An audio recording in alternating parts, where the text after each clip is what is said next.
So this is going to be the news. You know, I think this is going to be a new thing that I want to do.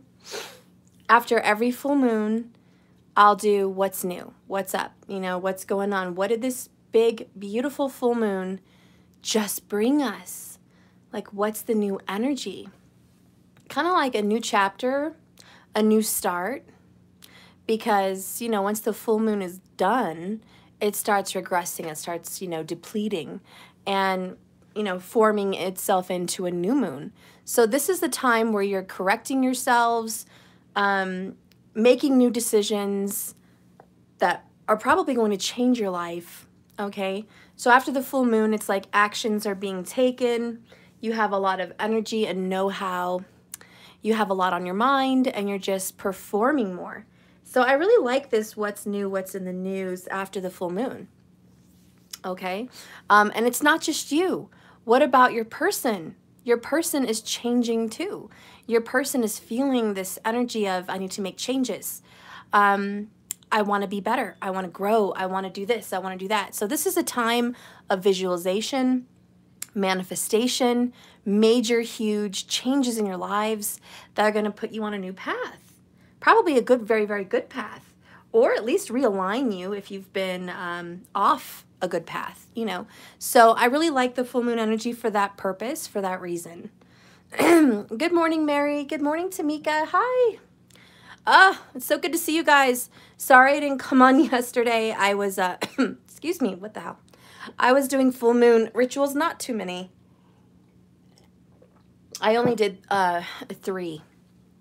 I'm sorry, I just didn't have the energy. And I knew I had to save my energy for that.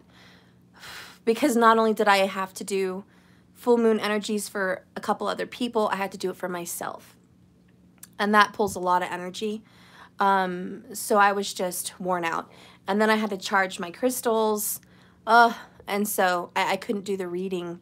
Yesterday, I knew if I did the reading, I wouldn't be up late enough or full of energy to do that night. So those of you that did order the full moon candle ritual, like I said before in previous videos, and I'll repeat again, it is a recording and I will send it to you. Those are uploading because it's recordings, they're uploading, and I'm gonna upload them to YouTube for a private and send you the link, okay? I tried to send people private links of my personal recordings and it takes too long and it has to shrink. The file's too big to send. So I have to upload it to YouTube and then make it private and then send it to you because the file is just too big. Anyways, that is done. It was, oh my God, who saw the full moon last night? I took a picture and I posted it to my community channel. It was so bright, it felt like daytime where I was at. It just looked like, it was just light. It was so bright. Oh my God, it looked like a flashlight in the sky. It was so beautiful. It looked like another sun. I have a picture where the moon looked like the sun. It was crazy. It was nuts. So anyways, it was cloudy here. Oh, darn. I hate that. I hate when there's a full moon and you can't see it. Well, that happened to me last time almost, or 2 times ago, one or the other. I was bummed, but this time I was pleased. So anyways,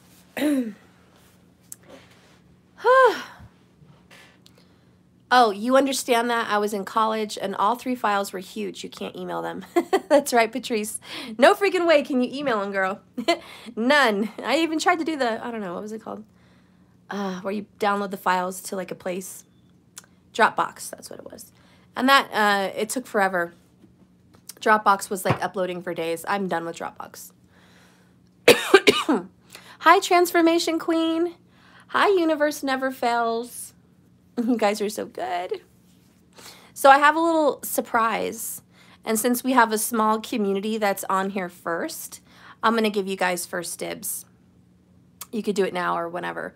But at the end of this reading, I'm surprising my sweethearts with $22 questions. And I'm just going to do maybe 4 of them, okay? 5 at the tops at the end of this reading. And I'm not going to go very long in this reading. I think this reading might be 30 minutes, maybe a little more. So if you guys want in on that, you guys can do that. Oh, I can't breathe. Let me get my coffee. I gotta drink a coffee. If you guys want to do that, the way I will accept the payment is through Cash App.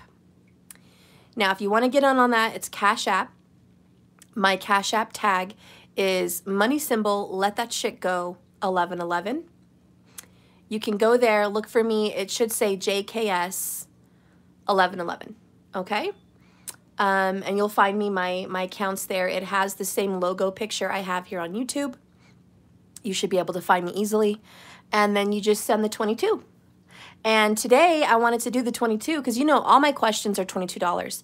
But today's August 22nd. And I really was happy that we're in 2020. So that was cool. Or 2021, sorry. But the 22's in the year 2021. So that was neat. And I started the video and I saw 2 people on as soon as I started.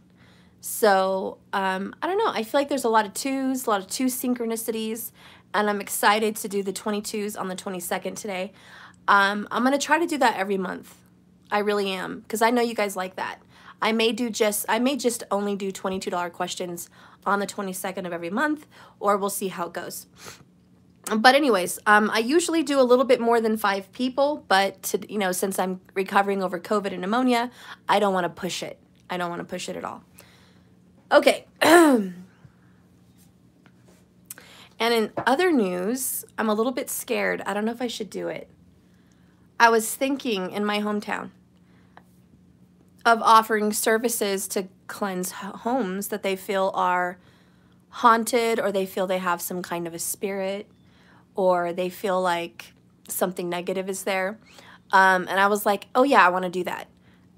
And then the other night, my brother and my sister and I, we were watching The Conjuring, and I was like, oh my God, the Warrens did that for people, and it like followed them, and it latches onto people. And I was like, I don't know if I want to do that. I've got kids. And I was like, I don't know. So you guys let me know your thoughts on that. I do have a gift for being able to see if there is a negative spirit in a home. And I feel I do have the spirit in myself to help cleanse that, purify that, transmute that, and give peace and, you know, serenity in a home, and give people advice on how to change their energy.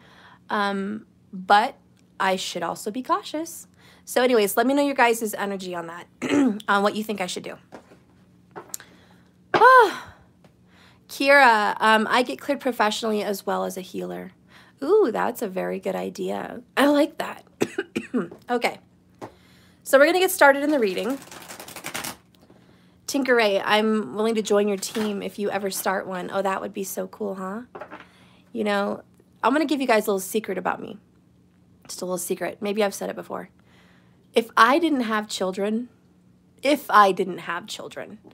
like at all, if I was just a single woman that, you know, decided to just be here in this world and never have babies, my career choice honestly would be a detective. I know it's crazy, but I would probably choose to be a detective and then get into the esoteric and spiritual and start to do spiritual cleansings, clearings, demonic stuff, you know, possession clearing, and just seances and things like that. Like, that's what I would do, because I would have no fear. I would have no fear, be fearless. I would have nothing to lose. You know, I'd be really into it. And my spirit really wanted me to do that in this world. Like, I felt like I wanted to be a part of all of that. And just, you know, being part of the other side. But having children changes your world. And I love them more than anything. So that is just going to have to wait for another lifetime. Another lifetime for me. Anyways, let's get into today's reading. Trust your intuition. I love that. You're amazing. So glad I found you. Trust, I'm glad you found me too. I'm so glad you're here. I'm so glad all of you are here. Kiara, Cooking Lover Lords, bless you, girl. You're a sweetheart. And Patrice, Steph, look into the Mega Drive 50 gigs of memory. Okay, I will. You know, one other secret about me, I'm not a tech-savvy person. I don't have a bunch of computers, drives, like screen. I don't know. I just don't have stuff like that. And when I mess with electronics, it drives me nuts. Sun Val, you're on the list for the 22. Thank you, girl. So I've got one. I only have three spots left. Thank you, Sun. Yeah, I suck. I don't want to claim it. I don't suck at technology, but I'm not great at it. I know that much. I'm working on it, and it's frustrating. It's frustrating to do a business like this, and like you really have to grow and stretch your mind and get into technology, and it's kind of stressful. It's fucking stressful. I'm an 80s baby. I'm not no new millennial baby. I don't know about all this stuff. I grew up in a time of pagers and no cell phones. And I got to deal with all this. Computers and a phone. I can do the phone fine. It's the computers that stress me out. I really don't work on computers. I just don't. I write on a computer. I can do Excel and all of that stuff. But the videos of it, the photos and videos and all of that goes into videography, video making, stressful. Tiffany Jones, you're on there too. Okay, guys, I've only got 2 slots left. Tiffany and Sun Val, you're on the list. Tamika and Patrice. Okay, that's it, guys. The slots are filled. Tamika and Patrice and Tiffany and Sun Val. Let me write that down. Sun. Okay. Tiff. Patrice. And Tamika. All my chicas. All right, you guys are the only ones on there. The list is closed. Just want to make that clear as we're in here. If anyone has questions about that, let them know we're 12 minutes in and the list for the 22s are closed today, okay? That way no one is just putting it in as we go forward. Tiffany, you put one in for Elizabeth? Okay, no more, guys. That's it. Just Elizabeth. She's the 5th. I'm only going to do 5. We'll get 5 at 55 people watching. That's a good place to stop. That's a good place to stop. Okay, Elizabeth, you got in by hair. And only because Tiffany paid for you. Anybody else that pays accidentally after this, you're going to have to wait till another video. Okay? You're going to have to wait. Those are the only ones I'm doing today. I love you guys. I love you, Elizabeth. Hi, Jasmine. Okay, so Spirit, please, Holy Spirit, please be in this room with me. Guide me with these cards. Show me a vision. Show me a life. Show me movements. Show me what's going on and what's new in the energy with this big, beautiful full moon. All right. So we're going to look into lucky ducks, every single zodiac sign. Ah! I know, but I'm just going to give one card for every zodiac sign with some arrows of love oracles and maybe a couple more little oracles. But one tarot and some oracles per sign. Are these all? No, they're not all reversed. Okay. A lot of them are, though. The heck. Spirit, please show me what is the new energy for the sign of Aries. What is the new energy for the sign of Aries? Okay. Aries. Ooh, you got Ace of Swords in reverse. The new energy is working on keeping your mouth more shut. I'm sorry to say.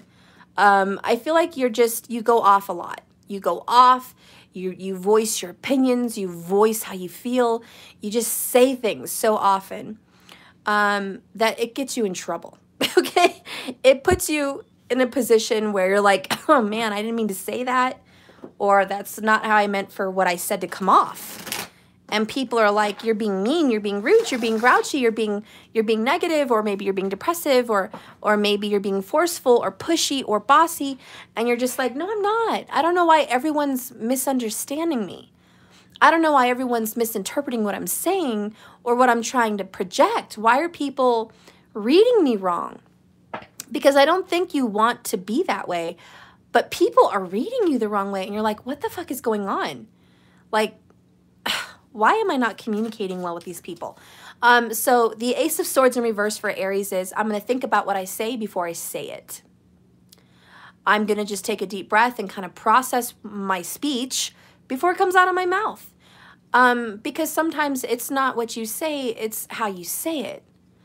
And this is just a little warning, like, you know, I think maybe I should be more conscious about my words.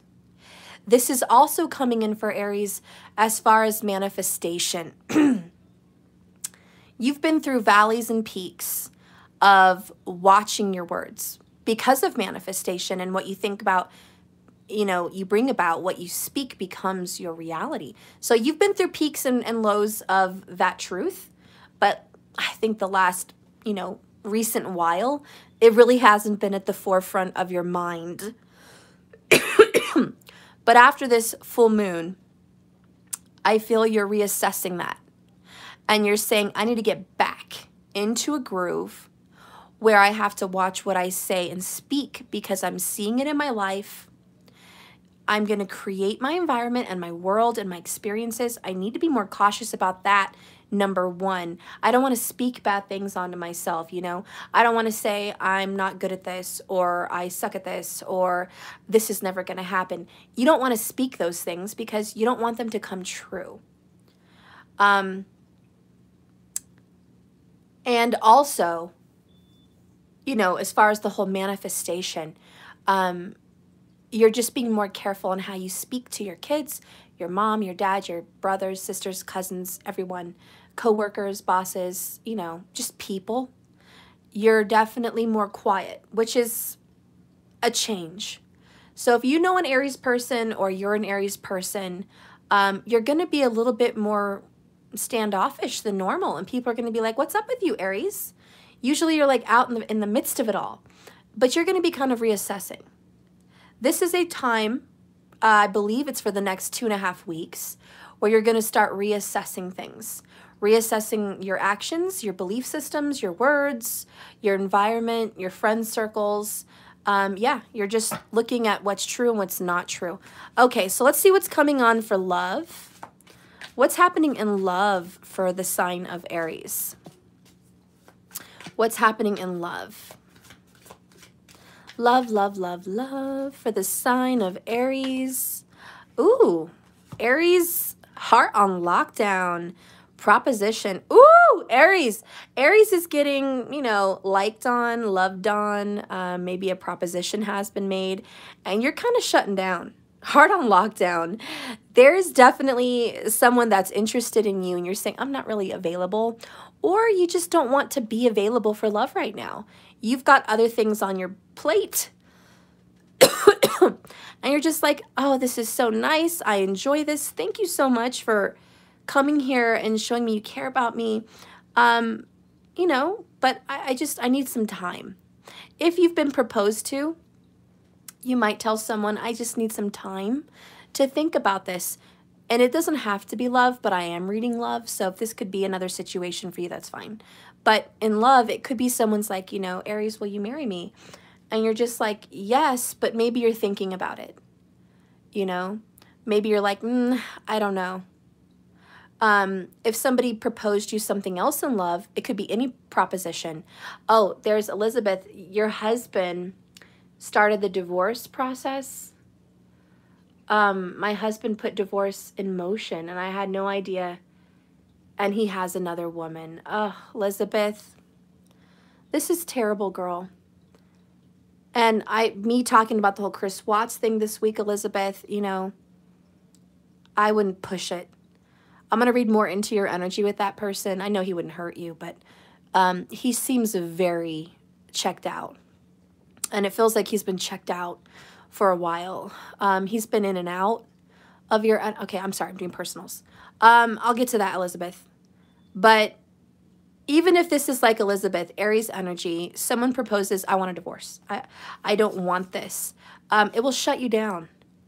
You know, it could be a negative proposition for some people, like Elizabeth, and it puts your heart on lock.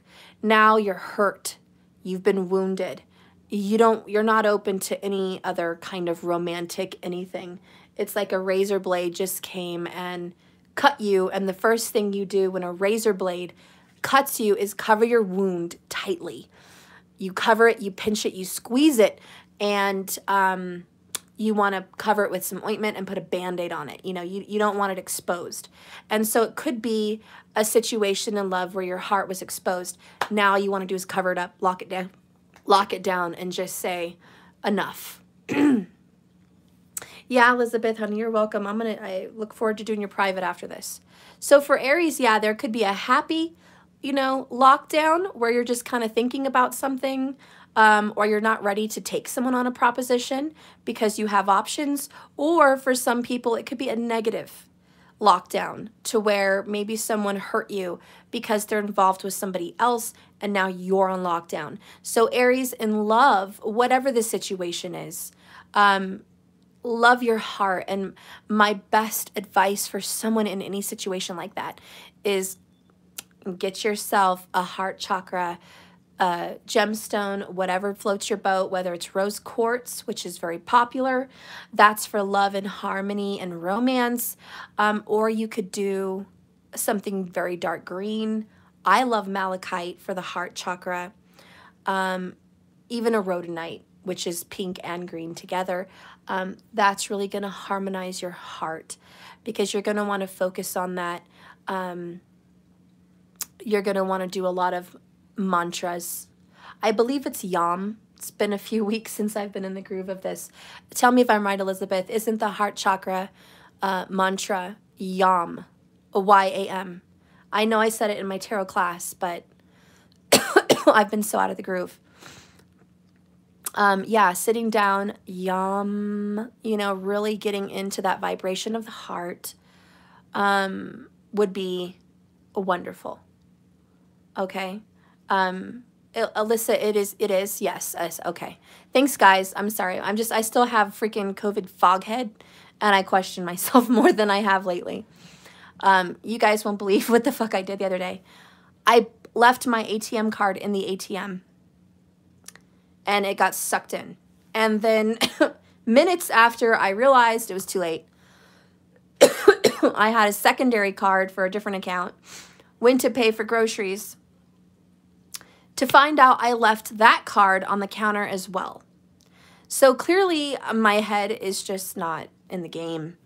So if you guys need to remind me of things, please understand it's my COVID fog brain. I'm getting through it, okay? So yeah. Anyways, Yam is a very good mantra to heal your heart or even just to make it more happy. So that's what's going on in love. Let's get another oracle here. Dropped my True Love oracles for Aries. Oh,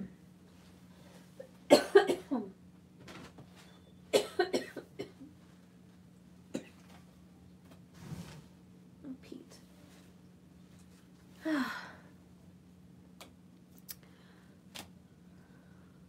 Well, it just disappeared, one of them. One of them just disappeared for no reason. Whatsoever. Okay, that's all right.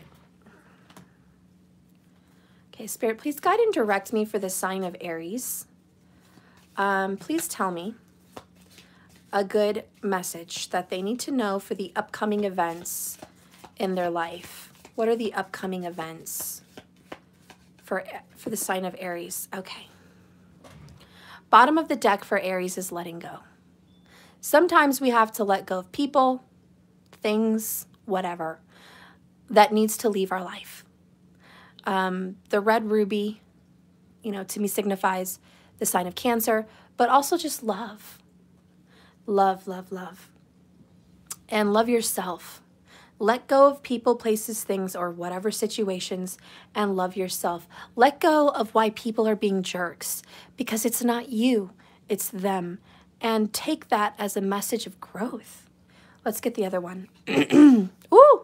Aries, life renewed. The caterpillars are here. Yes, they're in their chrysalis. This is a time where you're going to be blooming. You're blossoming. You're growing into some beautiful creature. You're about to be a butterfly. Whatever and whoever has been in your life causing havoc, wreckage, has been causing growth. You've grown because of your situations.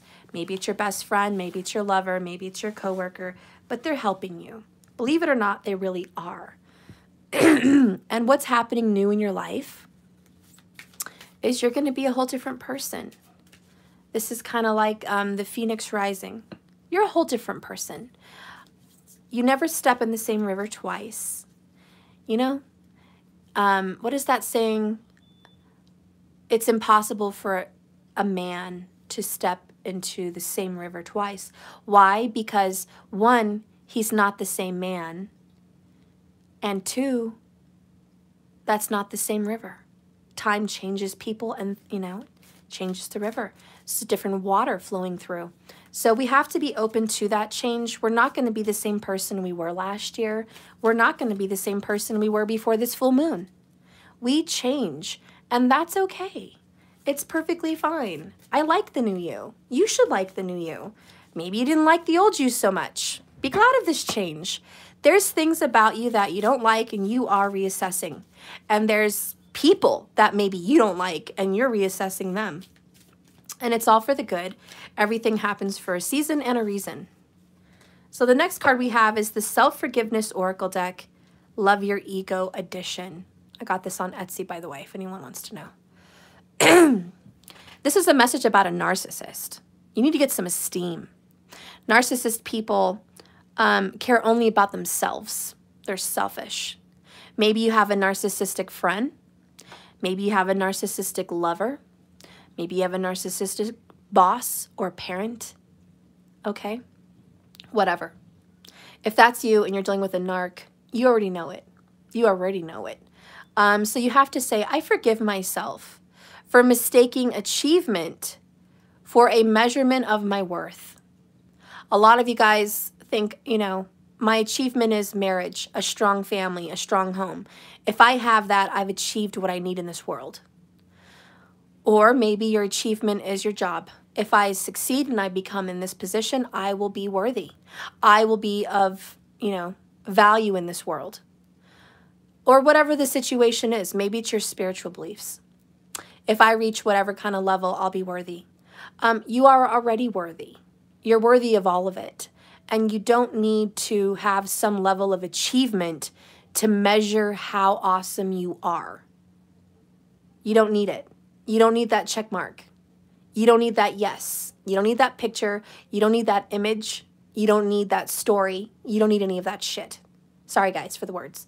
The next one here is, I choose to believe that although I may find myself drawn towards achievement, which is a good thing because Aries people are leaders and directors, my worth is not always in any way defined by the extent to which I'm capable of attaining my goals. Now, reading that more slowly, it's like saying, even though you really want to be a great achiever, which is great, you're choosing instead to believe that your worth isn't defined by how much you can do. And if you don't make your goals, fuck it, it wasn't a good goal. Can we just say, fuck it and chuck it together, Aries? I know Aries people don't mind bad words. So, I'm sorry, but you know, fuck it, chuck it. Let it go. You got this, Aries. If that plan didn't work, okay. Well, that sucks, but let's get another one. The good thing about our universe is there's so freaking many. And it's like when time runs out, clock's out, full moon is here. Did you attain that goal?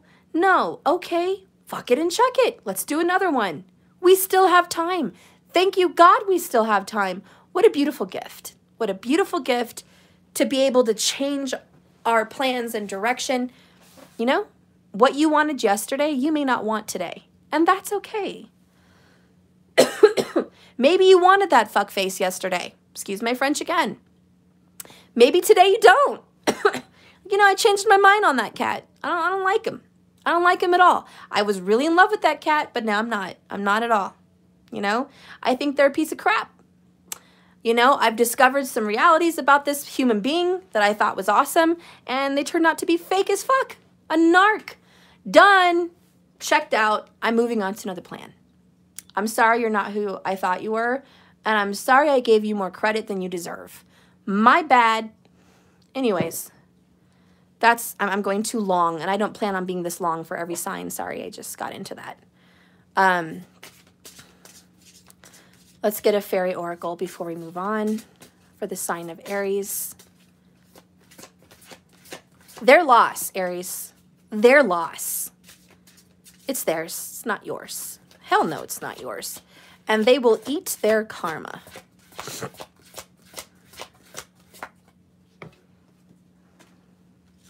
Oh my gosh, you guys are crazy. Look at you, Aries. I am sealed. Safe, sound, protected. You're sealed. But I love the sealed and the lockdown, because that's really Aries right now. Just shutting down, safe and secure.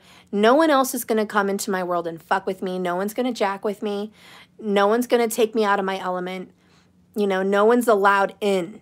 You know, right now it's a time for Aries to be Aries on your own. Aries is like, this is my world, my arena, my time, my moment. And it's all about Aries, and that's okay. If it is all about you, you need that. You need that. And Spirit's like, we're going to do it. We're going to do it because maybe it hasn't always been about you. Okay? It's been about other people. And it's not about them anymore. It's about you, Aries. You're letting someone go. Friend, foe, lover, family, whatever it is, you're letting someone go. And it is a choice. I say it's a choice because even if someone lets you go, you can still choose to hang on. A lot of people do that. They let go of you, but you hang on to them. You are being given the choice here to let go of them. And that is a choice because you're going to have a new beginning. And a lot of this is, where did I go wrong? Why did I not see this? Why didn't I see their lies, their trickery, their fuckery? Why didn't I notice that this person was a total POS? You know, and I hate to bring up Chris Watts again, but I've been really, I don't know, I've just been obsessed with that whole murder. I don't know why. I guess I'm trying to, you know why I'm obsessed with this whole Chris Watts freaking murder? I do not believe the events took place like he said. And I do not believe that his mistress was innocent. However, I don't necessarily believe she did it either. But I just think she knows more than she said. I want answers. So I guess I'm searching. I'm trying to understand. I just don't believe the elements went down like he said at all. Anyways, and I think that's kind of what this is, this Ace of Swords. Not in a murder element, but in the element of, I don't necessarily believe your bullshit. There's someone that shocked you, surprised you. No one thought Chris Watts would murder his family. No one thought that this would ever happen. And it did. And everyone, family included, was shocked. Yeah, Elizabeth, I kind of feel like it got me into it again. I love cases. John Bonet, I've been looking into that. Chris Watts. Yeah, there's a lot of cases that I feel I need answers to. I honestly feel like he smothered those girls in bed before she came. And he wanted to smother or, you know, strangle her also. Because she got home at 2 a.m. and by 5:15 a.m. he was loading up bodies, supposedly. So, that's not very long. Anyway, sorry. But my point is, no one suspected of this person. I love you too. You're so cute. I need someone to keep me busy. Go make some more Halloween creatures and show me. I don't know how many. Make 5, like this many. We only made that much. Oh, you're bored of that? Oh, I know you can make some Halloween sticker faces. You can show me those. No. That's fun. No. You can color in your Halloween coloring book. Or you can make some more masks for your predator with your Play-Doh. That's nice. Yeah? That's a good idea? Okay. You go do that. I love you. And close my door because that's very loud.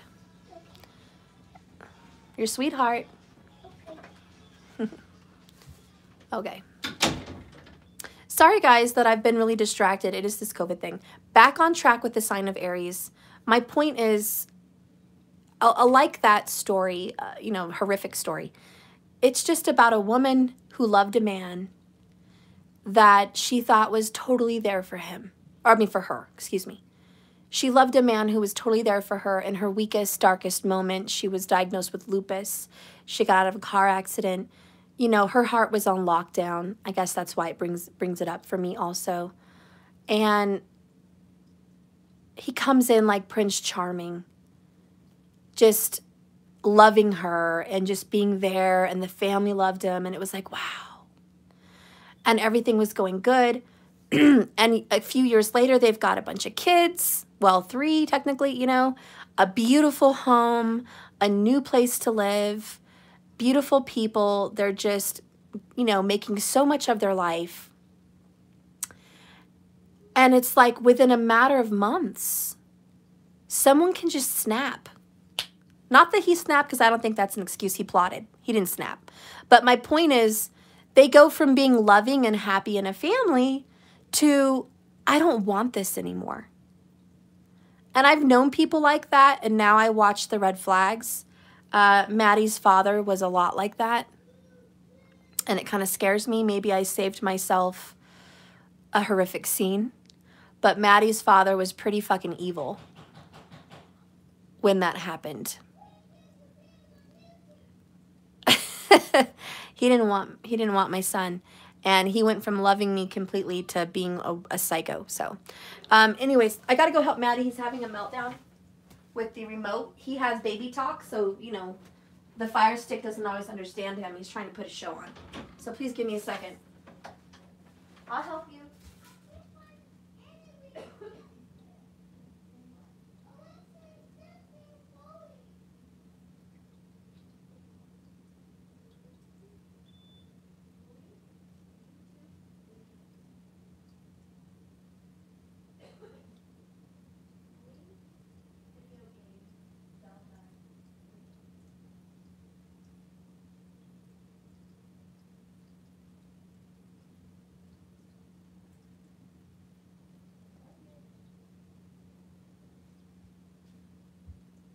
Okay, I'm back.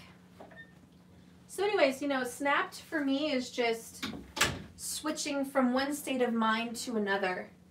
Switching from, I love you, I'm into you, I'm happy with you, this is joyful, to, I don't want this anymore. People can be crazy. And Aries, I don't know who you're dealing with. This could be a friend that you've had for several years, and now all of a sudden, they're being selfish, they're being rude, they're being terrible, and you love them, but you know this relationship, this friendship is not, it's not right for you. Like, you're not going down the same path. Or maybe it's a lover, and it doesn't matter how much you want to fix this.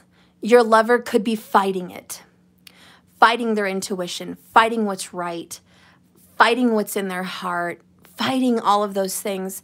They may be choosing to go down a dark place, in a dark hole, on a dark path. And Spirit says, let it go. It's their choice. Forgive yourself for trying to have a goal of fixing a situation. Protect yourself is definitely a message. I am sealed and I am protected. I'm on lockdown. I do think you are protected, Aries. And if something is being kept from you, if a friend is being kept from you, if a lover's being kept from you, if a job is being kept from you, it's for a reason. And you're going to have a new life, new friends, and somebody new in your life that's better. You're going to get a proposal. You're going to get a proposition somewhere else. So once one door closes, another door opens. Okay. We're done with that, Aries. Sorry it took so long.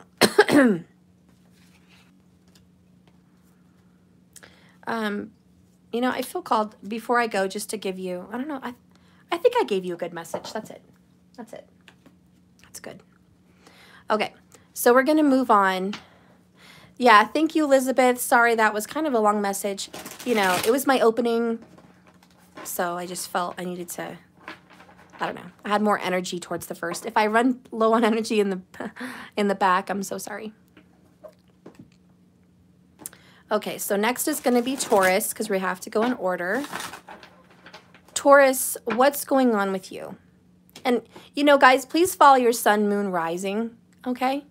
Sun sign is how your soul reacts to things, your soul reincarnative, you know, energy, your soul, per se. The moon is your mind and your thoughts and your feelings, how you feel about things.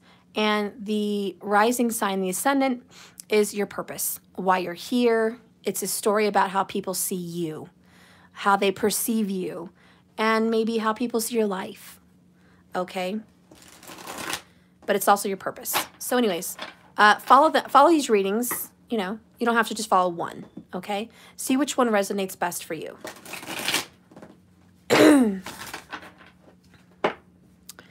Okay.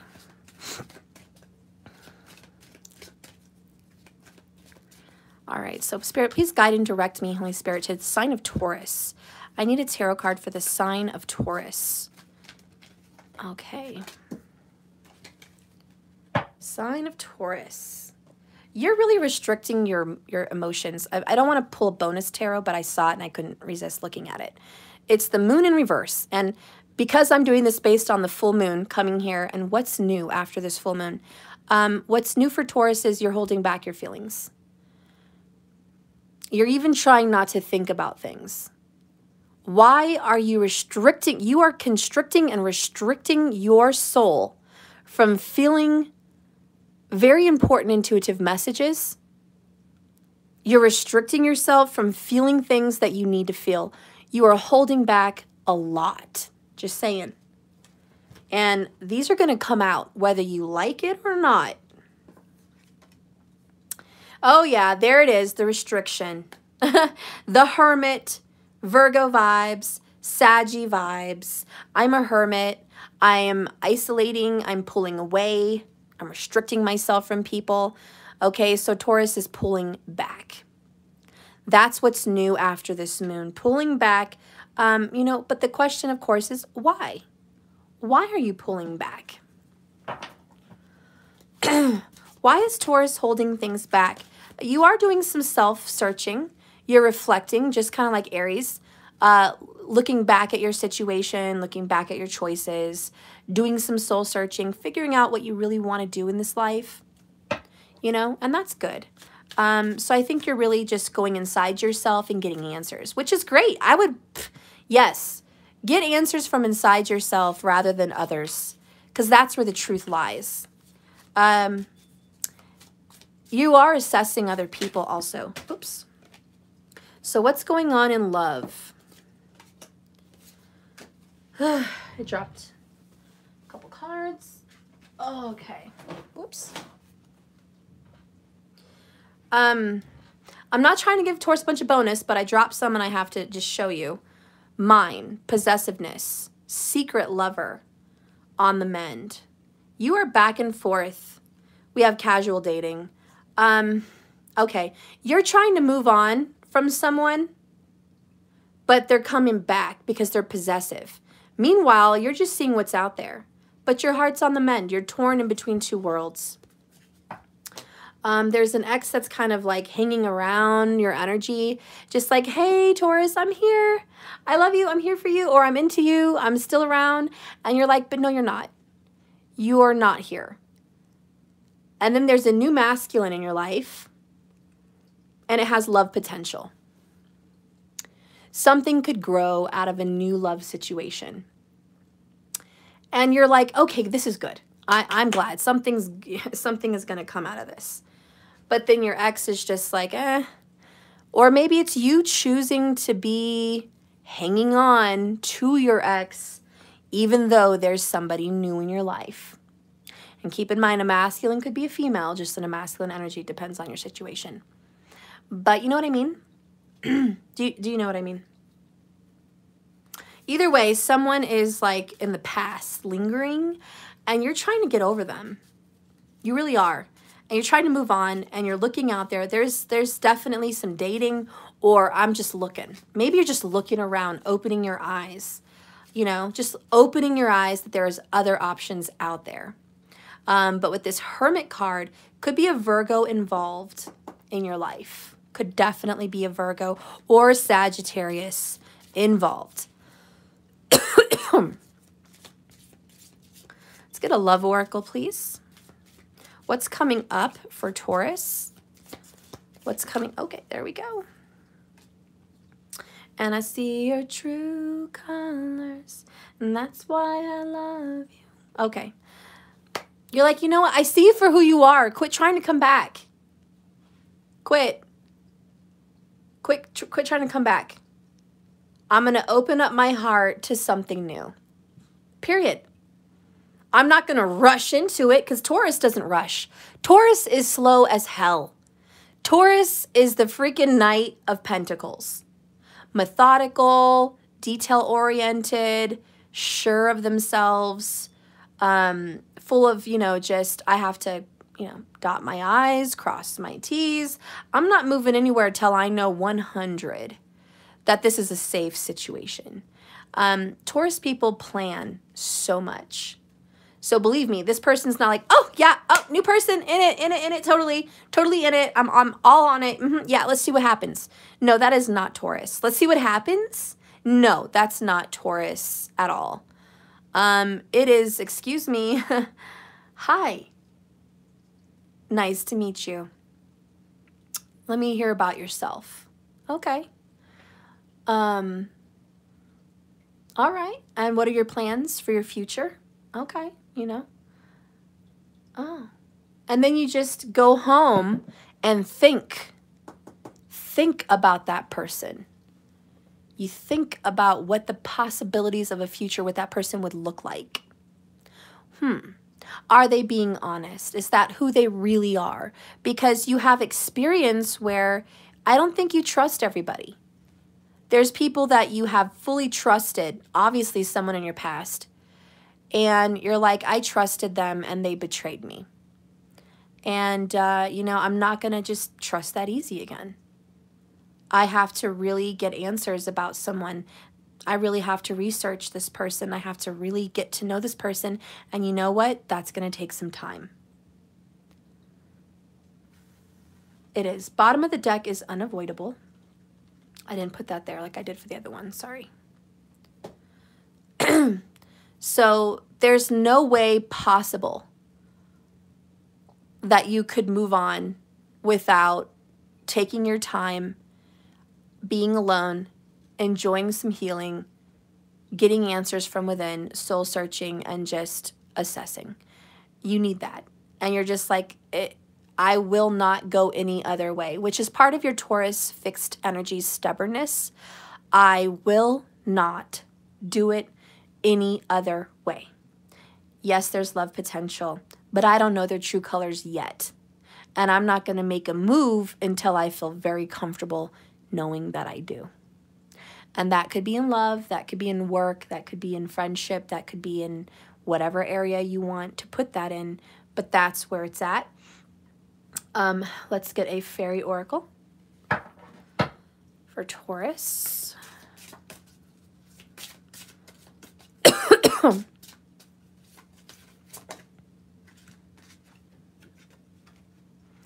I will rejoice.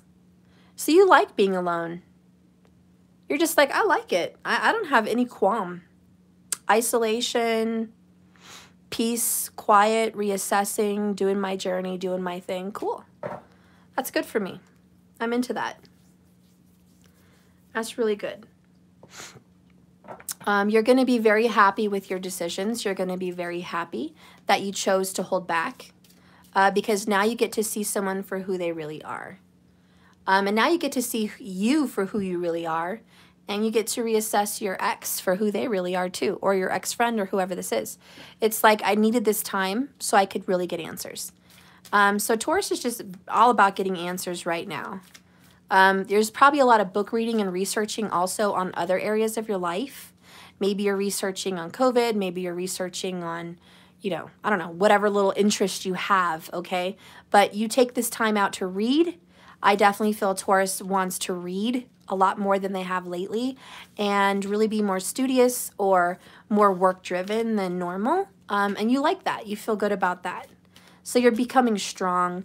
You're making assertive decisions for yourself. And you're really just into you, a lot like Aries. Let's get a Forgive Yourself Oracle. Not that you really need it, Taurus, but let's just get it. Because your heart is on the mend, you know. You've been hurt. You've been betrayed. You've been hurt. You had your feelings hurt at the very least. And you're trying to see, did they really mean to hurt my feelings? You know, and why? Why did I allow this to happen? So let's get a message about why, you know, you're hurting or mending in some way and what you need to do to feel better. Taurus, Taurus, Taurus.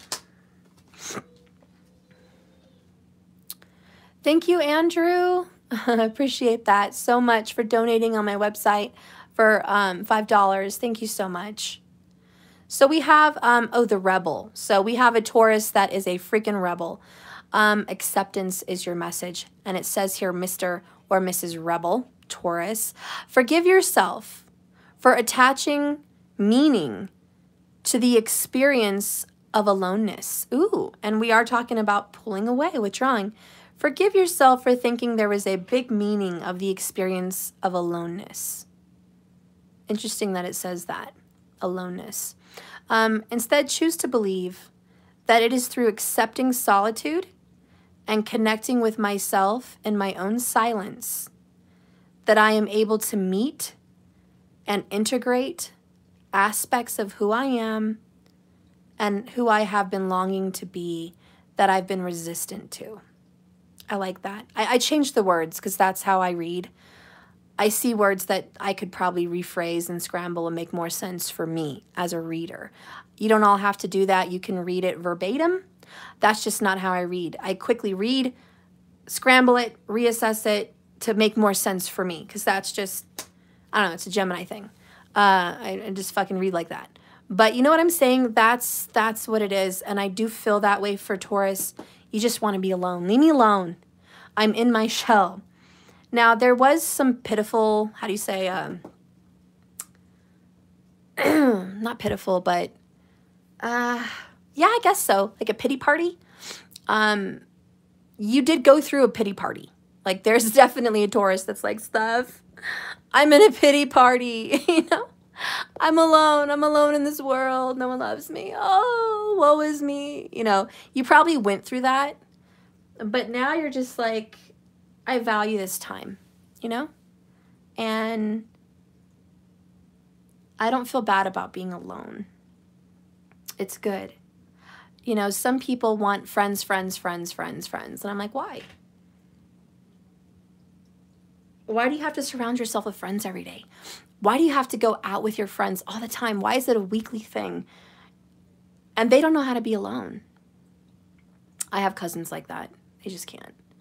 I'm like, how do you live your life? You guys have to have play parties. You have to have work parties. You have to have work friends. You have to have freaking, you know, kids' friends with their parents. You have to have your own friends from school. Like, goddamn, can't you just live your life without all these people? But hey, I'm not a Libra. I'm not a Libra. They say Geminis need friends. I don't know if I choose to believe that. I'm a Gemini. I don't fucking need a friend in the world. Nope, don't need it. But, you know, then again, my moon is different, Pisces, isolation, and my rising is Sag. I like to be alone. So I guess it depends on that way you think and feel and how people see you. I like to make new friends for the day. Like, I'm the kind of person that's like, I'll meet you on the street, I'll say hi, we'll befriend each other, I'll be a teacher and a guide, and that's about as friendly as I get. Very rarely do I make a friend. My best friend lives in California. She's far away from me. It's sad. I wish I saw her more. I would definitely do weekly things with her. But we're spiritual sisters, not just friends. You know, so it's a little bit different. But anyways, Taurus, I'm not a Taurus. I don't even know why I went there in this Taurus energy. But I just feel like you are isolating. You're pulling away. You're withdrawing from people. You need to do that. There is somebody in love coming in your life that there's definitely potential for you to have a relationship with somebody new, okay? But because you're so skeptical, because you've been burned before, I do think it's going to go really slow. But I do think you're going to have a lot of joy coming up in your life. And I do think that life is going to take a turn for the better, especially in fall. If this is about a friendship, you're going to make a new friend.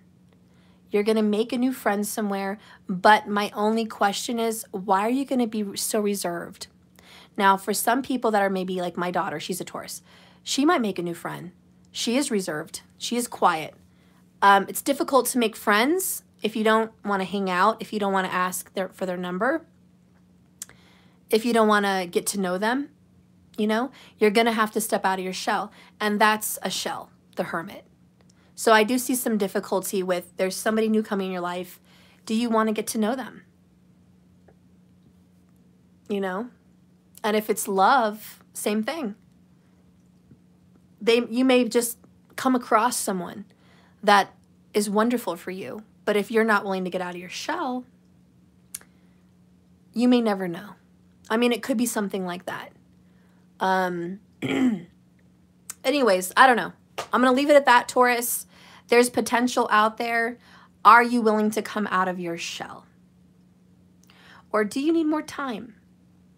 Either way, Taurus, you are a rebel. You rebel against what you think the universe wants you to do. Because fuck them. I'm sorry, but Taurus is like that. Who the F are you, universe, to tell me my path, my friends, my relationships? I choose that.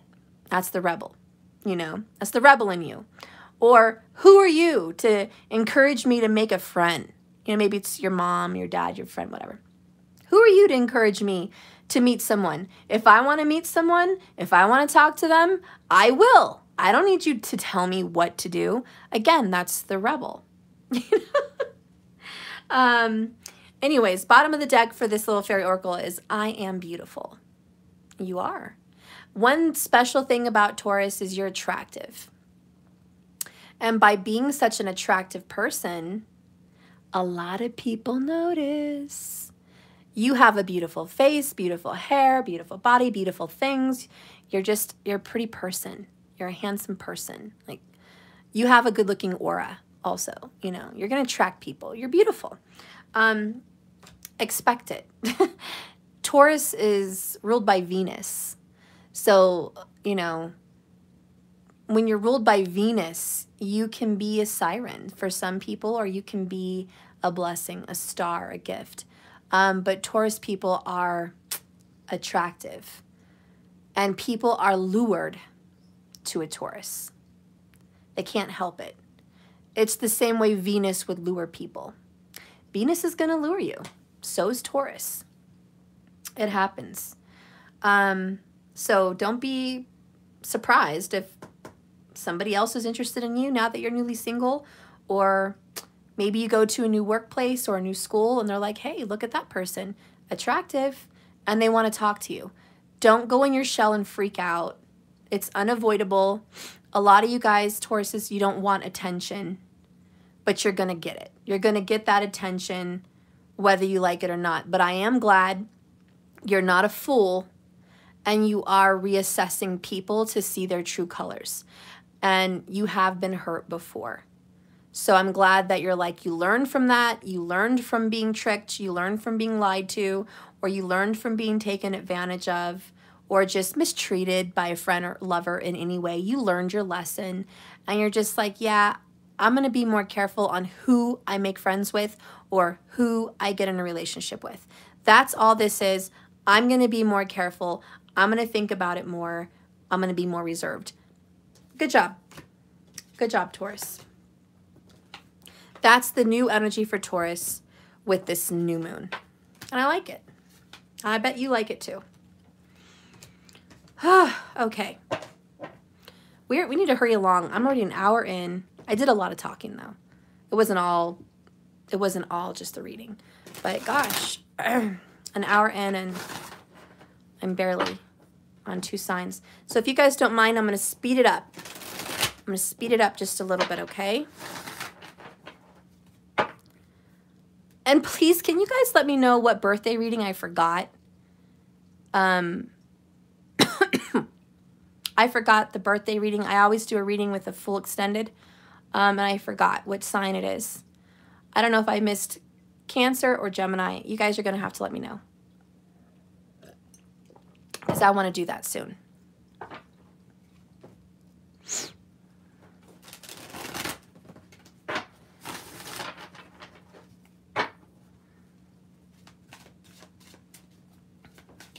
I think I missed Cancer. If not, I'll do Cancer soon. Okay. Asadisman, you love to talk. I know, I'm sorry. Yeah, I'm sorry. The card that comes out for Gemini is the Knight of Coins in reverse. It's for Cancer stuff. Thank you so much, Transformation Queen. I will do a Cancer soon, very, very soon. And then I'll make up for that, and then I'll jump into Leo. Okay? So for Gemini, it's this freaking, I don't want to be slow. Fuck, slow. Why are you taking so long? Why is this taking so much time? Be careful. You're not crossing your I's and dotting your T's. I'm going to be real with you, Gemini. There is something you are avoiding. And it's something you have to pay attention to. And you're just like, ugh, do I have to read this book? Do I have to do this thing? Do I have to go through all these freaking emails? Do I have to go backwards? Because this is backwards. You do. And you're like, God damn, but if I have to go backwards, it's going to take too much time. The last thing a Gemini ever wants to do in their life is do something that takes time. I don't know a Gemini in my life that does anything slowly. I hate to brag, but first of all, excuse me. Excuse my confidence also. It's arrogant. I'm sorry, but I have to say it. Geminis do a lot of shit really well. Sorry, hate to brag, but fucking A. A Gemini will do a really good job on something that people generally need long lengths of time for. Hate to be arrogant like that, but that is the freaking truth. You name a Gemini, I'll tell you they do it well and on a whim. Ooh, I like that. Geminis do it well and on a whim. Oh, Geminis, who's in here to, like, you know, confer with what I'm saying? I know I got some Geminis up in here. Geminis are, you know, confident. I'm not going to lie. They're confident. I'm just saying, you know, ever since I was a little itty bitty thing, I did shit well. And I hate to be arrogant and I hate to brag. But if I had a report or an art piece or something that I had to do at school as a little kid, I would wait till the last minute and I would get an A. I would do that shit, bust it out, and one night just boom, bust it out, and damn, I got an A. You know, whether it's writing a report or doing work or whatever. And it was awesome. And I've always been like that. And then I still, to this day, if I have to do something, I guess I tend to wait. And then I do it well when I do it. That sounds, I do it. You know, but even when I do readings, it's like I'm not super prepared. I just come in and I do it. And I don't know, I think I do it well, but you know. You guys can't hate me for who I am. I'm not an insecure wallflower. So I'm sorry if I come off arrogant on this channel. I'm not one of those readers. They're like, I have to hide in the dark. I don't like who I am. I'm not confident. I'm not good at anything. I'm humble. I'm in the dark. Like, that's not me, okay? It's not me.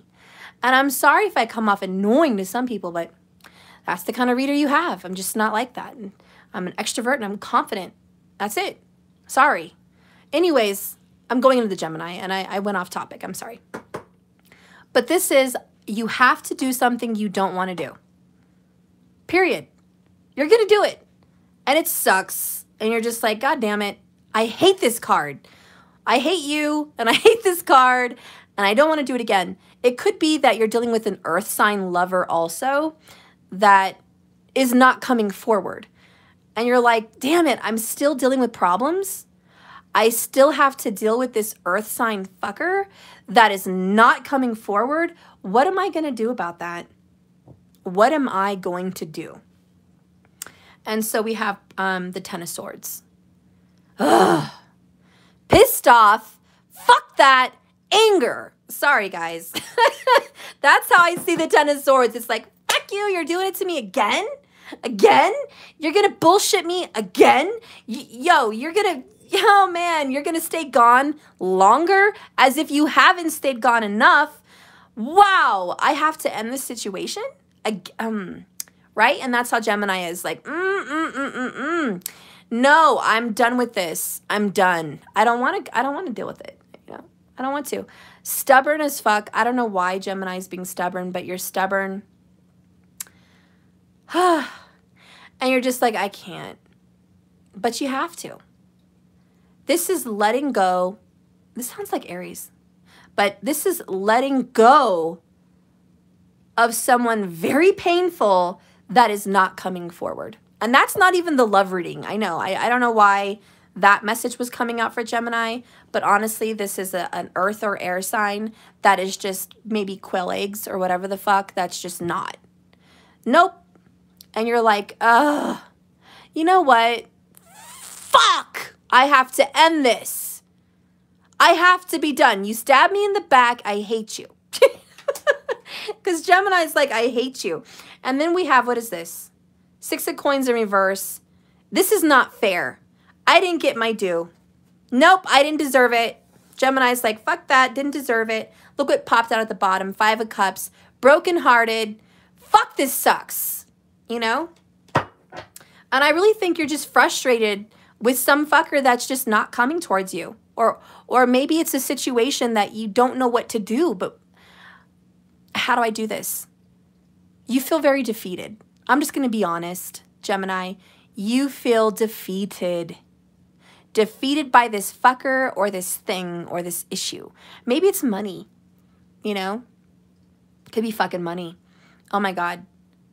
I'm not even talk about it. I'm not even going to talk about my situation. Not going to go there. But this could very well be money that you thought was coming in did not fucking come in. Money you thought you were going to have didn't come through. This could also be someone that promised, hey, Gemini, I'm going to give you a loan of $5,000. Or, hey, Gemini, I'm going to help you pay that bill. Hey, Gemini, I'm coming back to town on the 3rd. Whatever it is, you know, hey, Gemini. And then they break their fucking promise. You're like, fuck you.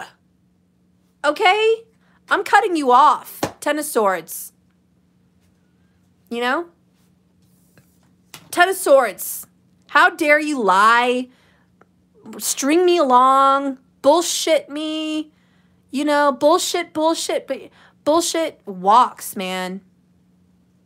Okay? Bullshit walks. I'm done. And I just think that you're like, this promises, guarantees a surely coming in, surely coming through. This is going to work out. I'm going to get this to you. This is going to be okay. And you're like, no, it's not going to be okay. The truth of the matter is, it's not going to be fucking okay. It's over. I'm fucked. That's kind of how it feels. And I don't know what's going on, why I'm picking that up for Gemini, but that's how you feel. Okay? And it's just like, man, what a piece of crap this person is, or what a shitty-ass situation. And that's what you're dealing with. And you know what, Gemini? Can I give you a confident word of advice? This too shall pass. It will. I want you to believe in your manifestation. I want you to believe that you can change this around. And here's another big word I want Gemini to know. You don't need them. I repeat, you don't need this Knight of Coins. Fuck them. You thought you needed them, but you don't. You're going to figure this shit out on your own. You're going to do the damn thing on your own. You're going to get this on your own. You're going to get this money. You're going to get this shit together. You're going to get your life on track. You're going to get what the fuck you want without them, because fuck them. They're liars and they're bullshitters, and you're done. You know, burn me once, okay. Maybe I'll give you a second chance. Burn me twice. It was my fucking fault. Burn me 3 times. That's just retarded. Fucking retarded. idiotic, just fucking dumb.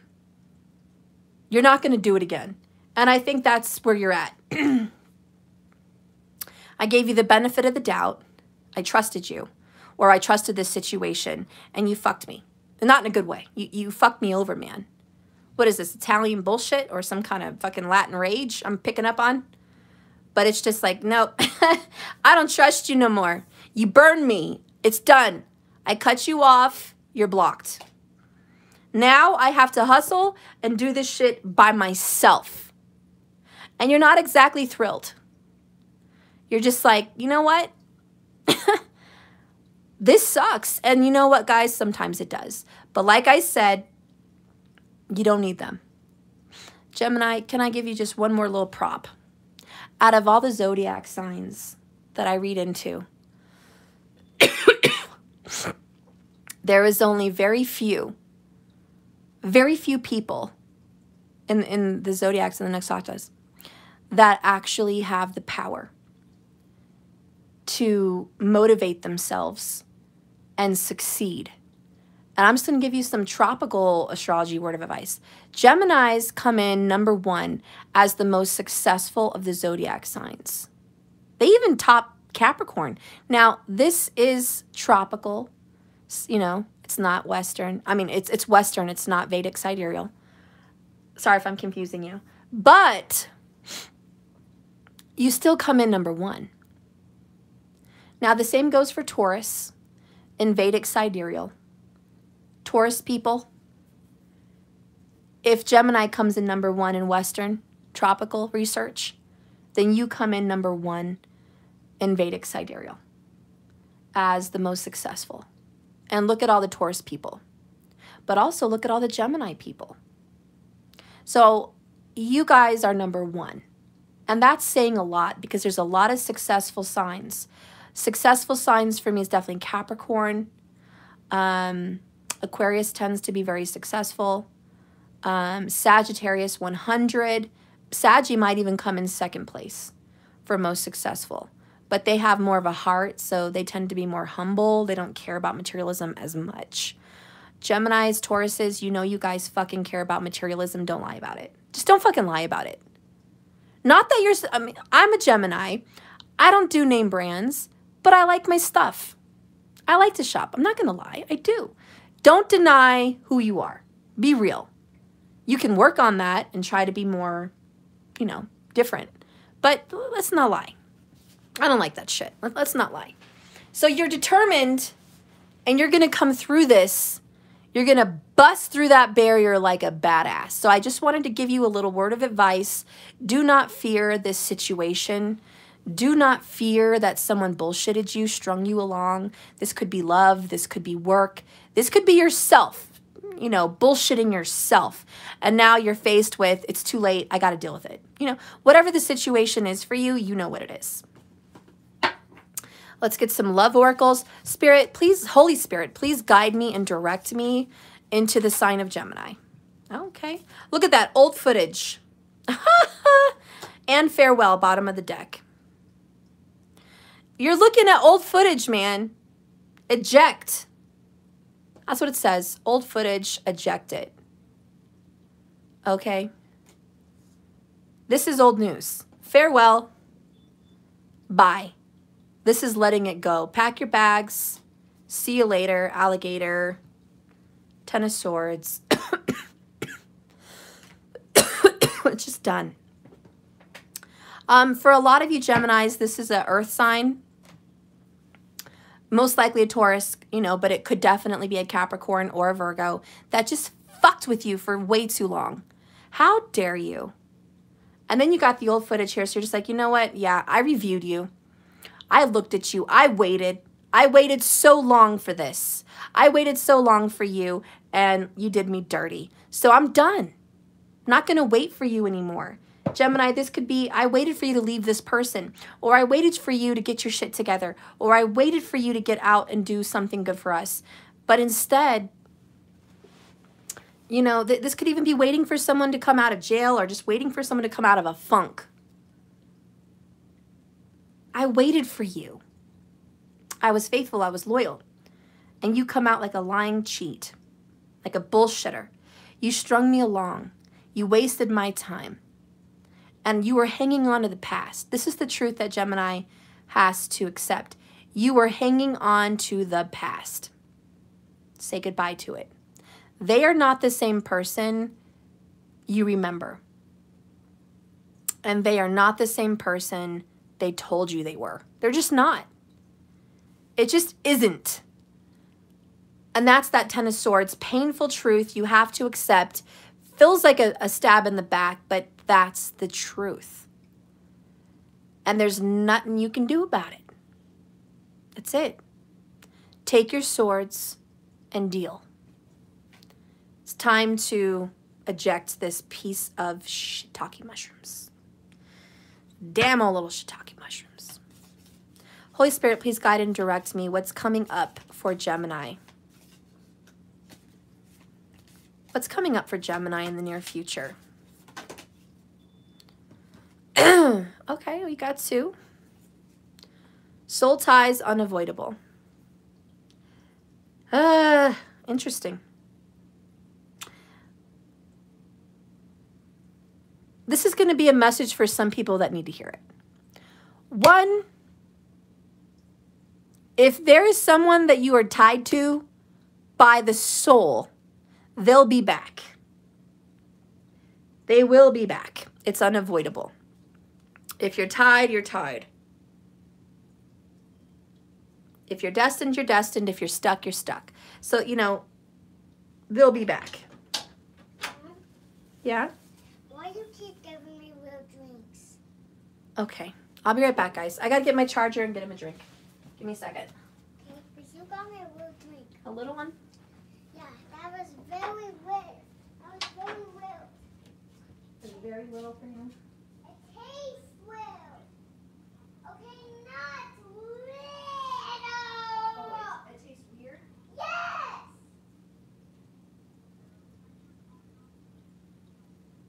It has too much water in it. That's why it's too nice. I'll give you a fresh one. And this time with the apple juice.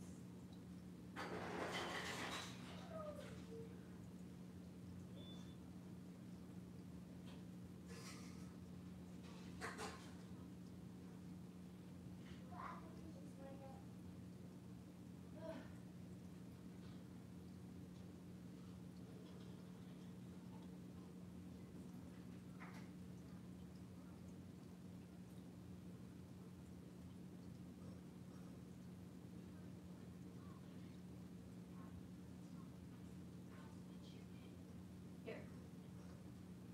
Here you go. Here's your candy party treat.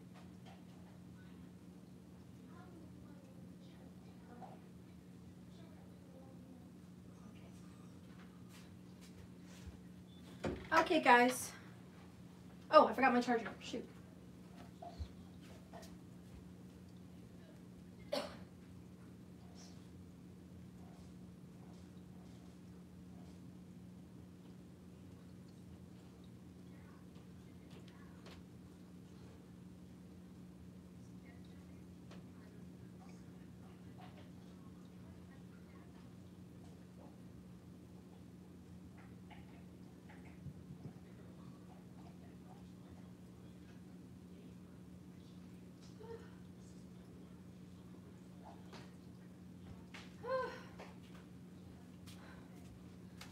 I had to go upstairs.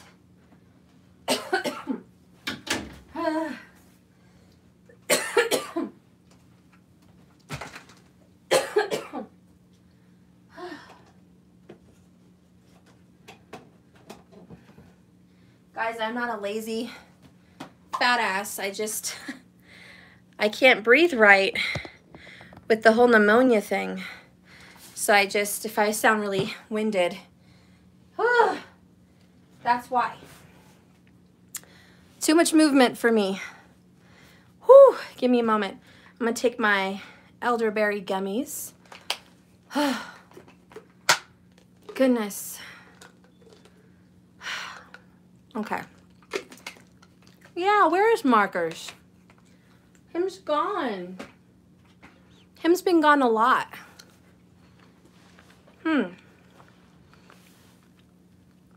I haven't seen him on my Cash App lately either. I don't know.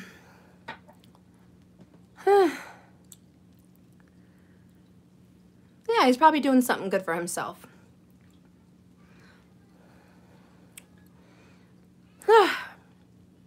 Okay. So anyways.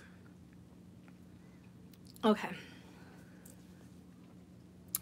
So for someone, the message that you want to hear is there is someone that you're tied to and they'll be back. Even if you have to kind of get rid of them for right now, eject the old footage, say goodbye. This isn't going anywhere. It's over. 10 of Swords.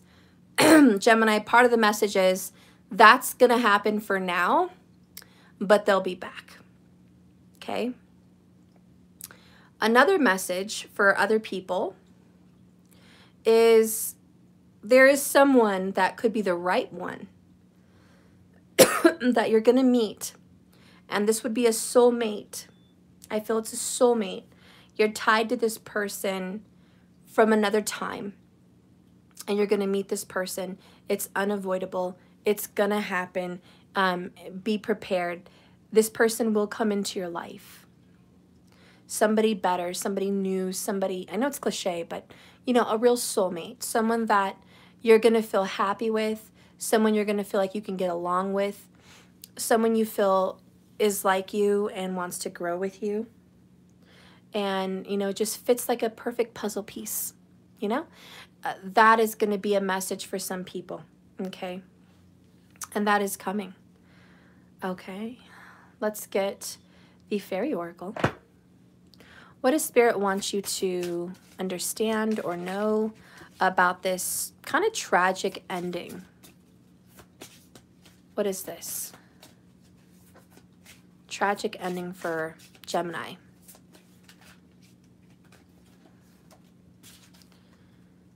Bottom of the deck, you got just like Taurus, I will rejoice.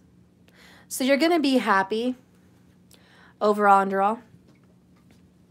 And then you got, oh, I am crown of creation. And we talked about you got this on your own. You can manifest this. You are your own crown of creation. So Spirit's like, this is going to be what you want it to be. I like the creation crown because you are the one, Gem. And like I said, one of the most successful signs out there. You are going to create a new beginning for yourself, a happier new beginning. Whatever's been happening is by your choice.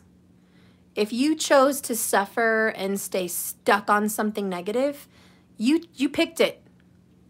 You picked it. You chose it. It was a conscious choice.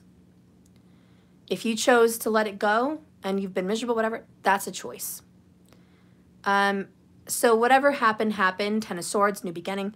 Now you get to choose what you want to create from here on out. And you're kind of forced in a rock and a hard spot. That's what that King of Coins, Knight of Coins in reverse is. You are forced in a rock and a hard spot. Who would want to choose to stay stuck in negativity? I don't think any of you would. I think your choice is you are going to create something new for yourself. All right, let's get a sign here for Gemini. I forgive my, okay, so this is a message, okay, this is a message from the victim. Don't be a victim, Gemini. All the things that have happened to you have been choices. You are the great manifester. You are the crown of creation. So who you're with, what you did for work, the money that didn't come in, the business you're struggling with, the job you have, all of those things have been choices. Don't be a victim. It didn't happen to you. It did happen because you chose that path. Maybe it started way back when your mom said, don't do that, and you did. Maybe it started way back when your friends said, don't be with that guy, but you did. Maybe it started way back when people said, don't bite off more than you could chew, but you did. Think about that. You're not a victim. Maybe there were warnings and red flags you didn't listen to. And here you are years later, months later, whatever it is, feeling as though it's not fair. It's just not fair. It is fair. Everything in the universe is fair. For whatever reason, this path was chosen. And now we're having to deal with it. It's about taking that responsibility. So forgive yourself for feeling as though you need others to be there for you and to be for you what you needed to be for yourself. So you really put pressure on other people that they needed to be your support. You couldn't make it without them. You aren't going to succeed without them. You needed them. That's a victim. I need you to get me past this hump. I need you to give me this loan. I need you to give me this money. I need you to do this for me. I need you to be in my life and commit to me. Because without you, I won't have security. This is a message of security. And you have to forgive yourself for putting pressure on others, but also making yourself believe that you needed others. Because you don't. Thank you, Beth Ann. I feel a lot better. Instead, Gemini, choose to believe that you are fully capable of providing yourself with all that you need as long as you clarify your desires to the universe and you commit to be guided there however it happens, which is as life sees fit, okay? So choose to believe that you alone are capable of creating your own personal joy, your own personal happiness, if you're allowing Spirit to guide you. But you have to make it clear. I'm going to put it to you this way. I know, I hate to bring up Chris Watts and all of that, but whatever happened to Shanann and her kids, it was in her chart. It was going to happen. But let's just pretend that she stuck to her text message when she said, I can't come back like this. You've been distant. You've not been good to us. She sensed in her intuition something was off. She stayed 6 weeks away with her family in a different state. And she didn't want to come back. Even though she had friends in Colorado, she had a big, beautiful house, a life, a car, everything. She was willing to not come back because it wasn't right between them. So let's pretend that her choice was to stay there. Her choice was to stay in that state and not come back. He would have gotten what he wanted because it would have been over. He could start his life with that stupid tramp. She would have been alive, and so would have been the girls. It would have been over. And his little plot probably would have died away. Would have died out. Because he would have got what he wanted. Why I'm mentioning that is trust your instincts, Gemini. Trust him, because Shanann had him. And Shanann was fully capable of giving herself what she needed, providing for herself, making herself happy, and living a life somewhere else. She could have been fine. She bought a beautiful brick home, brand new built at the age of 25. Without anybody. Don't tell me she couldn't do it again. Don't tell me she could not do it again. I know she could have. She didn't need him or anyone. But for whatever reason, like Shanann and many other women and men out there in this world, you get put in a place like you're a victim, where she was a victim of being sick. She was a victim of being scared of death. She was scared that she was going to be alone. She needed security, and Chris filled that void. She needed him to be there for her and support her instead of just trusting herself. So she was yearning for that. It was a need, a hunger, an addiction. And yeah, she did want a father for them, but at the same time, she knew he wasn't being a good father. Not, you know, at that time. And her complaints were in the text messages, and she said, I can't come back like this. So she knew that she also admitted she thought there could be an affair. So she knew shit was tumbling down shit hill fast. Okay, and that pile of shit was just getting bigger and bigger and bigger. It wasn't getting better. I'm not going to go further into that, but my thing for Gemini is choices. And Shanann had a Gemini personality. She was a saleswoman. She did the multi-marketing schemes. You know, Geminis do excellent in sales, multi-marketing schemes. Geminis are, you know, entrepreneurs. Geminis are leaders. Geminis are talkers. She was very big on social media. But even though she had all these traits, she still had insecurities. And it takes a Gemini a while to get to that place, to mature. I myself am a Gemini, an independent single mom myself, sales, all that, been there, done that. Had I ever felt needy? Yes. Had I ever felt like I needed security from my kid's father to survive? Yeah. Have I ever felt like I didn't want to be alone? Fuck yeah, I did. Just because you're a Gemini doesn't mean you're born with all this courageous, I'm fine and independent. That comes with time. Life lessons. And she didn't have that time, unfortunately. She didn't get all that time, you know? But you, Gemini, who is watching this, you have the time. You're alive, you're breathing, you're well. You're fully capable to provide yourself with what you need as long as you're clear about what it is you want. Jasmine, did he trick her into coming back? Yeah. He was a POS, and he texted her when she said that because she couldn't get a hold of him. She knew through the ring bell system and all that he wasn't home. He was cheating. And she's like, I'm not coming back like this. Instead of saying, you know what, I think we should sell the house, and I don't want you to come back. I think you should stay with your mom. It's over. I'm not happy. I want to fucking leave. You know, had he said that, okay, well, fuck you too. I'll be down here. Send me my shit. We'll sell the house, and that's the end of it. She would have got the better end of the deal.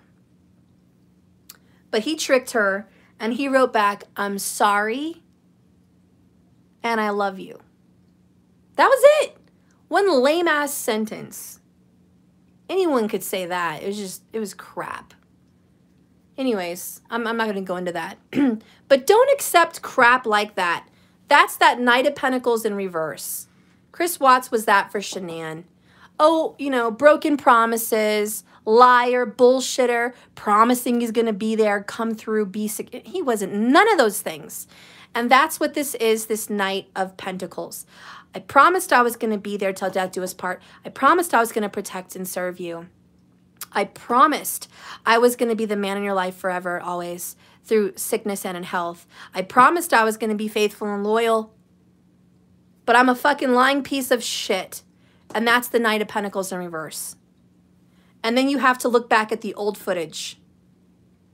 Chris was married before her. He fucked that woman over too. I mean, so was Shanann. She was married before him too. But it was like, look at the old footage. I don't know.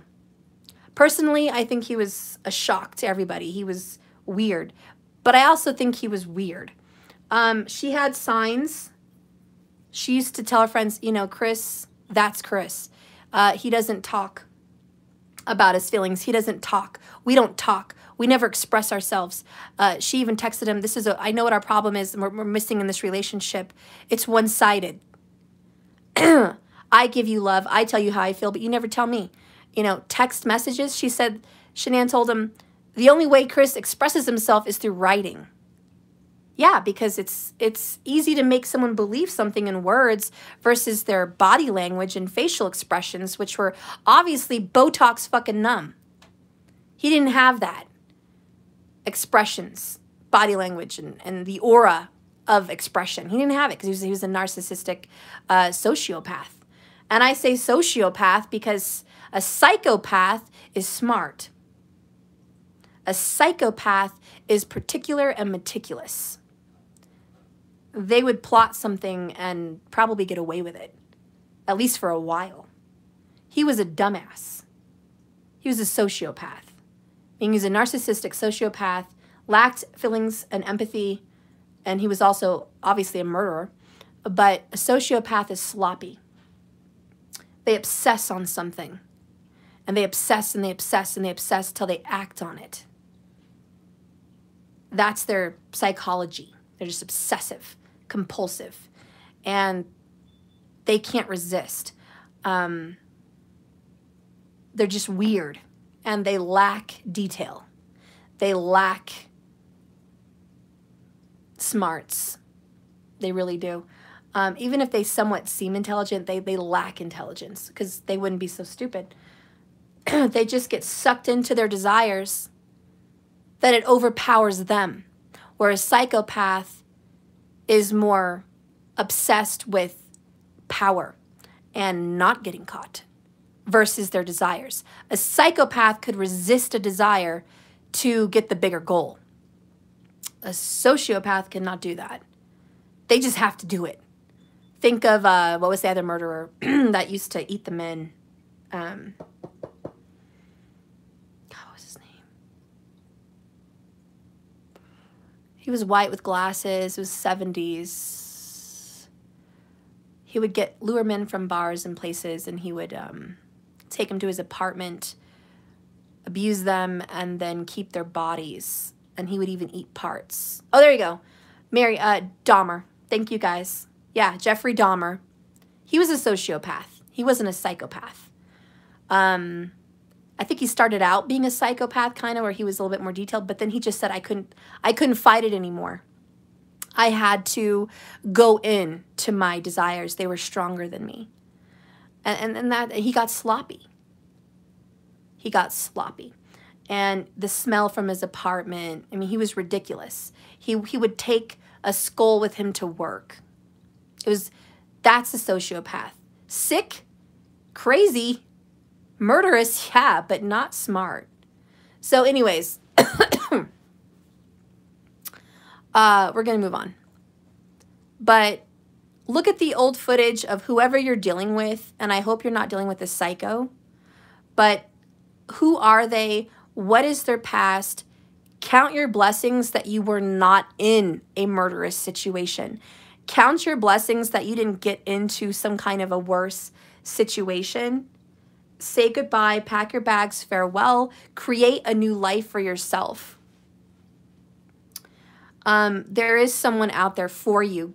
Spirit's not going to leave you hanging all alone in this world. If you have a good aura, a good spirit, you're a good manifester, you're a loving, good person, and you do your best to strive to be good and successful for your family and loved ones, and to follow your path. If you're doing the right choices, the right things, yet someone in your life is just not being respectful to you, not keeping their promises to you, not being good about you, if that person is just not right for you, let it go. Because it's not you, it's them, and it's happening for a reason. Don't force something to work.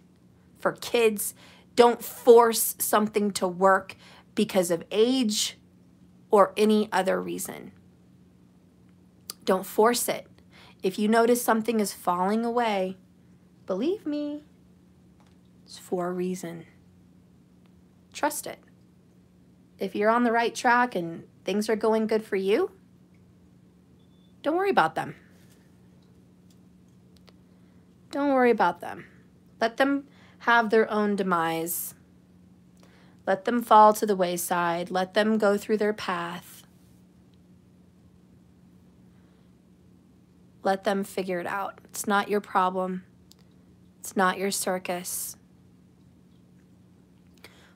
You know what I mean? Okay. So anyways, forgive yourself for thinking you had to depend on someone, Gemini.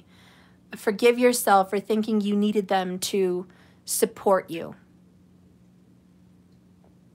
Yeah, that flame went out, Elizabeth. It was crazy.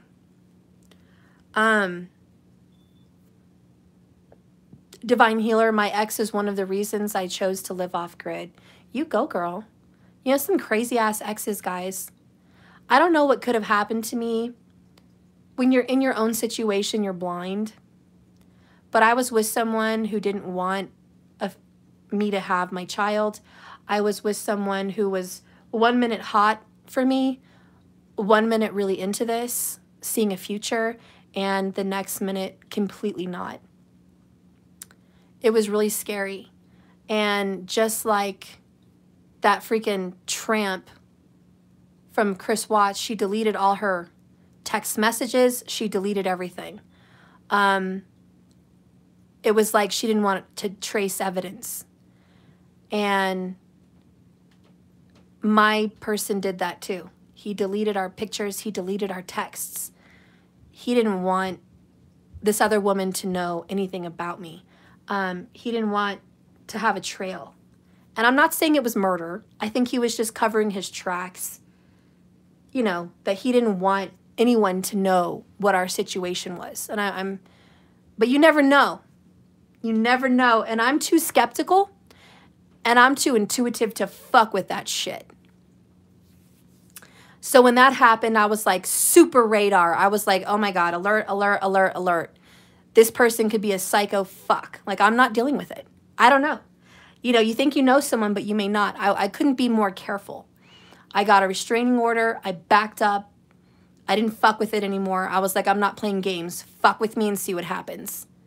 I had so much protection around me, prayers, my family, light, friends, intelligence.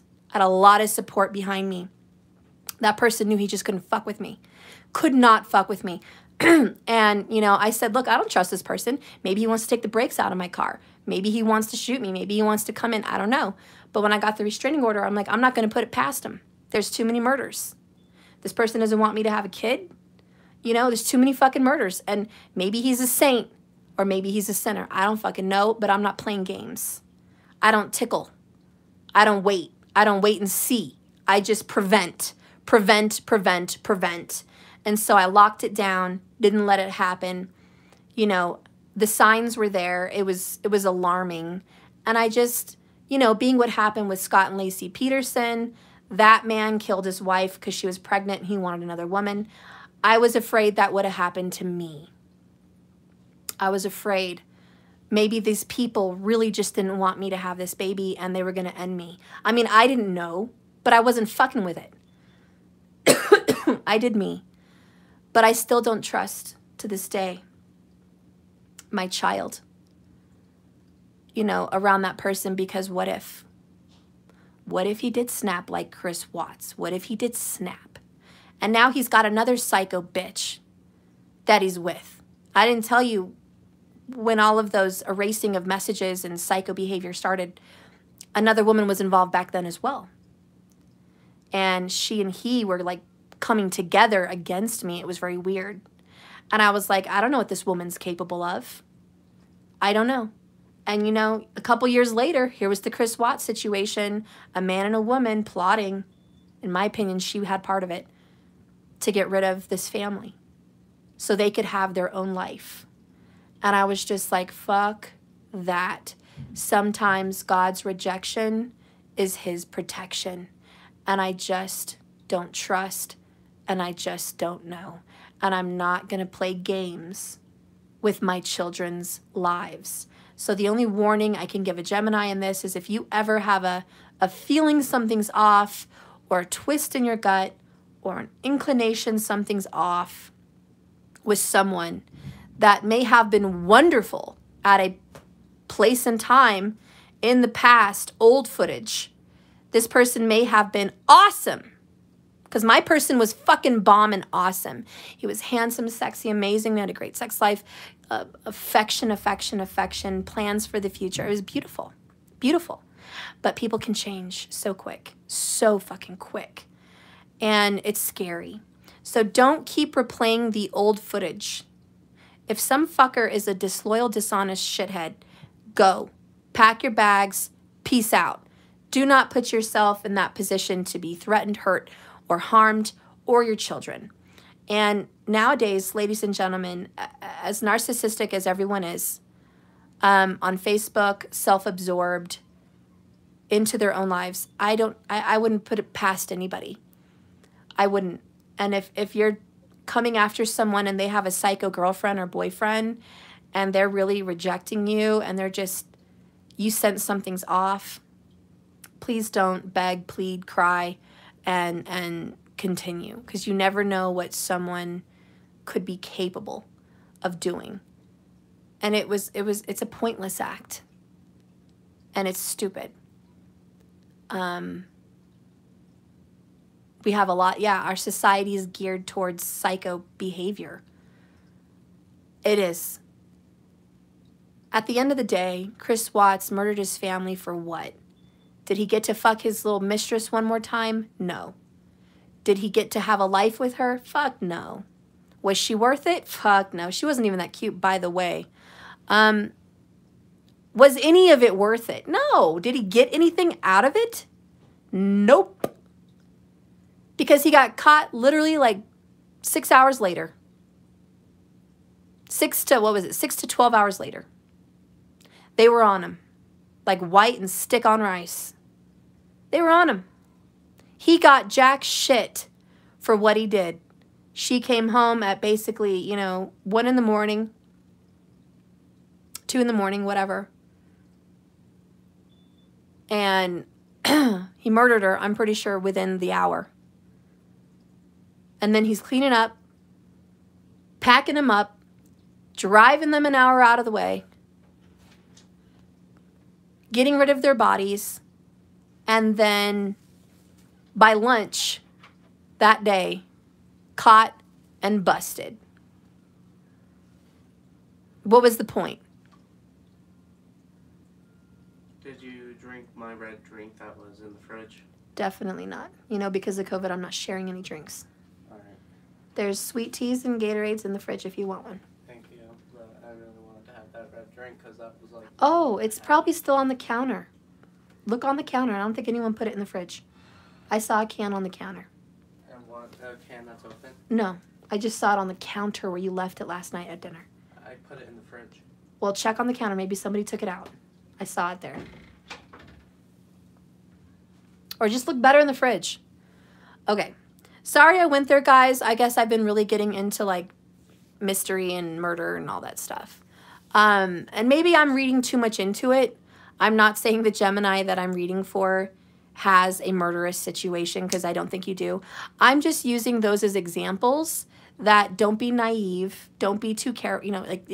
Don't ever feel like you're too careful. Be guided and create your own life. Don't count on a man or a woman to create your life for you. And forgive yourself for feeling as though you needed them to be for you what you had to be for yourself. Okay? And that is really the message for Gemini. Just forgive yourself for thinking you needed that person to be in your life to give you something. You really didn't. And you can create a new life for yourself. You're going to be happy. It's sad that you kind of have to say goodbye to this particular individual that you have a lot of attachment to, old footage. But it's time to get on that boat, get on that plane, say farewell. Or just the peripheral, the metaphorical. Just get on that, get that ticket and move on. You know what I mean? Say farewell to this situation, because this person was not coming through. Promises, promises, promises, stringing you along, bullshitting you, not coming through. And it was really just time to say, this is it. This is the end. 10 of Swords. Yeah, you backstabbed me. You betrayed me. You fucked me over. And guess what? Karma is coming for you. Karma's on the way. Karma's on the way. Okay, Gemini? Don't sit back and feel so defeated. Karma's on the way. That person who did you dirty, did you wrong, on the way. They're going to get theirs because like attracts like. And if they're an asshole or a lying, cheating, stringing along, bullshitting person, that's what they're going to get. They're going to get it. They're going to get it. Not that you need to hear that, but they're going to get it. Okay? So don't feel like you're so defeated. Take this painful ending as a blessing because you don't want to be the next person who's dealing with them. You really just don't. And if it's a money thing, if it has nothing to do with love, you're going to have to deal with your money situation, whether you like it or not.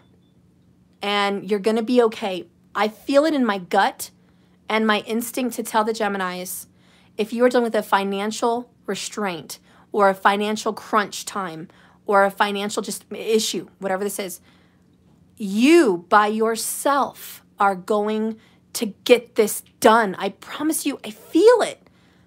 You're going to manifest a way out of this. You are. You really, really, really are. So don't worry. That's my message for you. I'm sorry it took so long. Okay, I got to speed it along. I can't keep talking like a fucking Gemini forever. So the next one is Cancer. So we're going to read for the sign of Cancer. Holy Spirit, please guide me with these tarot cards, these spiritual tools. Please show me through this use of divination a message for the sign of Cancer.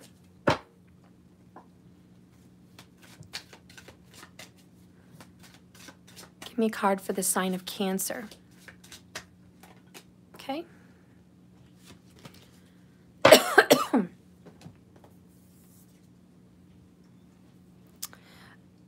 What is up with these aces? Man.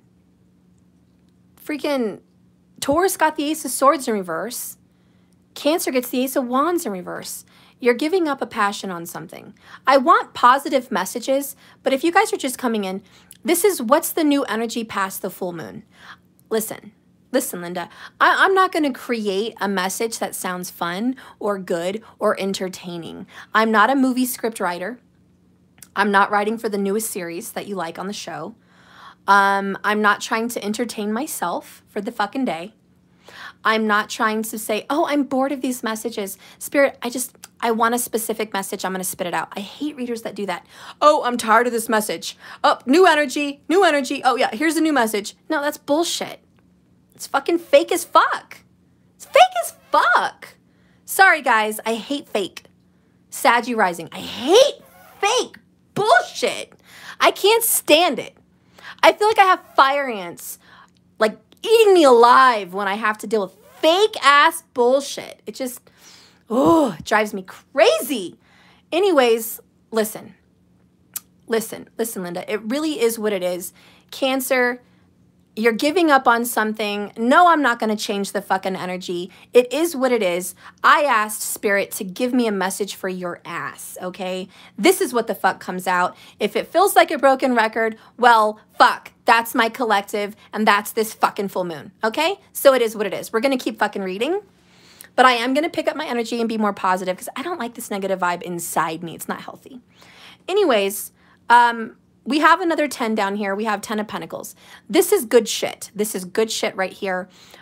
We have money, money, money, success, power, happiness, longevity, and most importantly, security. Okay? So overall, Cancer, you are a secure mofo. Okay? You're secure. You a secure mofo, and you are giving up on, I feel, a fire sign. So Aries, Leo, or Sag. Done. Or this could be part of your signs, and you're just giving up on some new beginning, some passion, some endeavor. You're just like, you know what? I changed my mind. I did a 180. I did a 180. Don't fucking want this anymore. I did at one time, but I don't fucking want it anymore. I'm more concerned about my security, my family, my longevity, and my work, or career or home. I'm not concerned about this anymore. And that's that. There may have also, for some specific cancers, maybe you really wanted to be passionate about someone and they killed it. Or you really wanted to be romantic and physical with someone, but now you don't. We actually have the energy also for the sign of Cancer where someone's coming, excuse my for saying, but into celibacy. And for a lot of you guys, you might have been celibate for a very long time already, maybe 10 years or more or less, whatever, give or take. Some of you guys may have already been celibate for quite some time, Cancer, but you were hoping you weren't always going to be. You were hoping that you were going to move into this romantic relationship. Maybe you were waiting on someone. I don't know. But now it's done. It's death. And you're just like, you know, I got to go be celibate again. Whatever this is, you're putting your money where your mouth is. And what that means for me is you're putting your heart and your attention where it counts. And where it counts is with your family, your health, your home, your career. Okay? That's where it matters. And you're like, you know what? Your little passion that you and me had, the little romance we had, the little fling, or the little new beginning I wanted with you, or the passion I had for you, it's done. It's been killed. And I don't want it anymore. Fuck you. And there's the Devil card in reverse. I see you for what you are. That's it. I'm out of here. I think Cancer is smart enough to know when to hold them, know when to fold them. Right? Is that what's going on, Cancer? You know when to hold them and you know when to fold them. And this is you just like, I know when to fold them. I'm not stupid.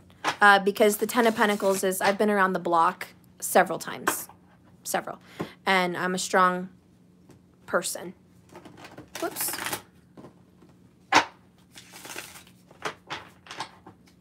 So what's coming up in love? Holy Spirit, please guide me in love for the sign of Cancer. Please guide me in love.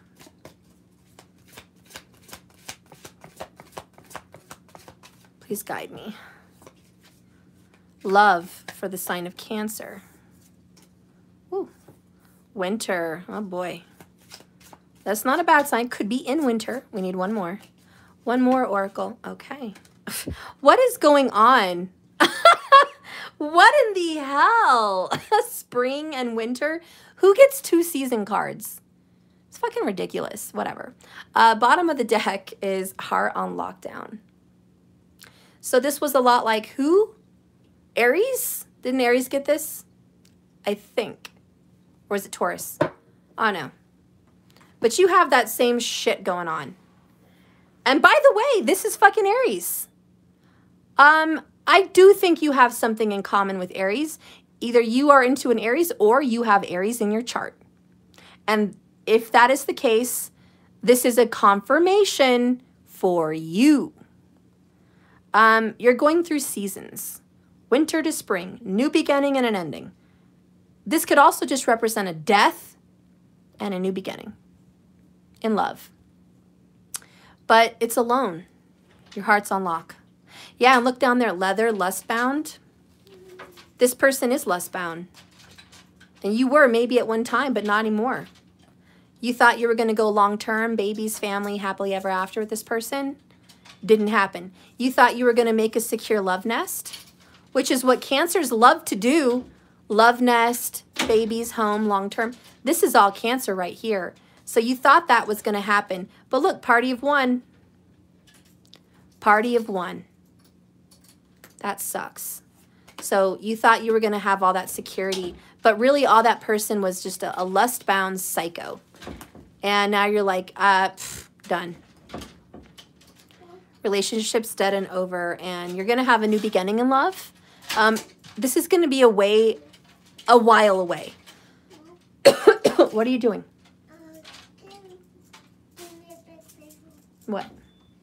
Please text sandwiches real quick. My sword in the car. I really need if I'm gonna be ring. Which Okay. means I have a sword, you know. Well, I'm going to tell Mariah then, because she asked to call Grandma, and she'll go get it for you. You talk to her.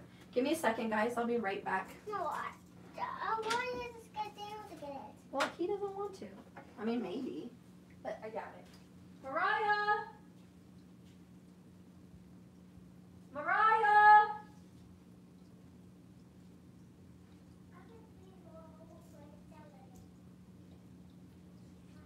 Yoo-hoo!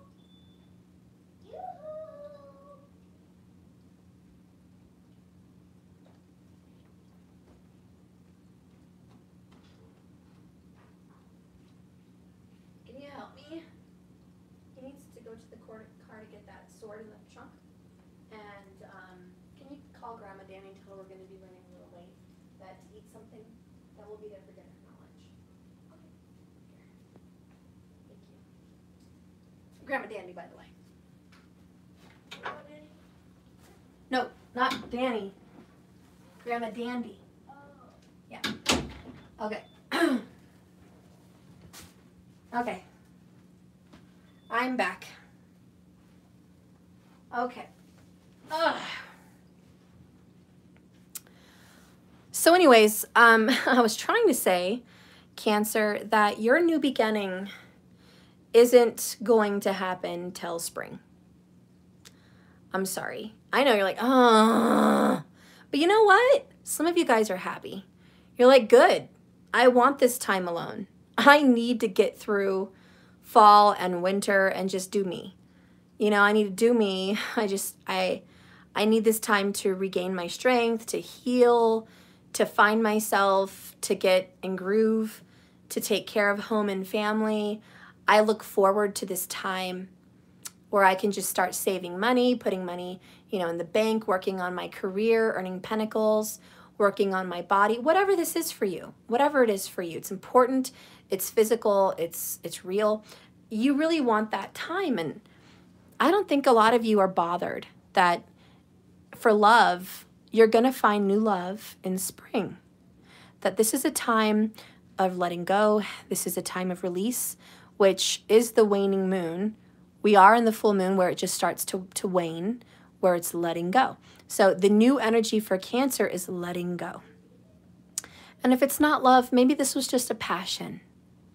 And you're learning to get more realistic. Like maybe somebody was really trying to be a rapper or a singer or a writer or whatever, and you were like so passionate about it, but now you've been kind of brokenhearted about that, and you're just like, I'm gonna get a real job. You know, I need to make more money, I need to start a career, I need to focus. We all have passions, and sometimes they die because, you know, responsibilities, children, family, home, and hearth, are more important.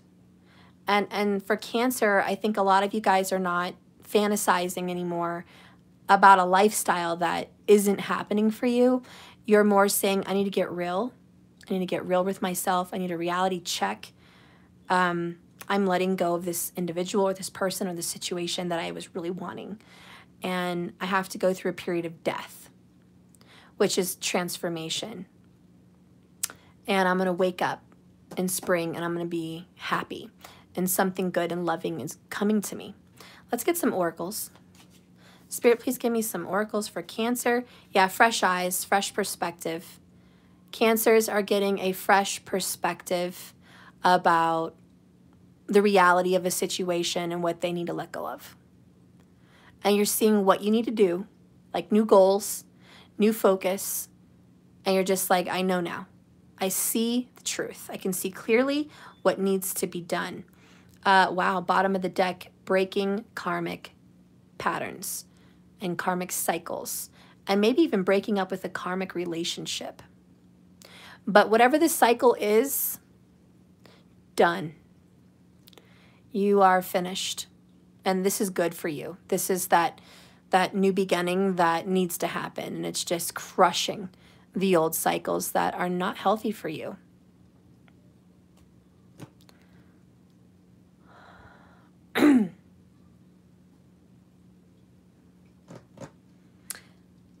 Okay.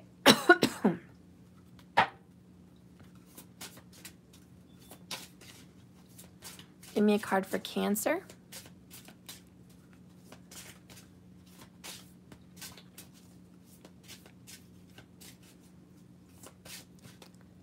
Yeah, for someone had a comment. Yeah, for some of you guys, it may just be you have to get real about your situation. And you're not as excited or as passionate about fantasy as you once were now that you got real. That could be totally it as well. Bottom of the deck, I am chosen. And for some of you Cancers, that may be hard to believe because you don't like rejection. Cancers hate rejection of any kind.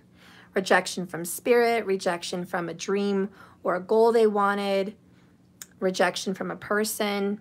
You know, Cancers just don't, they can't, a lot of them can't take no for an answer. It's like, I don't believe in the word no. I hate that. So they love to be chosen. So that's a difficulty. The next one is I will pray. Oops. And I think a lot of you guys are going to start being more spiritual. You guys are going to start really getting into spirituality. Whatever spiritual practice that you want to get into is going to give you peace. Getting grounded, seeing spirit, praying, being more intuitive of where your spirit needs to go, and just really connecting with that light source. That's going to give you peace. So if you are going through a difficult situation, prayers, mantras, meditations, yogas, grounding, any spiritual practice, that's going to give you a way out. That's going to help you deal, okay? So we're going to get a forgive yourself for the sign of Cancer.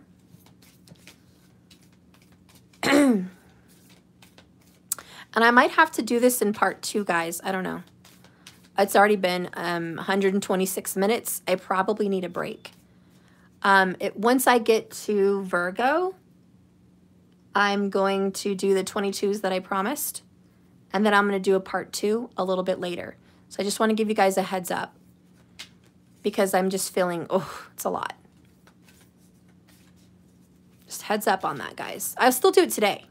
Just need a break in between. Just a little break.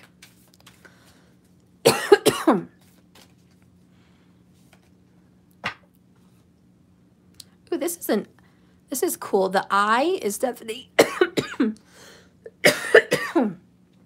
on. So the third eye. The third eye, wake up and see through your intuition. And Cancers are very intuitive.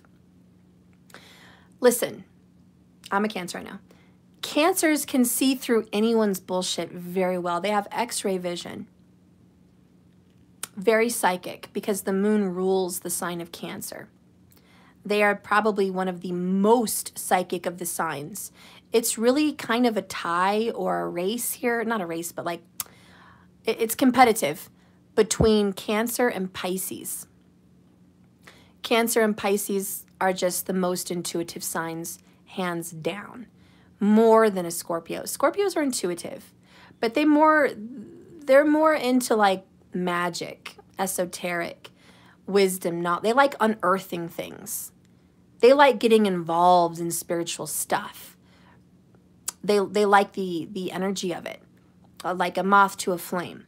So they're into that kind of stuff. But I've seen a lot of Scorpios that don't follow their intuition. They don't ever follow it. It's not loud enough of a voice for Scorpios to really follow it. Where Cancer and Pisces hear the whisper. They hear the voice. They see the light. And it's like a sound they must follow. You know? Just like Frozen 2. I know I have kids, okay? Frozen 2 Disney, where Elsa hears the singing of her mom on that, you know, icy place, whatever it was. And she keeps going to it, no one else can hear it.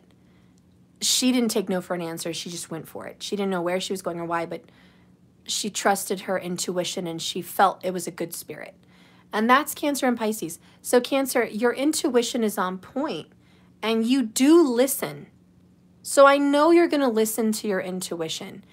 But to be honest, Cancers, when they really want something, they hate to listen to an intuitive voice that says, let it go, or turn away from it.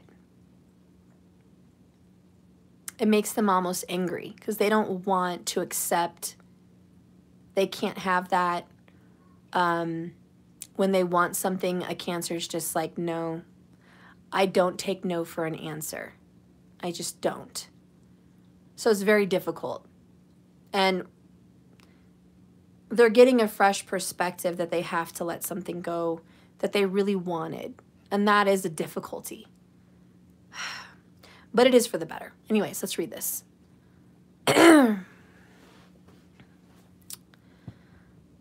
Oh, look, there's a little home, which is totally Cancer, a little home. It says, I forgive myself for not giving my body the care and attention it's been asking for. Have you been neglecting your body, Cancer? Are you not making those steak and salad dinners you want for yourself? Have you not been doing yoga or exercise or drinking your water? Have you not been doing your stretches? Have you not been rubbing yourself down with lotion or getting a massage when needed, even from a little machine? Cancer, forgive yourself for not paying attention to your body, because your body's been telling you we need to work on our self. We need to improve ourselves. It's for our health. It's for longevity. And so Cancer's been needing to do that.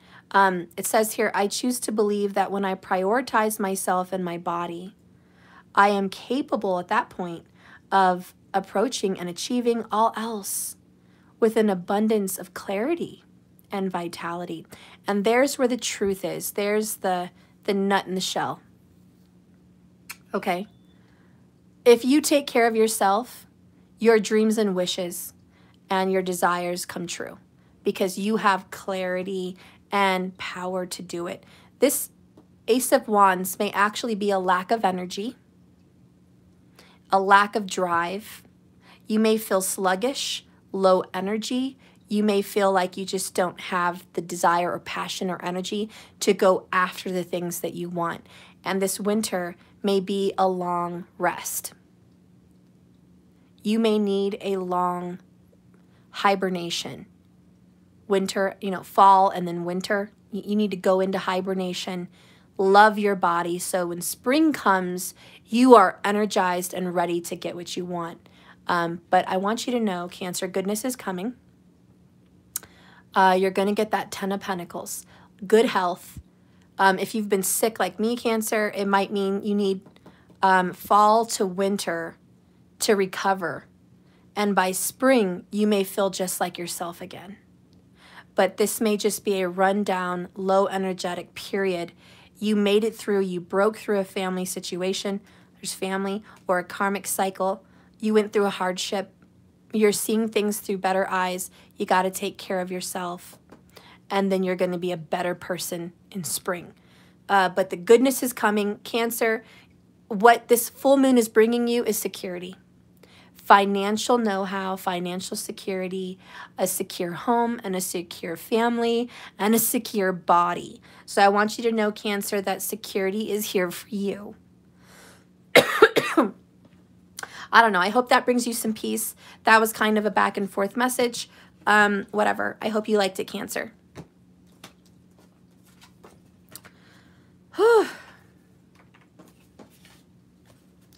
Okay. So now we're going to get into Leo.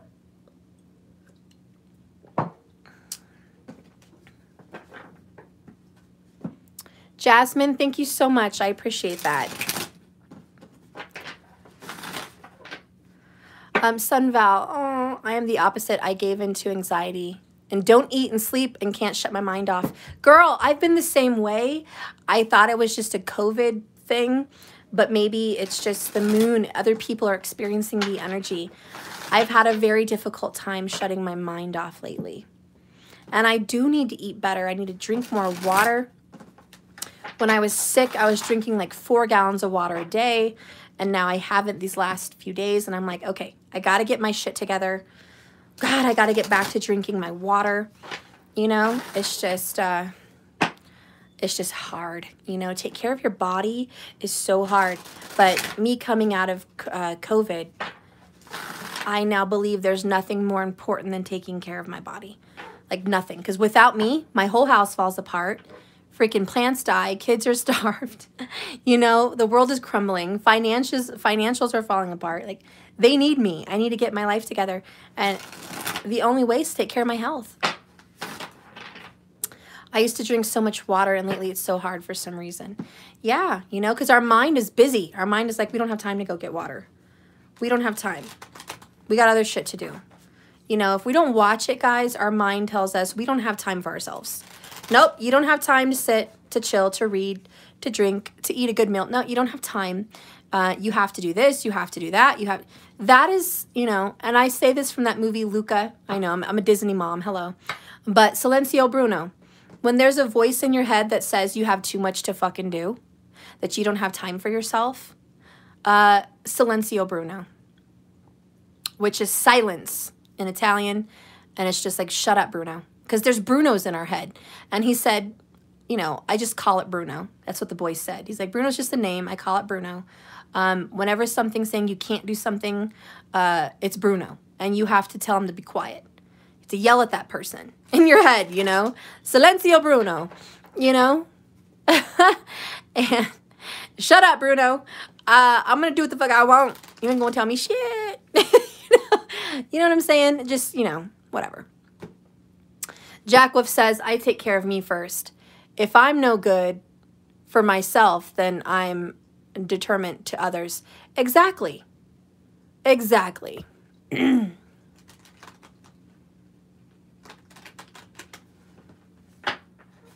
Why are we all off lately? Yeah, Sunval, we're all off. If you really want my honest opinion about that, and if you look at the CIA and the FBI and some of these websites, videos, they even admit that manifestation and the act of creation is a mindfulness thing inside of us. They admit that we as humans have that ability. They've seen it. They know it. There's a lot of rich people. They know do this. They're aware. But yet the world wants to conform us into thinking we have to fit in a box. And the only way the world works is through this hamster wheel. And they use social experiences to encourage us. It's like when a bunch of friends are together and someone has a bad idea and one friend says, I'm going. And then the other friends are like, okay, well, we're going too. And then you're the last one standing and you know it's a bad idea and you shouldn't go. But you look around and you're all alone. So you run to catch up to them because at least you're with other people. And it's that safety in numbers. And I think they count on humans to be safe in numbers. So we follow. If there's a big group of something going on, we follow it. Even though our consciousness and our conscience and intuition tell us we shouldn't do it. It's not right. It's not the right direction. A lot of people just follow because it's a social thing. And I think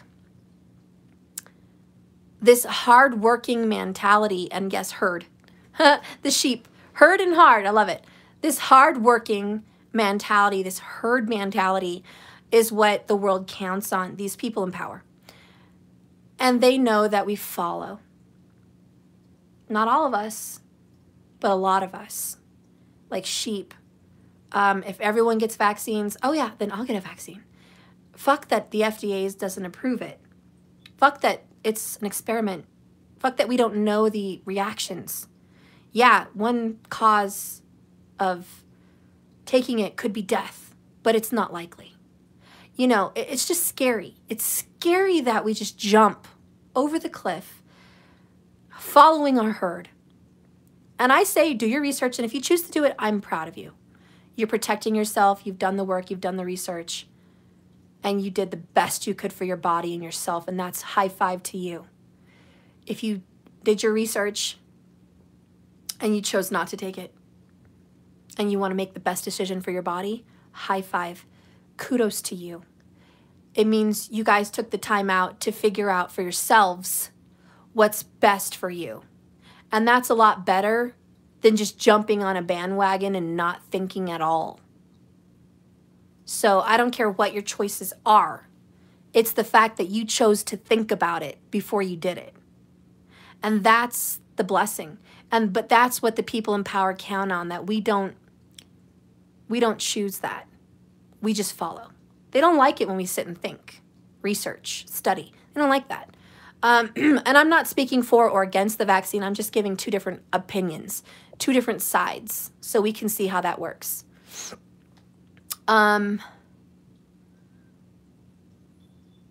So this, all of us feeling off is very strange, because you all know if any scientist invents free energy,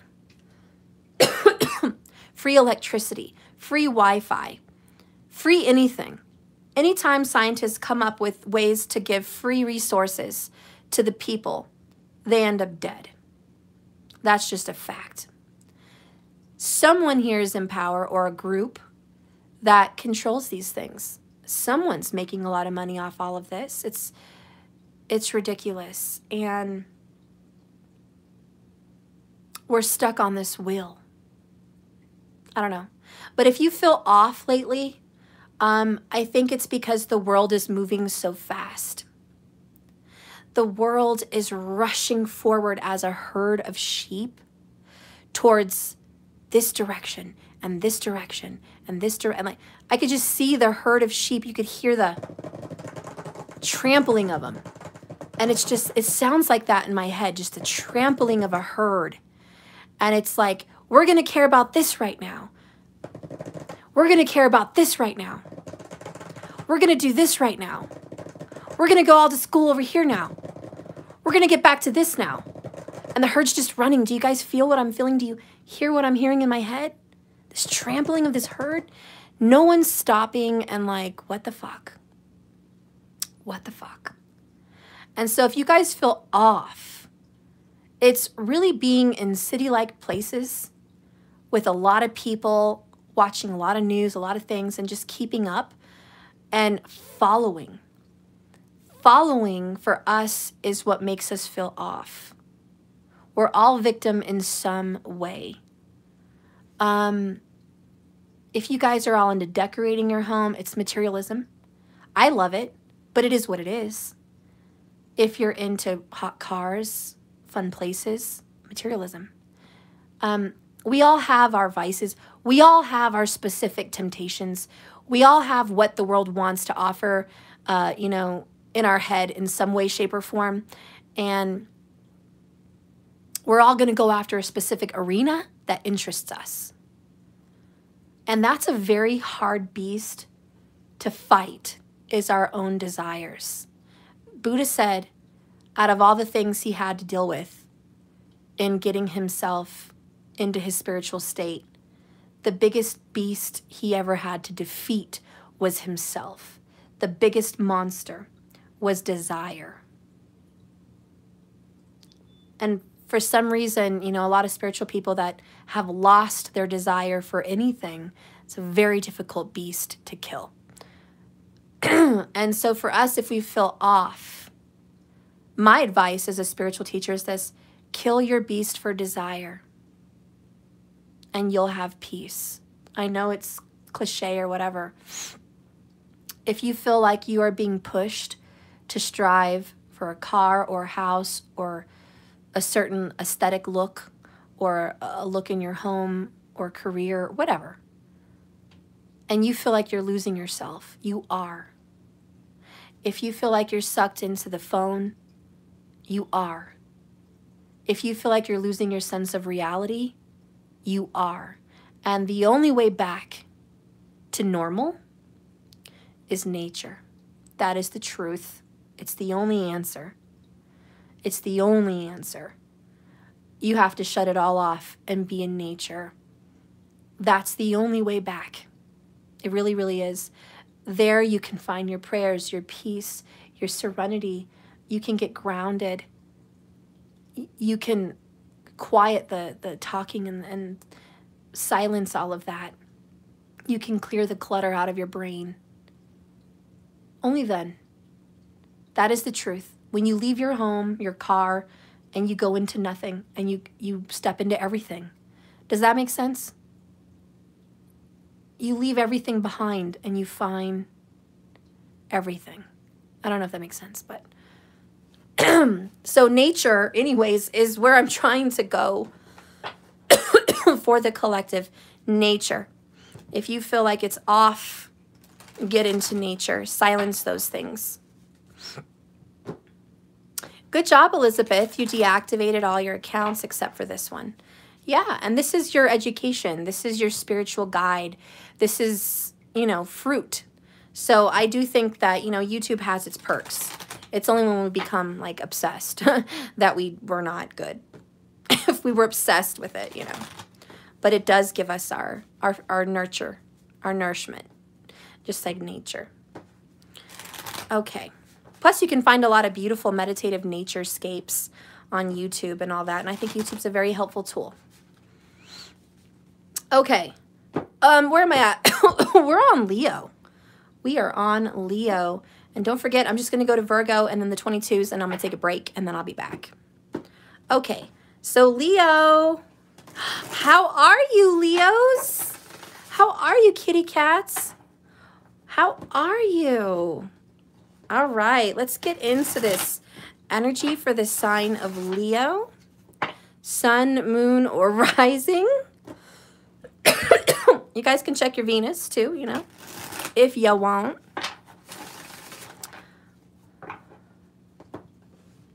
Spirit, Holy Spirit, please guide me to a message for the sign of Leo. Please guide me. What is this full moon bringing to the sign of Leo? Okay. Well, all right. Okay. Okay. So we got Temperance in reverse. All right. Which is a lack of balance, but it's also about getting balanced, you know. Temperance is about patience. Leo, you're not getting a lot of patience lately, or you don't have it. You're a little bit more impatient. Leo's tempers are a little bit flaring for whatever reason. I think we did just recently have Mercury and Mars in Leo, so that might explain a lot of it. And Vedic sidereal, please don't hit me with that tropical bullshit, please. Anyways, impatience, lack of sleep. I feel for Leos, why the fuck can't you rest your head? Why can't you sleep? Leos cannot sleep. They just, I don't know, it's too much, too much, too much. Another reversal, and it's you. It's Five of Wands in reverse. Leo, 5th house fire energy. I'm not liking these double reversals for you, to be honest. To be real, you're not fighting anymore. You're worn out. You're tired. You're losing friends. There's a lot of betrayal with friends. This usually talks about like a competition, something you want to practice with, something you want to fight for. 5 is change, fighting for change. But this is, I'm not really fighting for change. You called it before I flipped it? That's awesome. So you're not fighting for change. You're depleted. You're tired. I think that's the best answer. Leo, you're just fucking tired. You're not fighting for someone anymore. You're not fighting for victory anymore. You're not fighting for shit. You're tired. You're not sleeping. You're overworked. You're overthinking it. You're just exhausted, fucking tired. Your life is absolutely unbalanced, and that's absolutely why you're so tired. Absolutely drained. What else can you do? I think you're working so hard for better everything. You wore yourself thin. For some of you guys, you hurt your body somewhere. And I think you're experiencing some problems with your nose. I don't know what's up with that. Maybe you're stuffed. Maybe you can't breathe right. Maybe you got punched in the face. I mean, I don't really know what happened to your nose. But I don't know. I also heard, do you smell what The Rock is cooking? I don't know. Like maybe there's a fight you don't want to fight about. Like, oh, you want to avoid a fight as well. It's like, I don't want to fight with you. I'm tired. I just got home from work. You know? You're like coming home like, I don't want to fight. Please don't pick a fight with Leo. Like, they're fucking tired. They're like, man, fuck off. I'm so tired. I don't even have time for your shit, man. Leo's like, some Leos who clearly aren't suffering from lung issues like COVID or pneumonia. Some Leos maybe even taken up smoking. You know, I'm not promoting smoking, but I did watch a health check fact where nicotine apparently prevents inflammation. So I don't know, there's something about people that smoke that they can kind of avoid some lung issues. I don't know, it's weird. The doctor was like, hey, I'm not saying pick up smoking. That's not good for you, lung cancer. But, you know, I don't know. I don't know what's up with this. This is a weird reading.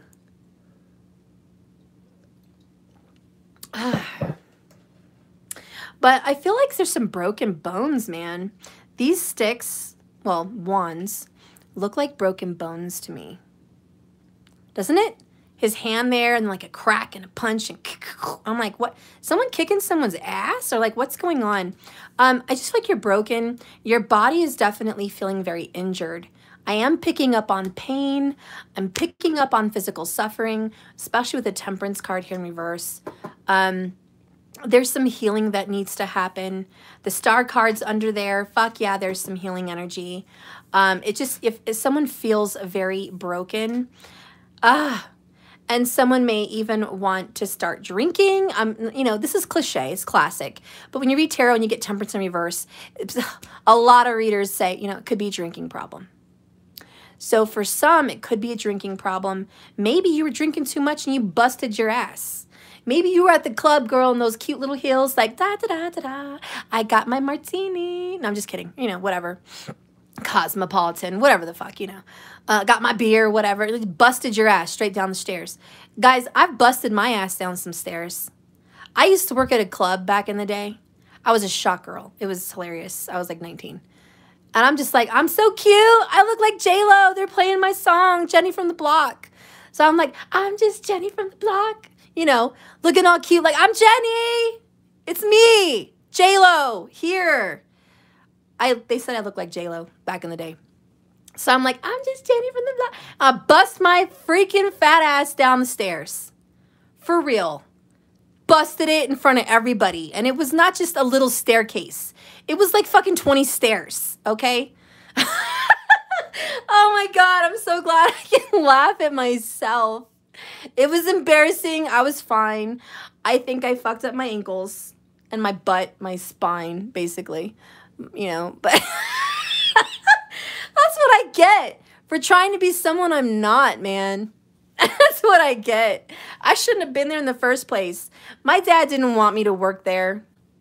He didn't want me to work there. I got some stories. My dad was cute before he died. This was back in the day. But just a real quick story. I was working in the club, 19, thinking I'm cute. And my dad was like, excuse me, I'm only, you know, 19 years older than you. I will show my ass up at the club. And he did. He showed his little ass up at the club when he wanted. And, you know, I was stupid. I'm like, my dad's not going to show up. Yeah, he did. That was his club before I even worked there. My dad's like, I've been coming here and you want to work here and embarrass me? Oh, hell no. Hell no. My dad didn't play no games. Neither did my grandpa, Ernie. Oh, no, no. He came to the club too looking for me. So, you know, these 2 men in my life were like, where is her little ass? We're going to get her out of this club. I was such a little shit. My poor grandpa and father. Like, what the fuck is wrong with me? My little smart ass wants to go work at Hooters first. And then I want to bring my ass to the club. I must have, my mom, I don't know, she had kids to raise, you know, she was whatever, she was a girl, you know. But my grandpa and dad were fucking tripping. Like, we're gonna whoop her little fucking ass. This little 18-year-old, 19-year-old little smarty pants little ass that thinks she knows everything. Oh my God, I gave him sleepless nights. I know that. Sleepless fucking nights. My poor family. But anyways, I go to work at the club there, and then I thought, you know, in order to get good tips, it would be cool, because it's not a strip club. It was just a dancing club, you know, just a regular club. And I thought it would be cool. I think it was like New Year's or some shit. Yeah, it was New Year's. Everyone had blinking little pins. Happy New Year's, right? And then our manager at the club was like, here's a pin, here's a pin, here's a pin. You know, everyone wore these blinking pins. And I don't know why I'm telling you this. It feels like I'm talking to a friend. I'm talking to a friend, basically. So I don't know why I'm telling you this. But I got these 2 pins. I wanted 2 of them. So I told my boss, Chuck, I want 2 pins. He's like, why do you want 2 pins? Don't ask questions. I want 2 pins.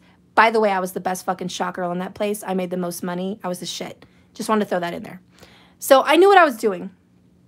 I'm good at sales. I'm Gemini. So he used to tell me, I don't know what the fuck this girl just did, but she just sold the shit out of this bar. Follow her. Do what she does. Make money. Bye. You know, and I was pretty new. But I was like, that's right. These girls don't know how to sell shit. I do. Plus, I was cute. I mean, that helps. But I also have a mouth. You know, I know how to sell, you know. So, anyways, I asked for these 2 pins. And I decided to put them... Oh, my God. I can't believe I'm telling you this. Okay. In my bra to look like nipples. So, from afar, you know, there's my boobs. And there's 2 blinking lights. Where my nipples should be. Because I'm a fucking idiot like that. I was 19. Cut me some slack. This was before I busted my ass on the stairs. You know, way before that. But anyways, I'm wearing these 2 fucking blinking lights. I'm like, yeah, woohoo, who wants a shot? 2 for $5, blah, blah, blah. You know, getting good tips. I did some, I'm not even talking about other stuff. I just can't. That's another day. But my father... My sweet father, my poor dad, if you're listening to me, Dad, in heaven, I love you and I am fucking sorry. I'm so sorry. But my dad walks in, taps me, because the club is full, butt to butt with people, just bouncing butts back and forth. You touch my butt, I touch yours, who knows, because it's fucking packed. We're all touching butts. And my dad shows up and he taps me on the shoulder, and it wasn't a butt wiggle. So I knew, okay, this person knows me. They're tapping me on my shoulder. It's not a butt tap. I turn around and it's my father. Fucking embarrassment.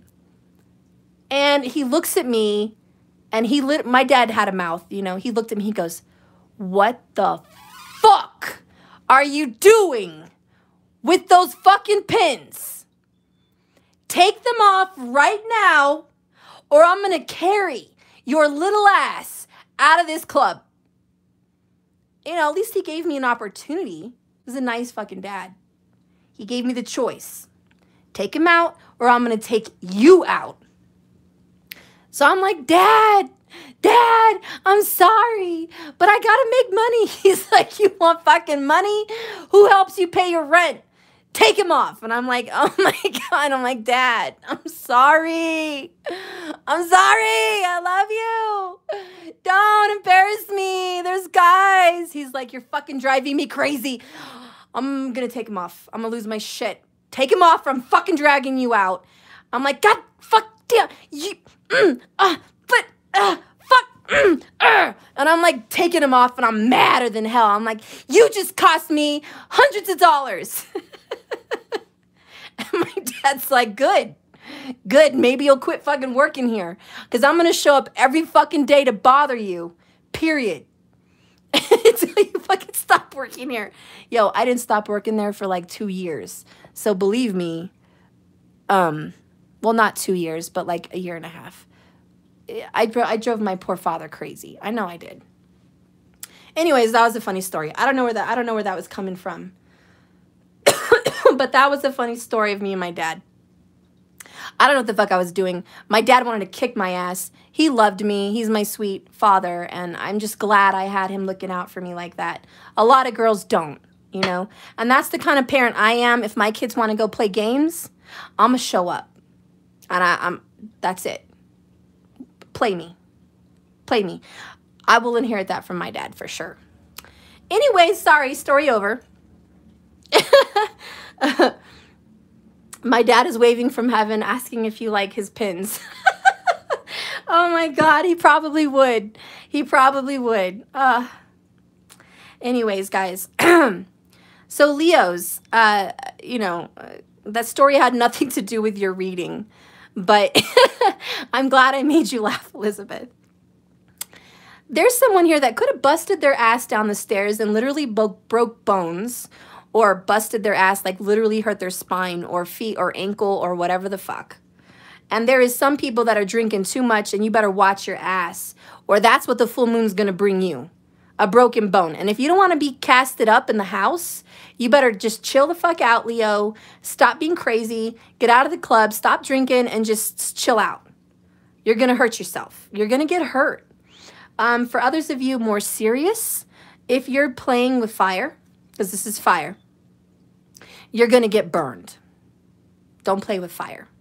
Don't play with fire. Chill out. You need to get some balance, okay? Because your anger, there's a lot of anger here. Also, a temperance, which is patience, and upright. In reverse, it's no patience. It's anger. It's temper.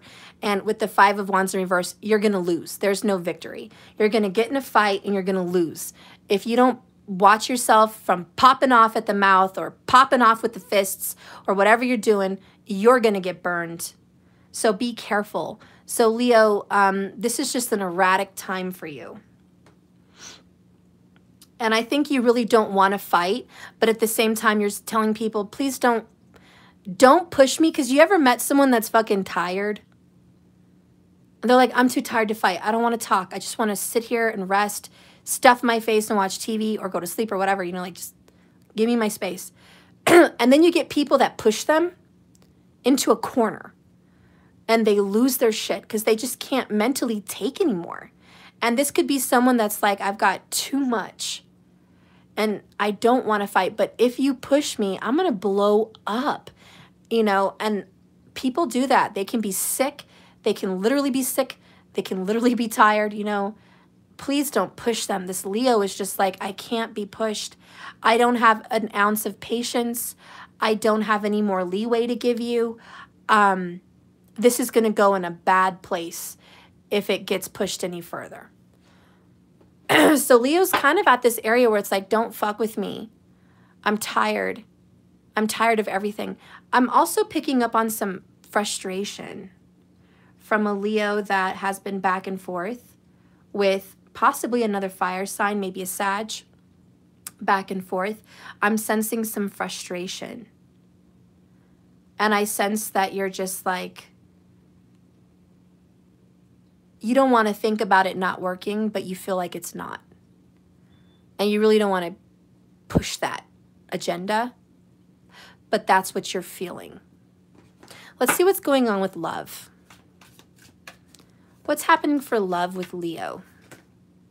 Ooh. Leo, you are going to a little strip club. Mother mofo. You mofo. Oh, it's 100.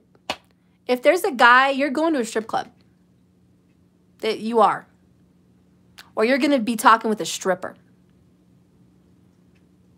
It's in the card. Lover in the night. Temporary. And I talked about a club earlier. I got temperance in reverse. There's drinking involved. You might be fighting over a stripper girl or a loosey-goosey girl if you're a guy. You might be dating a girl that's like this. She, you know, hi, Leo. Hi. Hi, Leo. And she's like a crazy psycho-obsessive bitch. Watch it. Watch it now. Somebody might be messing around with a crazy psycho. Woo! Yo, I'm not even lying. Listen, Leo, listen. Leos, if you're a guy and you're dating a woman, arrows of love, Cupid's arrow hit you with a sexy girl, I would watch the fuck out. I think she's crazy. She is freaking one sandwich short of a picnic. I'm getting vibes. And I got that before with another reader. I got that. There was a reader that has a girlfriend, and she's a little bit cuckoo cuckoo for Cocoa Puffs. I could just see it in her face. I saw her picture.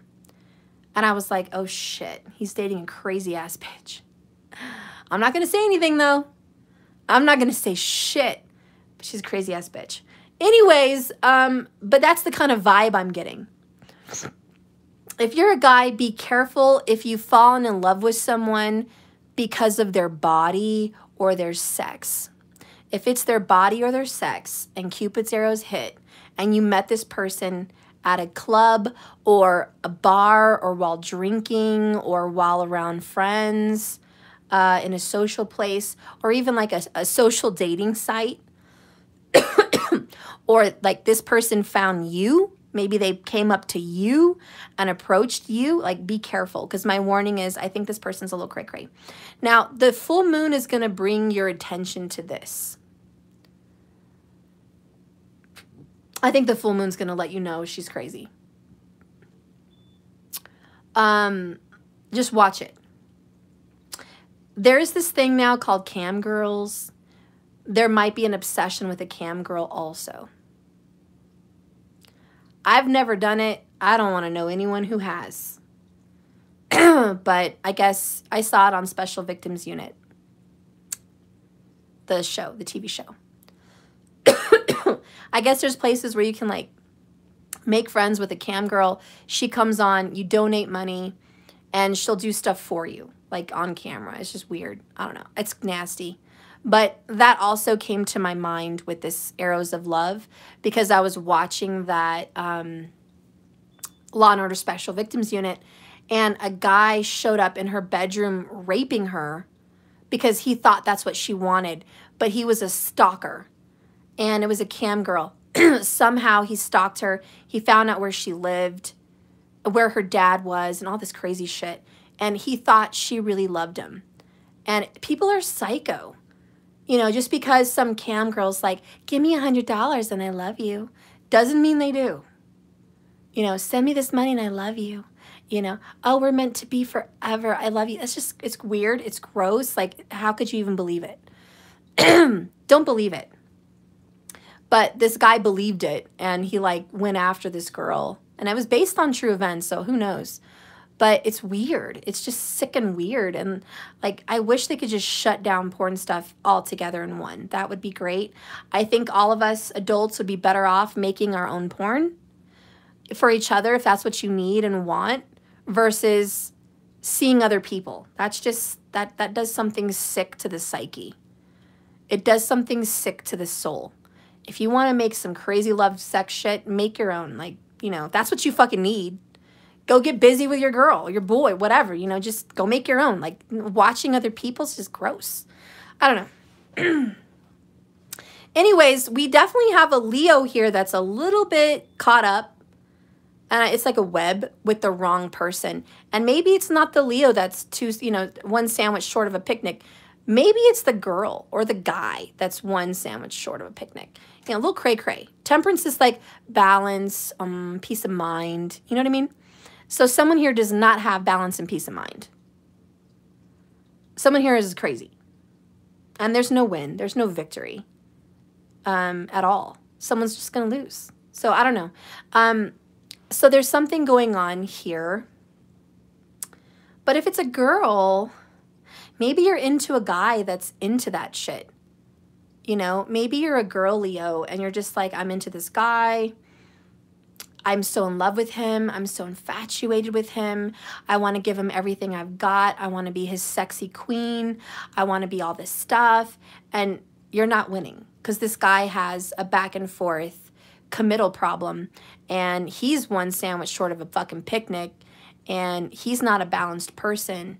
And he's into like porn and other shit behind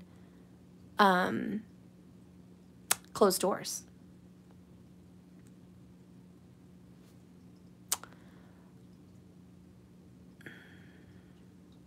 Steph, the broken bones on the first card.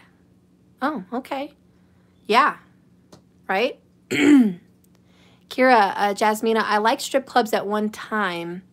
I went with a guy friend who had a girlfriend in a different country, but he was rich, so a regular, I got to know the girls. Some of them were cool. We traded shoes.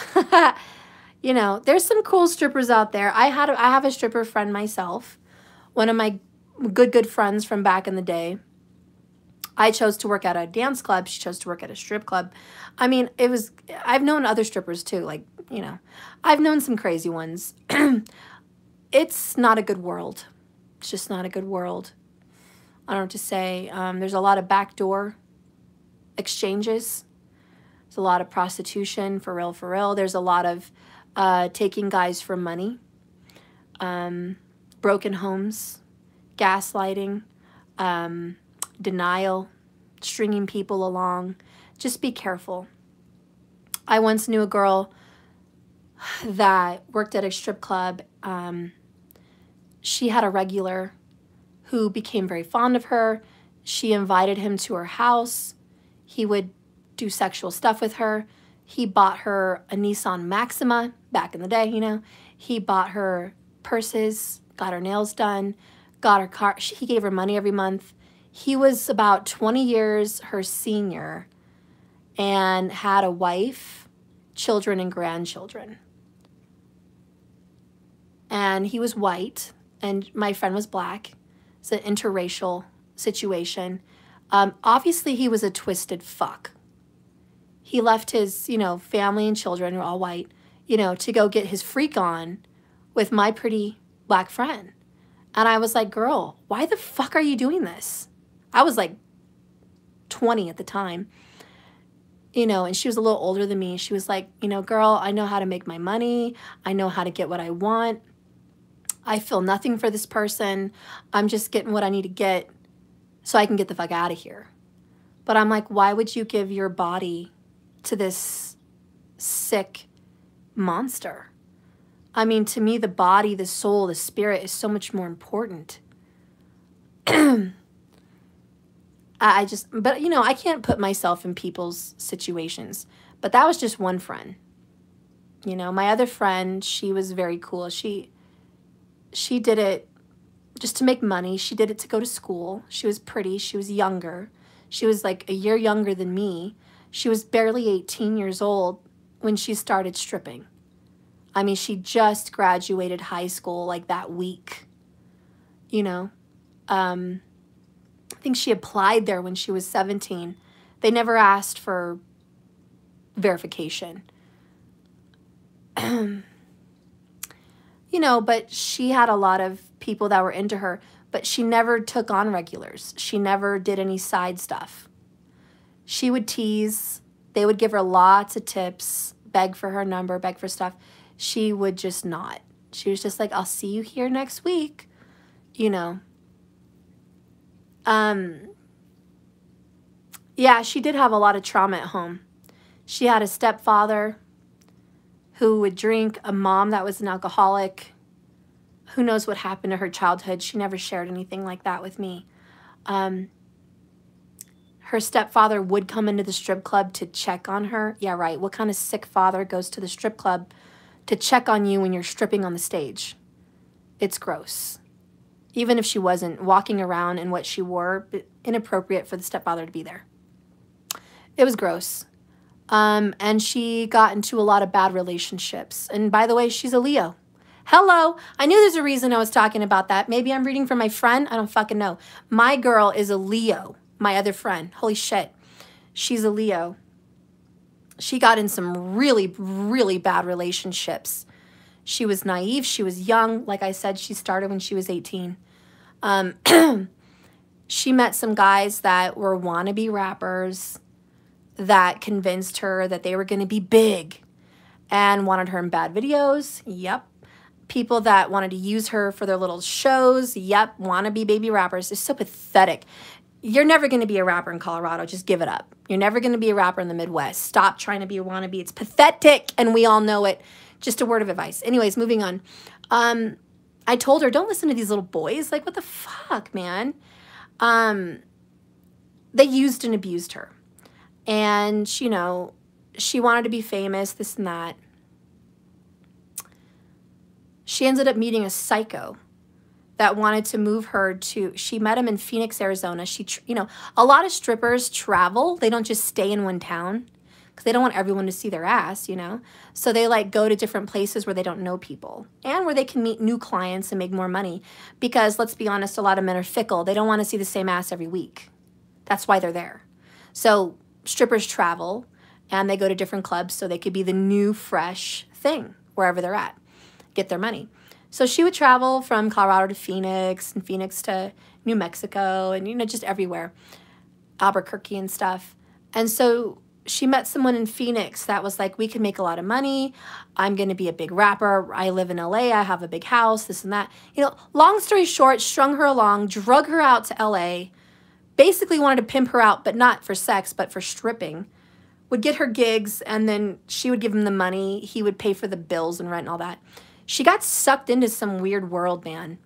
And one how or another, she ended up with some psycho guy that wanted her and another couple women to be his wives and like brainwashed her and convinced her of all this stuff. And it was just weird. And, you know, long story short, she ended up really going crazy with these people.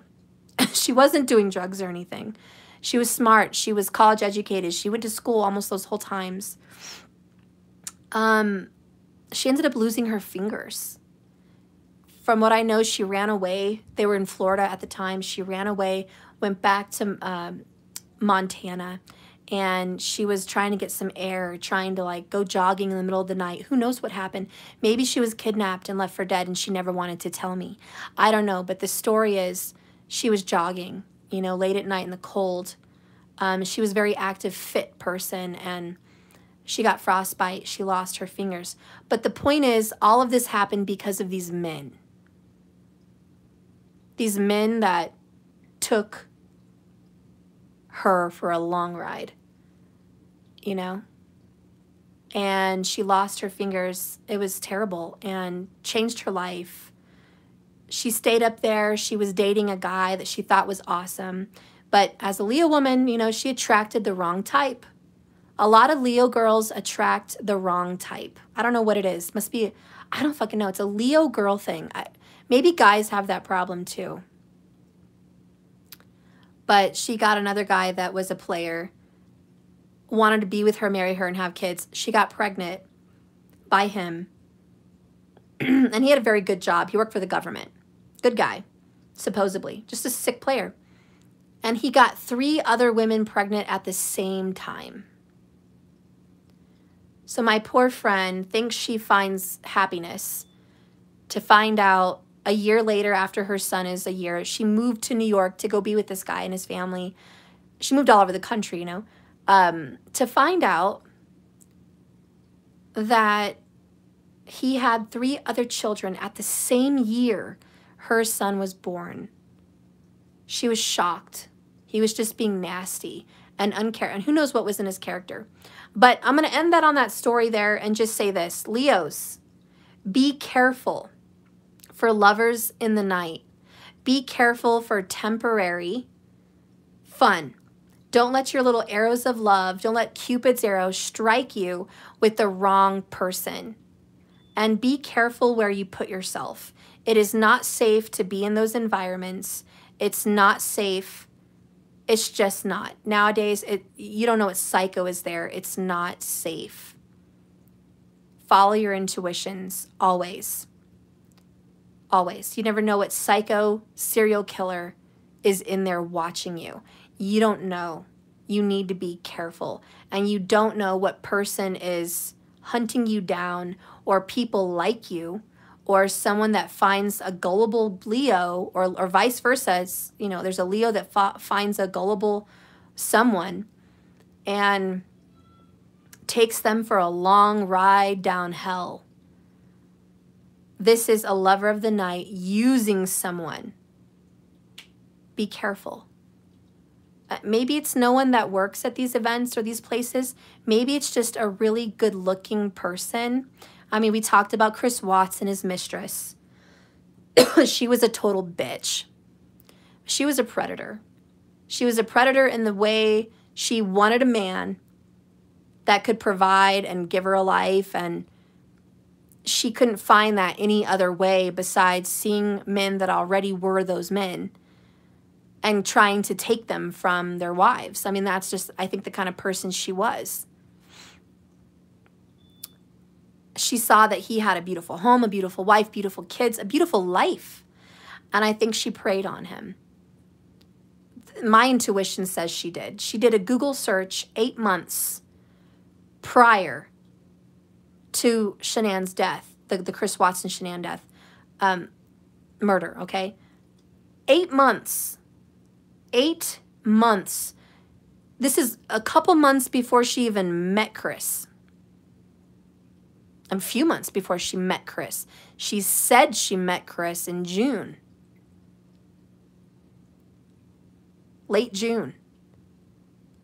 But this freaking search was in like months before that. So didn't the police think that was a little odd? Steph, all your reads lead up to psycho and murder. It's on the brain. Yeah, it's on the brain, but it does make sense with this lover of the night temporary, 5 of Wands, broken bones, temperance, drunken, no balance reading. It does make sense. Absolute sense, because I see that mistress as a lover of the night. And I'm telling my, clients, my people in here watching to be careful. Be careful, because that makes sense. And we do have to be careful. And, I mean, just look at it. And this was her. I mean, if you look at her pictures, she wore a bikini in the bathroom. He was taking pictures. She was almost posed just like that. She was heavy into working out and being healthy and looking fit. She had a good body. She had a very good body. And she seduced him sexually. And she, she used her body and her sex. I mean, she was Googling things like anal sex. She was Googling things on Pornhub, double penetration with interracial couples. She was weird. And Chris Watts in his interview didn't disclose the weirdness, but he said her and her friends were into some dark shit. So I don't know what weirdness was going on. I guess we'll never really know the whole story here, but she seduced. And he went along for the ride, but she knew he would. My point is, don't be gullible. Because lovers of the night know what you want. Lovers of the night may be watching you, knowing what you need, what you want, what you've said on social media. She Googled his name. She Googled his wife's name way before she ever met him. She was hunting. She knew she wanted. She wanted to break up a family. She wanted to take someone. And she knew it would be easy with a weirdo like him because she could see his patheticness. She could see his desperation and his weenie behavior. And I personally, I think a weenie is a weakling, a beta male. He's just a weenie, little beta fish, little baby. I mean, he was just, yeah, he strangled Shanann, but he didn't have any weapons, knives, or guns in his house. He wasn't some massive protector. He was a sick psycho. He was still a beta. Sick psychos can be betas, trust me. But she knew, be careful. Be careful. Let's get some more cards. What's coming up for the Leo? Okay, what the fuck is this? You get 3. Fresh perspective. Refreshing. Mending bridges. Again, this speaks Chris Watts and Shanann to me, like the scenario. Don't fall for some lover of the night, sick seductress or seducer. Don't fall for someone that makes it look so great because they know what to say to get you. They know how to put the worm on the hook. Be careful. You're not going to have a victory with this person that you may have the new hots for. Or if this is past tense, this could be someone that you met like this and you've been together 3 years, 4 years, whatever. But it means that the relationship's not going well. You just don't want to deal with it. You know, you don't want to deal with the fact that they're not right for you. But there is someone in the past, which is like Shanann, in my opinion, the mending of the bridges, fresh perspective and refreshing, both fresh. Renew and mend bridges with someone else from the past. There's somebody else, Leo, in the past that is good for you. And it would be good for you to mend bridges with that person. Leave this hot-ass lover of the night alone, whoever this is. There's somebody else that was right for you that you left in the dust for someone else, or vice versa, however this message works for you.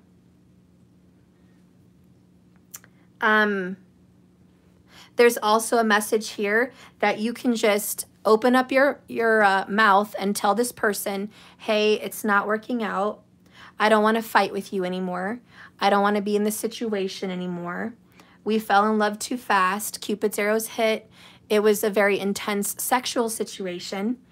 But I think after, you know, getting sober or, you know, not being involved with what I used to be involved with you, I think seeing things clearly with the Star card, I'm realizing now that this is not the lifestyle I want to be a part of. This is not, we're not going along the same path. And I want to be a different person somewhere else. Like, I just don't want to be involved in this anymore. And make peace with this person. Mend the bridge and the rift and the fights and the arguments and the stress between you guys. And just tell them the truth. I'm not into this anymore. And that is like mending the bridge. Because I do feel like, Leo, you and this person have a bridge that's been broken between the both of you. So I don't know how the situation works for you, but whatever broken bridge has happened, you know, it's just, it can't happen anymore. I think you're seeing that.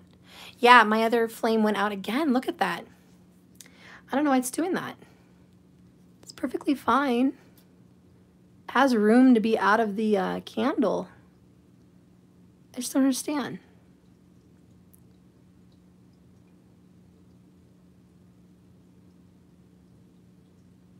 I don't get it. Okay. Sometimes the candle just burns out. Sometimes the flame of love just burns out. Yeah, we're almost there. Elizabeth, we're going to break time in Virgo, after Virgo. So I'm almost done, and then I'll be back later to finish the other. So I want you Leos to take some time here to think about what bridges need to be mended in your life and what areas of your life you need to let go of. Okay, so let's get a oracle for heal yourself. What do you need to heal yourself with? Oh, wait, that's last. The other one was the fairy oracle. My bad. Leo kind of had a crazy reading. I guess it's just watch out for weirdos. Leo, watch out for weirdos. Watch out. Maybe sometimes you're dating someone, you never really know who you're dating, right? You don't know who you're dating. They could be into some weird shit. But either way, it's time to get honest. Break the silence. Break it. So Leo, you got I am beautiful. And you got I will heal. Oh, I like it, Leo. So Leos, of course, are beautiful, much like Taurus, right? Just you carry that beauty with you. Leos are just good-looking people. You are beautiful. I'm glad you feel that way. That came out. That's awesome. And you will heal after this clarity is being had. Refreshing, fresh perspective, clarity.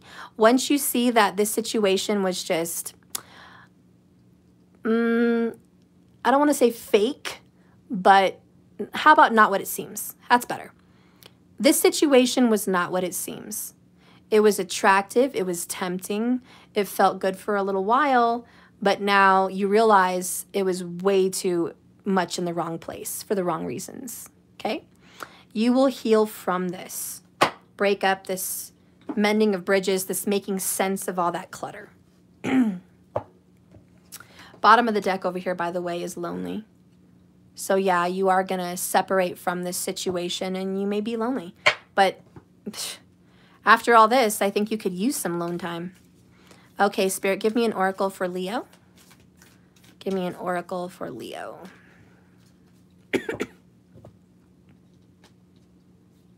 Okay, I feel like it's not that card. I feel like it's the bottom for whatever reason. My bad.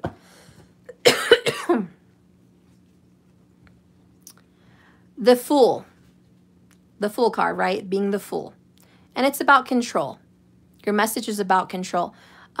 Leo, forgive yourself for mistaking confusion for a lack of direction or ambition. And I think that's important for you to know, Leo. You got, how do you say, you got beguiled. No, bedazzled. You got bedazzled by someone. Whether they were into the sex industry or not. It could just be a normal Joe down the street. I don't care who this lover of the night is, okay? Leo, forgive yourself for making that decision. You were confused. You were absolutely confused. And that makes sense because Temperance is in reverse. Five of Wands is in reverse.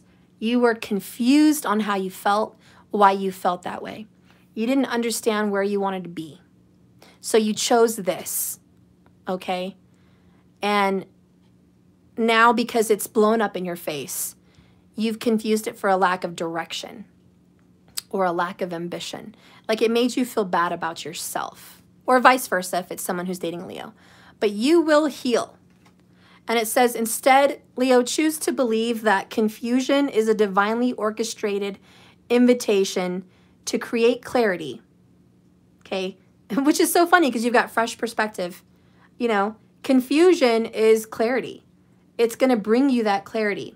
It's orchestrated, divinely guided, so that you may passionately participate in the creation of a different life that you want. Because it sounds like, Leo, before you weren't passionately participating in a life you wanted. Sometimes it just falls in your lap. Sometimes you're not even looking for love. You're not looking for a specific life.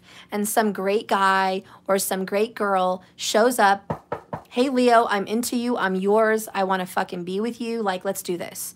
And you're like, wow, that was easy. I feel like we have that big red button that you click from the Office store. And it's like, beep, that was easy. You know, and so Leo's like, damn, that was easy. I didn't even have to pursue this person. I didn't even have to try. This person just fell in my lap, said they were mine, and it was easy. You know, and you were kind of confused on how that just happened, you know, but you're good looking, you're attractive, just much like Taurus. Be careful, you know. And you kind of are looking back at your life and going, why did I do this? Same as me. Why did I work at the club? I don't know. Beguiled. Bedazzled. All that glitters isn't gold. I'm going to leave it at that, Leo. Whew. All that glitters isn't gold. Okay, so we're done with that. We're reaching the end here. We are now getting into Virgo. This is the last sign before my break. I will be back after my break to finish the other 6. Okay.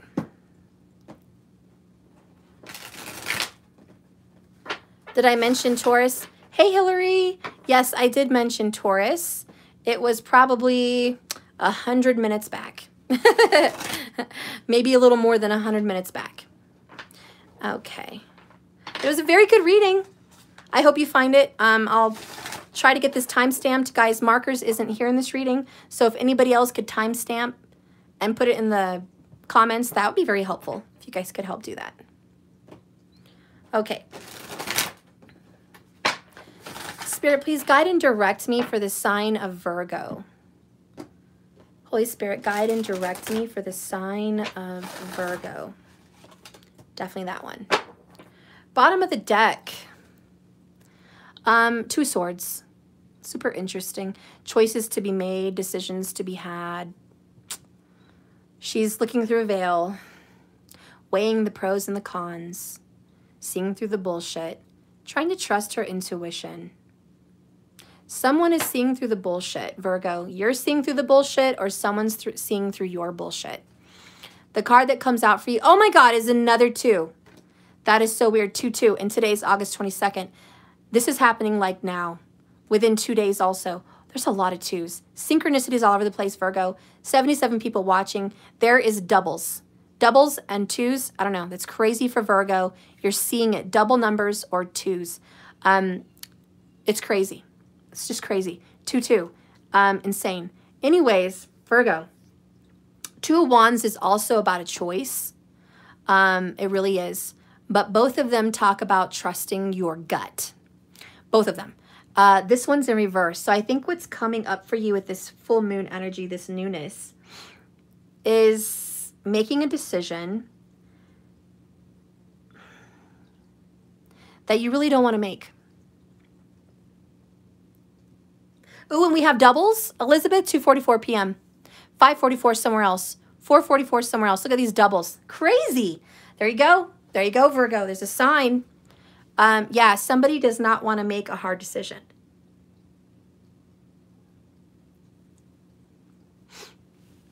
Virgo, you're dealing with a fire sign. Or you're a cusper with a Leo. Aries, Leo, or Sag. You're dealing with a fire sign, I feel. And this fire sign could also have air in their chart. Strong Gemini or Libra energy.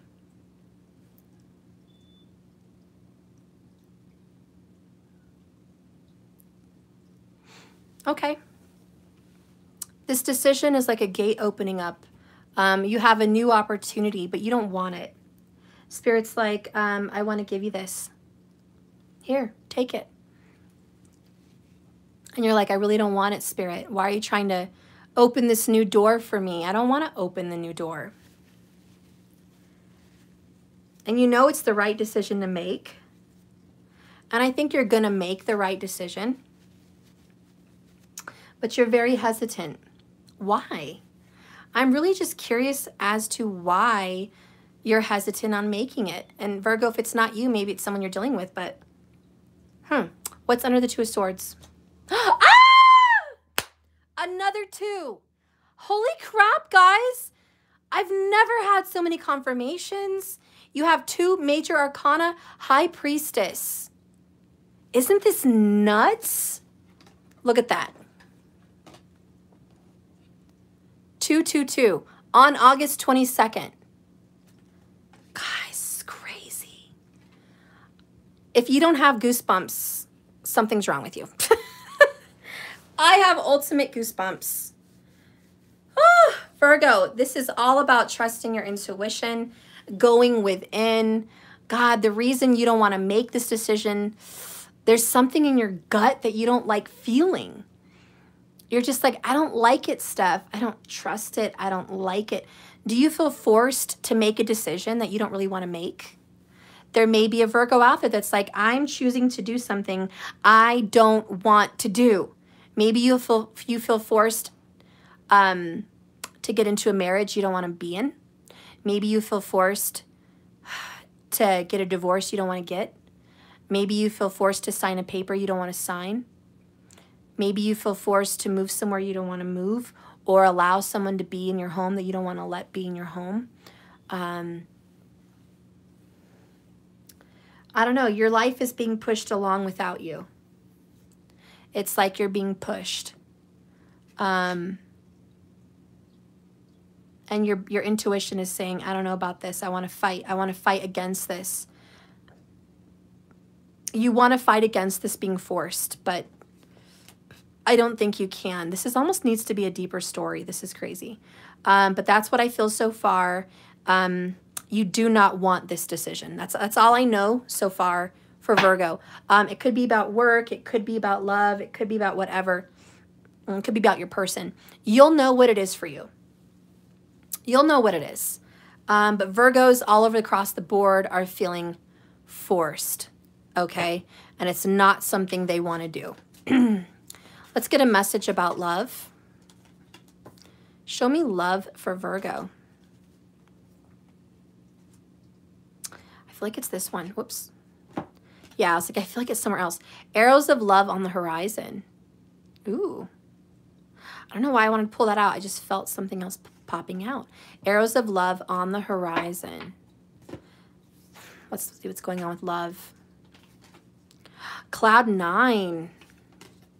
Ah! Phantom lover fantasy.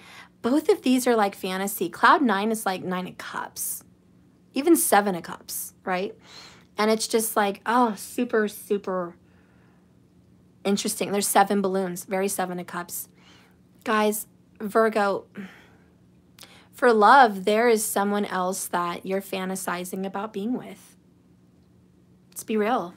Let's be real. And it's going to happen in the future. There's somebody else that is in your mind, in your dreams, in your fantasies. That's going to be more real. Interesting. I don't know why this message came out with this forced message.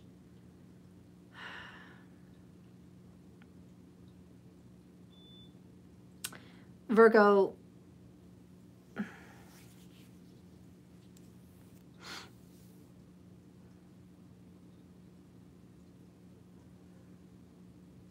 I know this is a weird story, but I honestly feel like someone is being forced into a relationship or out of a relationship, but there's someone that they really want. And they're not talking about it because the high priestess is quiet. She's very hush-hush. There's no talking. She represents secrets. And so behind the Two of Swords is secrets. There's a secret fantasy lover that is really in someone's head.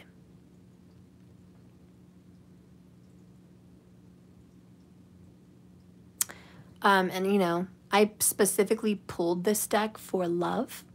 But if it's not about love for whatever reason for you, it just means maybe you feel forced to take a job, to have a friendship, or to go somewhere when all the while you really want to be somewhere else. Does that make sense? So I'm just going to say that, Virgo. Somebody feels forced to be somewhere and they want to be somewhere else, be it with love or life.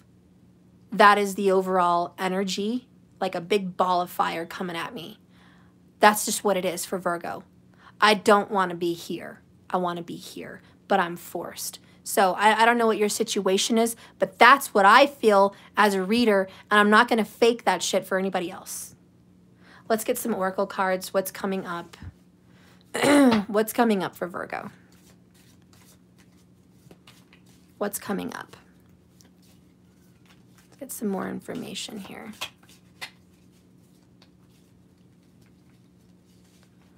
What's coming up? Huh. Interesting. Forever love. Let's get one more. Well, let's just get the bottom. Ooh, financial. Oh, shit. Seed, Asfa. In my case, I guess it's from my person's side. Oh, interesting. Look at that. Choices. Number 2, 2 of Swords. Interesting. Kira, he told me he was staying with his wife and family, but not for himself. That could make a lot of sense. What's coming up with this person for Virgo? Yeah, I don't want to be here, but I'm forced. There's no backbone. None. I do see what's happening for Virgo is like a commitment, forever love, and financial reasons. There could be a marriage or money that is making someone stick somewhere they don't want to be. Meanwhile, there's a phantom lover, a fantasy. They really have dreams, hopes, and wishes to be somewhere else. I do think in love, something on the horizon is going to come up. But look at this lip service. Someone does a lot of talking, but not a lot of action, which I hate to say does sound like a Virgo. A lot of talk, a little bit of action. Interesting. Someone feels stuck and grounded. I feel like the financial is like the 10 of Pentacles. Somebody feels stuck and grounded into a situation. because of money. And I know it's fickle and shallow, but that's a lot of it. Maybe a Virgo is forced to live a life different than what she imagined. That could be right, K-Ray. That could be right also. Yeah, but there's just a forced decision. I mean, overall, just it's loudly in my face. And this Virgo does not want to do something, but they have to. Maybe there's a lack of money, or maybe somebody's already committed to somebody else. You know, maybe somebody wants to commit to someone for money, not for love. Maybe they're being pulled in two different directions, like a tug of war with the Two of Swords. One is for love and one is for money. And for a lot of people, I bet that resonates. Maybe some people are pulled towards work or family. You know, some people, and Virgos, this could be very true for you for sure. Probably more than others.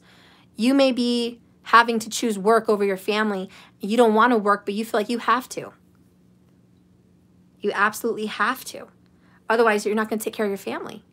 And Virgos are hard workers. They don't want to go to work, but they have to. They're fucking very hard workers. Maybe they want to be at home with family and they can't.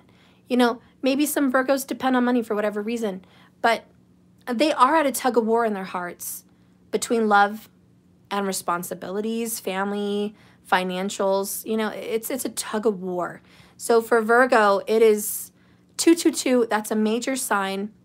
They're absolutely pulled in each direction. Guys, I've never felt such struggle making a decision. And Virgos can very well be known for indecision. Some Virgos might be torn between seeing someone that is a financial security versus seeing someone that's just for love. Some Virgos may be like, well, this person is got a good, they're a good person. They have a good job. They're religious. They come from a good family. You know, they're great, but maybe they're not your type, or maybe you're not, you know, in love with them, but you know they're a good choice. And then you're dealing with someone else that you feel like you could have forever love with.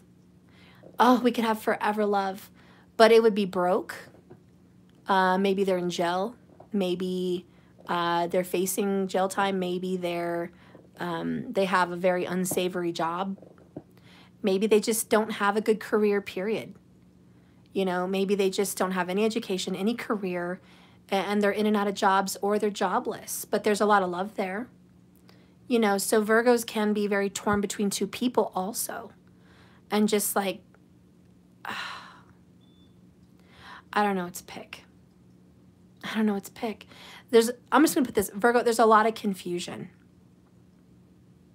A lot of confusion. And if you're in a relationship, you know, should you throw yourself more at this job or just throw yourself into the family? You are confused.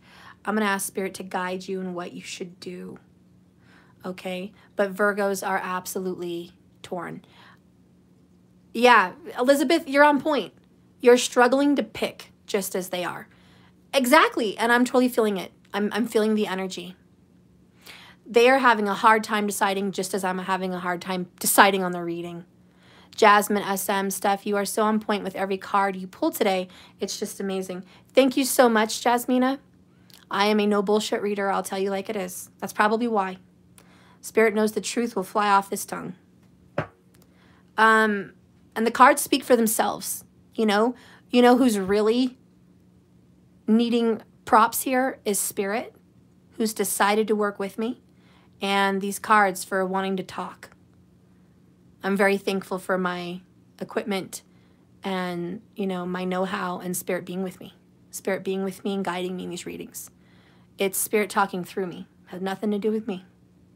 But, yeah, so this is a struggle. Spirit, what should Virgo do here? Like, can we just get some image that makes sense? Give me an image that can guide and make sense. Steve loves tarot. Okay, I'll check that out. Give me an image for Virgo. God, give me an image for Virgo. Yeah, it's this one. Bottom of the deck. Well, thank you guys. Thank you, Kara. Oh my God, Virgo, this is you, honey. This is you, honey. I'm sorry. I feel lost. This whole freaking double reading, right? I don't know what to do. I don't know what to do. And here you are looking for answers. And I feel lost too. I feel lost giving you your answers. It's driving me nuts. I want to give you an answer and I feel lost. Just like you. Like, what do? It's crazy. I sympathize with Virgo today because this poor Virgo is just like, what do I do? Oh, I'm so lost. What do I do? I don't know. I am royalty. Ooh, king, queen. This to me says royalty is in the cards of tarot. And in the cards of tarot, kings and queens make decisions. They take actions and they make decisions. You need to make one. That doesn't help what you should do. But the answer is stop living in indecision. You have to make one. And whatever comes out of this decision that you have to make will be what it needs to be. And someone said, well, which one? If it were me making a decision, I follow my heart. And I know people say, oh, that's going to get you into so much trouble. You know what I'm going to take with me when I die? My soul, which lives in my heart. It is the center of the universe, like the sun in our solar system. My heart is my sun. My soul lives there. And when I die, it's going with me. My brain is not.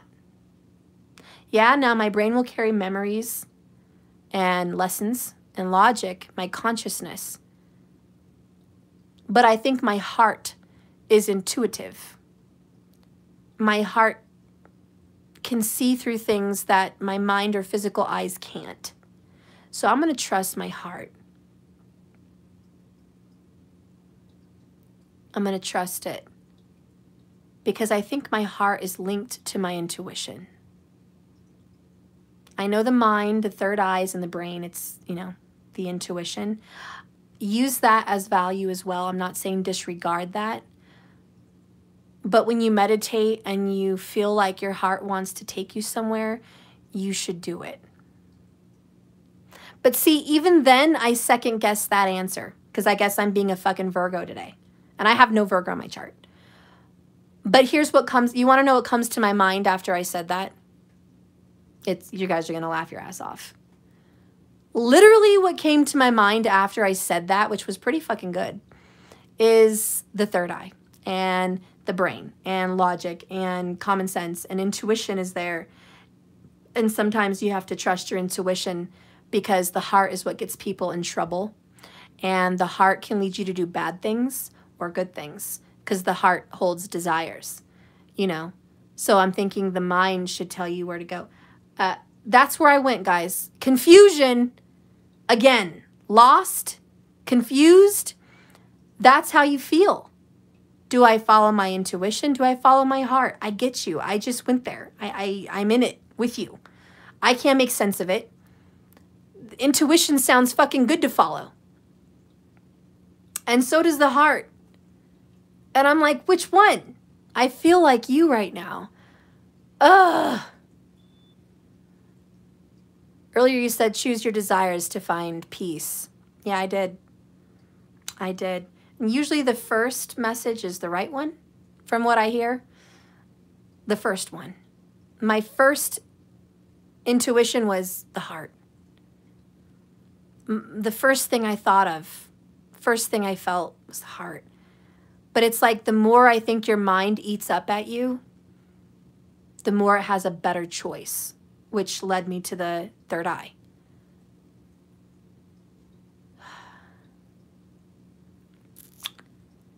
Oh, you're in a rock and a hard spot.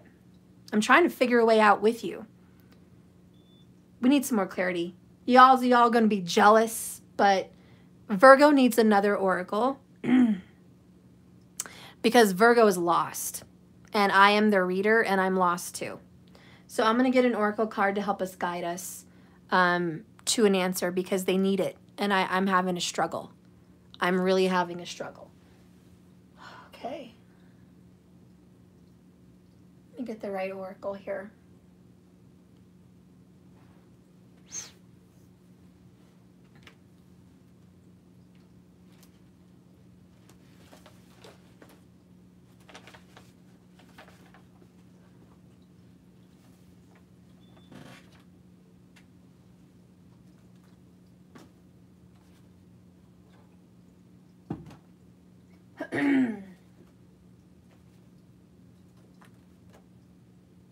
The map.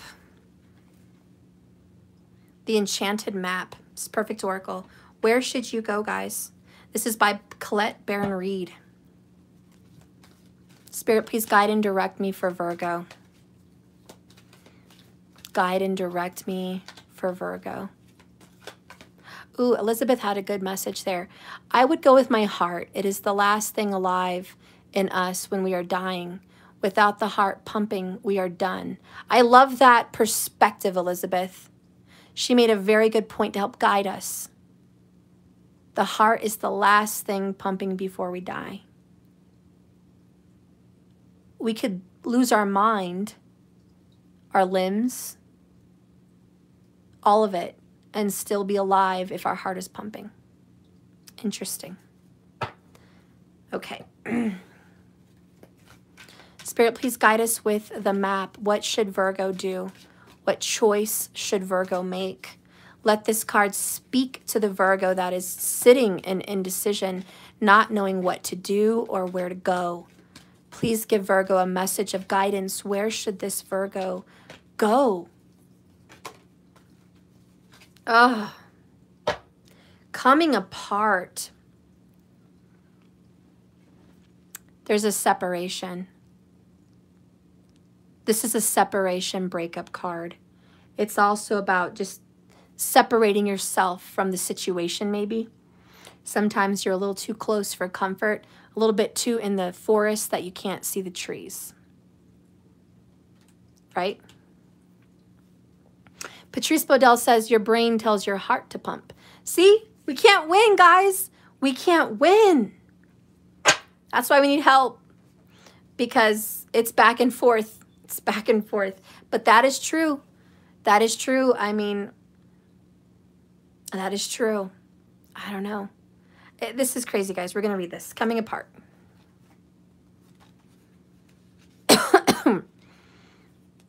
It's like the brain is our gas and oil, and the heart is the engine. I don't know. This is crazy. Okay. So number 46, coming apart. This is your answer, Virgos. What should you do? How are you going to, look what I opened it up to, 22, intention. And we've been talking about 2's for Virgo. It's crazy. Anyways, what should you do? This is your answer. Coming apart, Virgo. Now is the time, Virgo, to take separate paths. The coming apart card is a sign to put an end to what no longer is working for you. There's a commitment that's been broken. Perhaps maybe you need to break a promise that you already made, or change your course because it no longer is guiding you where you need to go. And then you can handle it, okay? This is a perfect time to reassess your goals and values. Yes, the heart is the first thing formed in the fetus. That is true.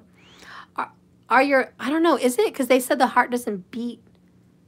I don't know. It is the heart. Whatever. Let's keep going. Are your actions in alignment with what you believe in, Virgo? Ooh, okay. So we're really getting into it. A, Virgo, your actions, feeling forced to make a decision, is not aligned with what you want. It's not aligned with what you desire. You being forced to the altar, you being forced into a commitment, you being forced into signing something or going somewhere or doing something is not aligned with what you value.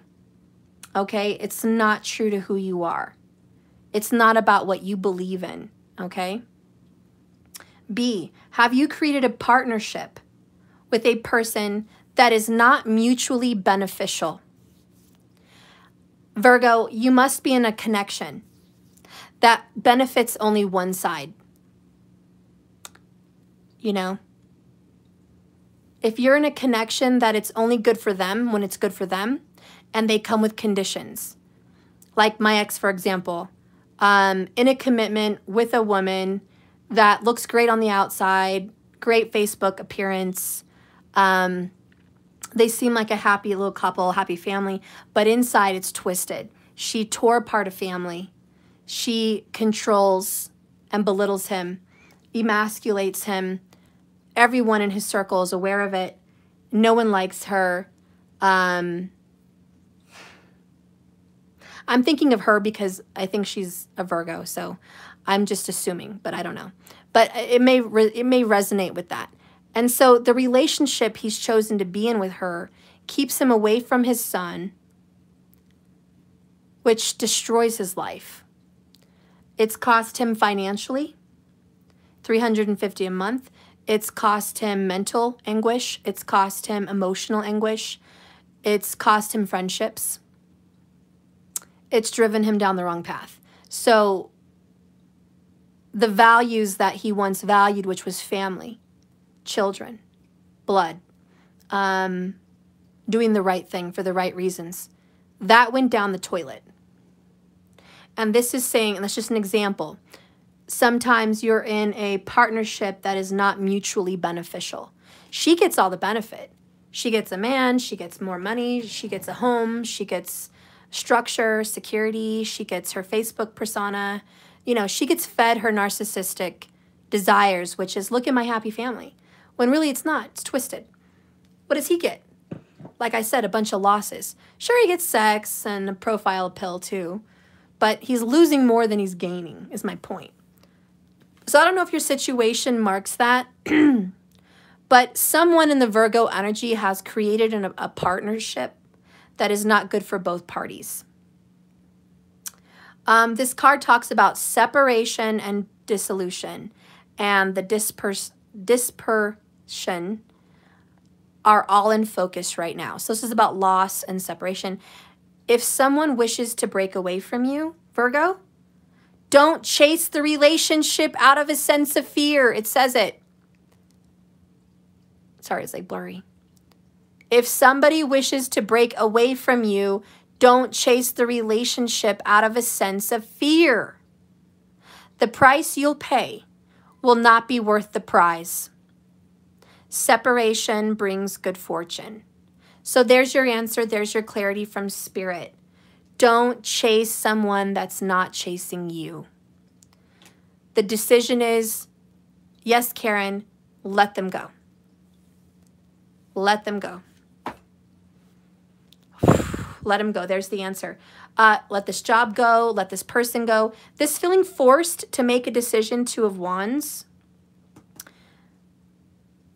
Maybe you feel forced to chase someone or fight for something that is a fantasy. Cloud 9, phantom lover, forever love. You know, maybe they're not really there for love. Maybe they're there for money and you don't realize it. You know, this person could be a fickle mofo. If you are lost in whatever situation, Virgo, the answer is to separate from it.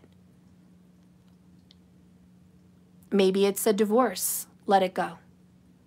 Don't force something that can't be forced. I'm going to tell you this.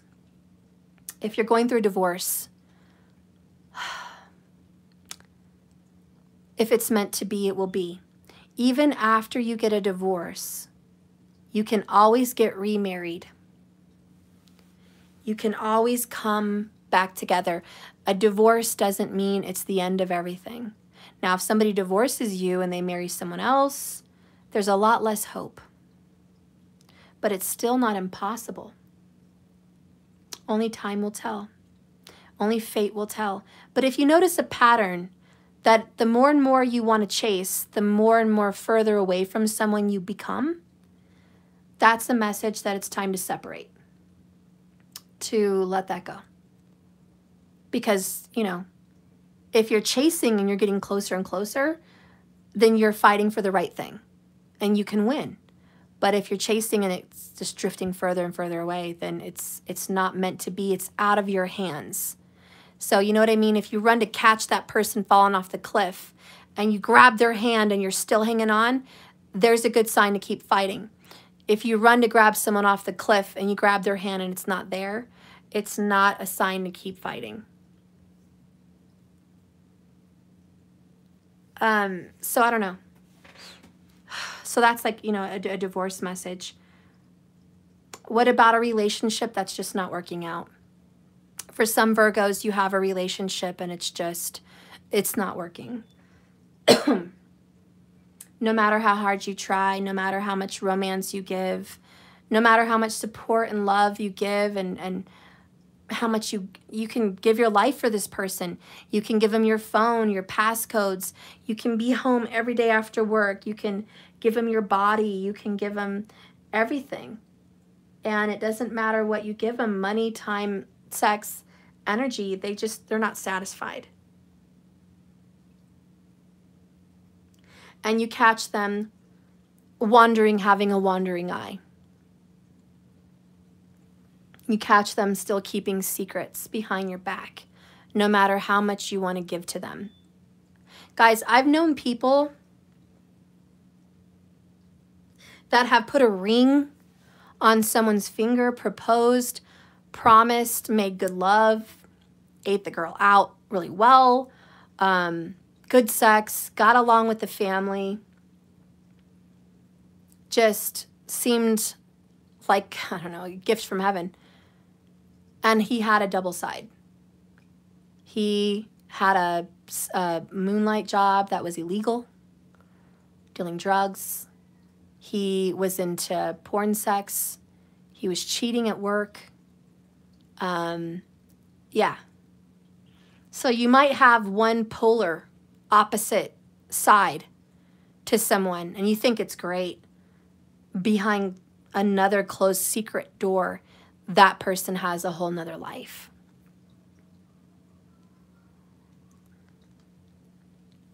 And I've known people like that. My friend, believe me, I know someone like that.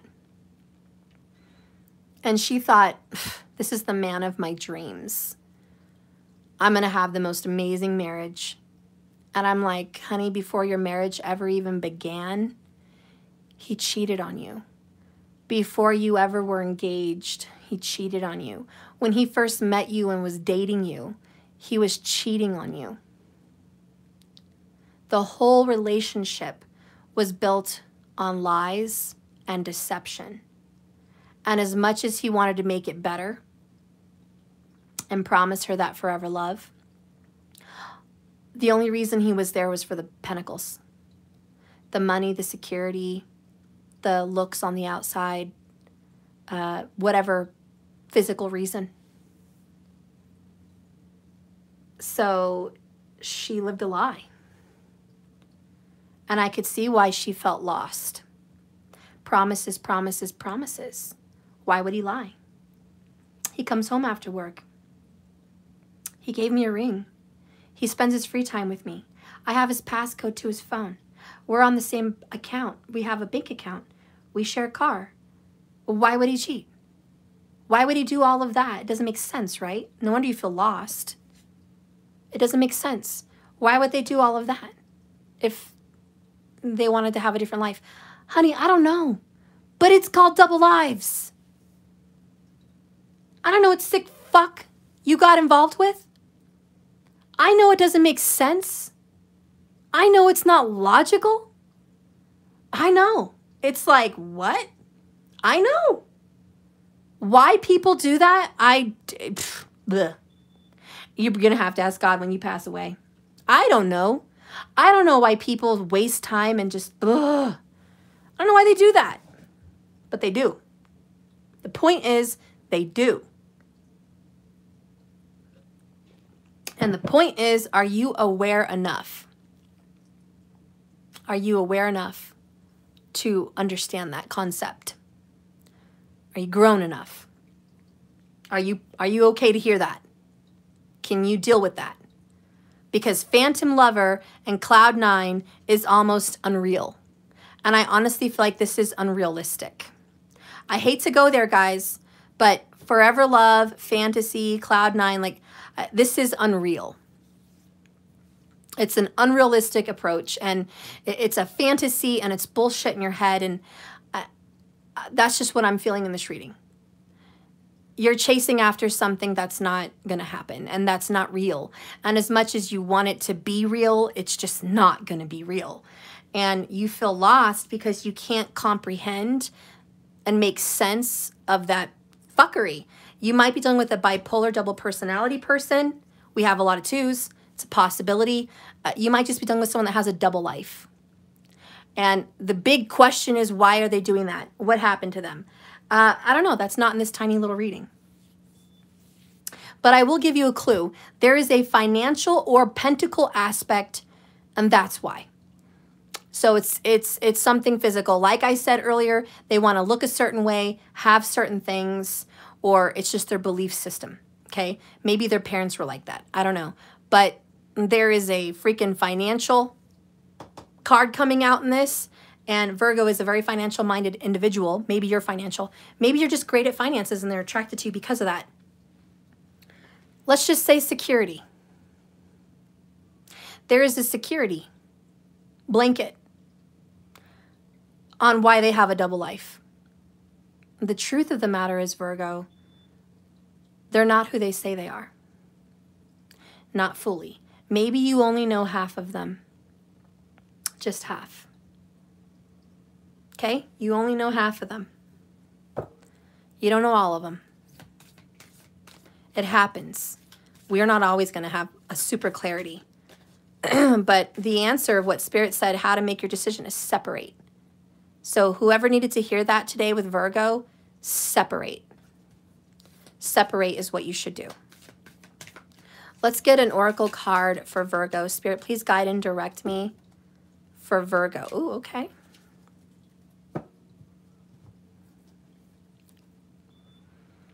This is, oh, it's so sad. Look, the abstinent. Comfort. And I think Virgo really does need that comfort right now. And, you know, if this isn't you, Virgo, maybe it's the person you're dealing with. Could be that person, okay? So twist it, fix it, or you know what I mean? Anyways, it could be them having to deal with this. You could be in connection with someone that is dealing with the situation I presented. So, you know, maybe that will help also if it doesn't completely resonate. I forgive myself, Virgo, for avoiding people and situations that make me uncomfortable. And really here it's saying I forgive myself for avoiding the truth. I forgive myself for avoiding with the truth, which made me uncomfortable. That's what I'm hearing from this card. Instead, I choose to believe that each time I give myself permission to change my mind and commit to a new way of showing up in the world, that I allow myself to be moved where the possibility of deeper comfort exists. So there you go, Virgo. You've been very well cycled into a comfort zone. And maybe the 222s do symbolize a pattern. And I looked up and I saw 233 minutes. I've been on here a long ass fucking time. But the double threes, you know, so this is like you're living your life the same way again. Virgo, you or the person you love is doing the exact same thing again. Someone just did this. They just went through this cycle. Maybe it was a previous life. Maybe it was in this life. I don't know. Somebody already did this. And look at that. Elizabeth said 3:22 p.m. Boom. That means it's 4:22 here. You know? There's a sign. You did this before. Don't do it again. Virgo, you habitually, like the Eight of Pentacles, consistently do the same thing over and over, hoping for a different result. You're going to have to change. Get out of fantasy. There's a tough decision that maybe you're being forced to make by spirit. And maybe that tough situation is coming apart, separation. Look, bottom of the deck of my oracle is moving on. That's the tough decision. You don't want to make that decision. And you feel lost because part of you wants to be here fighting and the other part of you wants to let go. The reason I am royalty came up is be a king or a queen. They make decisions. They take action. They basically take a leadership role. And what's lacking for the Virgo reading is a leadership. You have to be the leader in your own life. This situation that you've been trying to play out is a fantasy. It's never going to get better. That's what I see. I feel like it's the definition of insanity, doing the same thing over and over again, hoping for a different result this time. If you're in a karmic situation, I see it coming to a separation or an end. Period. Work, love, business, whatever this is for you. It's coming to an end. It's over. And it's a decision you don't want to make. But I think you know you need to make it. The only reason you had the excuse of being lost is because your heart was still here when your mind wasn't. Or vice versa. Your mind wasn't here, but your heart was. I mean, it just depends on your situation. But that is the tug of war. Part of you is still involved, part of you's not. The High Priestess says, trust your intuition. Trust your intuition. It will tell you what to do. And I think you know. And Spirit helped us out with the answer is coming apart. Okay? So that's that. That's that, Virgo. And I'm going to do my 22s and take a break. Okay. I love you guys. Sorry that was so long. I didn't anticipate all my readings to be 236 minutes long. I feel like a jackass because in the beginning of my reading, I said, oh, it'll be about 30 minutes. Yeah, right. Look at me. Back to my old self again. Back to my old ways, Virgo. Doing the same shit I always do, which is a super stupid ass long reading. Ah, I thought I was over those days. I'm done. All right, so I'm going to do my little list. Remember, I don't have any more open spots. If I change my mind later, I'll let you know. But maybe after the break in the next section later, if I fill up to it, I'll be open to more names. But right now, these are the only names. Okay? And Karen, I saw you come in late. You didn't notice. You put the money in. Of course, I'm going to honor you, girl. You're my moderator. I'm going to take care of you, too. But this is it. The list is closed unless I change my mind later.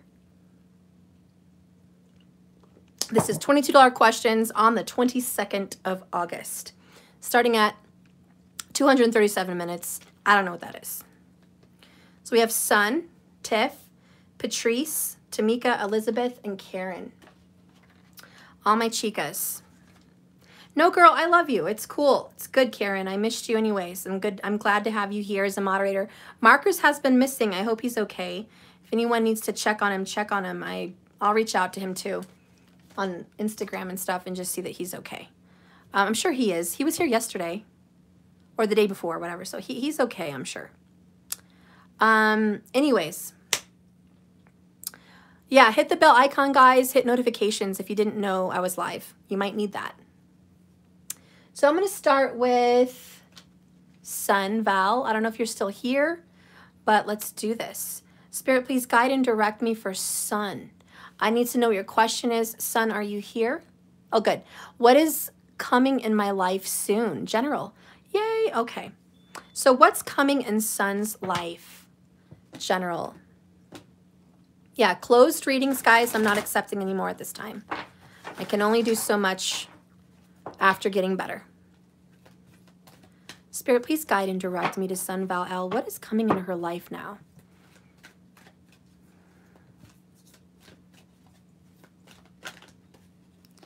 I don't know if this means anything to you, Sun.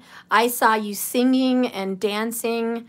Your hair was wet with like a special cream in it that it was like luscious and movable. And you were singing and dancing. There was water. I know, it was a weird vision of you, but that's what I saw. So I think good times are coming. Good times, and maybe the water that I saw over you, I envisioned drops and rain. I think the water that was over you is refreshing. So Sun, I really feel like what's happening for you soon is a refreshing clarity and just more energy and just refreshing. Oh, you're washing your daughter's hair? Literally right now? That is crazy.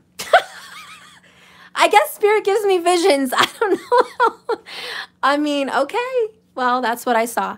That's crazy. Thank you, Sun, for the confirmation. Like literally right now? Oh my gosh, that's crazy. Thank you, Sun. Okay, Spirit, thank you for the funny message, and you just made me look silly in front of everybody, but it is what it is.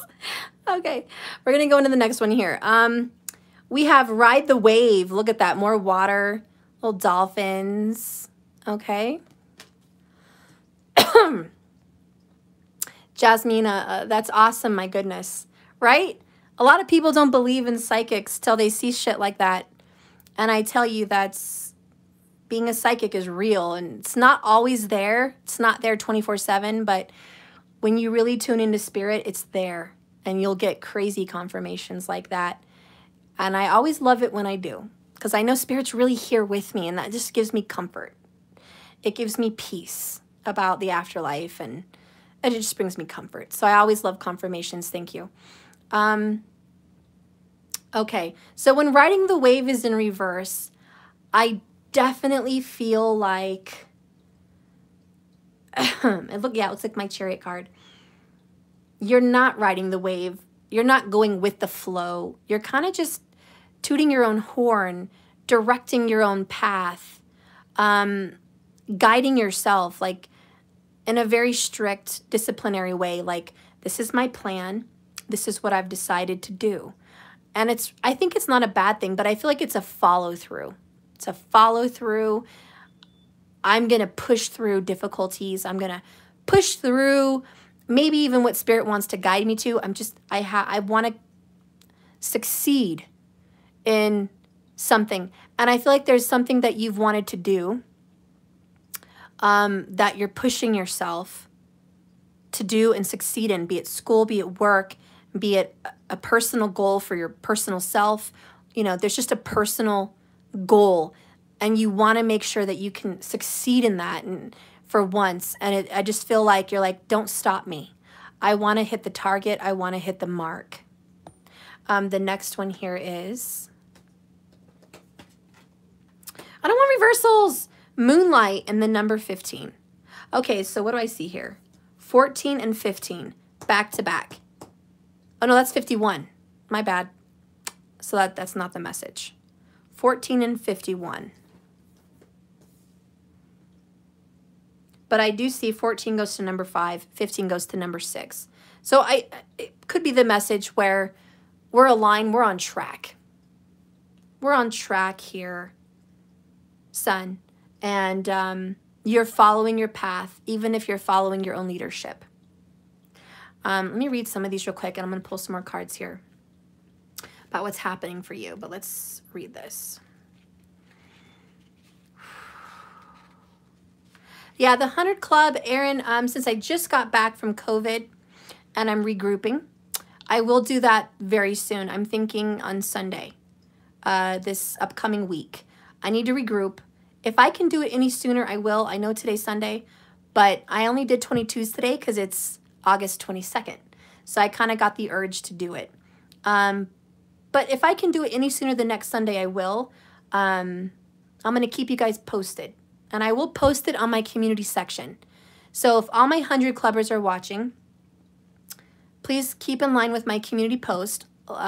Subscribe, like, and get the notifications. So when I do post an announcement, like, hey, 100 clubbers, I'm doing it at 6 p.m., you know, tomorrow night or whatever, you can know.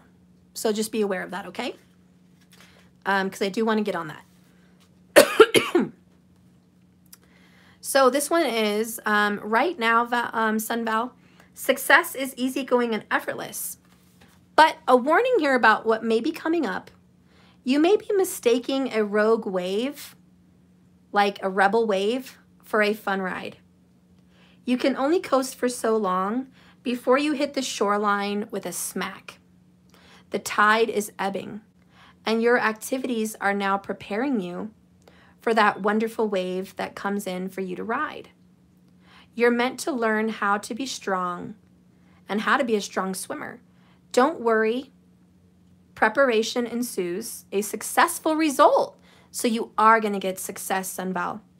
However, You must wait patiently for the right moment to come. Now is the time for consciousness and purposeful preparation and skill building. So you're going to be a strong swimmer. So what's coming up for you, I know it doesn't sound extremely great, but there's going to be a challenge. And it's going to make you feel like you were riding a crazy wave and it smacked you on the ground, smacked you on the shore. And you're like, I was just going out to sea. Now I got smacked right back where I came from. So I feel like what's coming up for you is success and a win. If you recently got smacked back down to square number 1 and you were at square number 4, you had to go relearn something, and then you're going to get right back on track and you're going to have success with it. I hope that makes sense. So that's what's coming up is success after a challenge. Okay, that's what I'm feeling for you. Let's see Moonlight.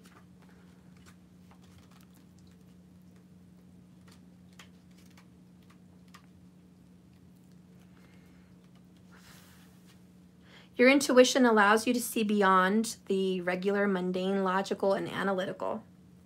But with reversed, it says, too much analyzing, Sunval, may be getting you nowhere. Don't overthink things. Yeah, much like my Virgo reading I just did. Don't overthink things.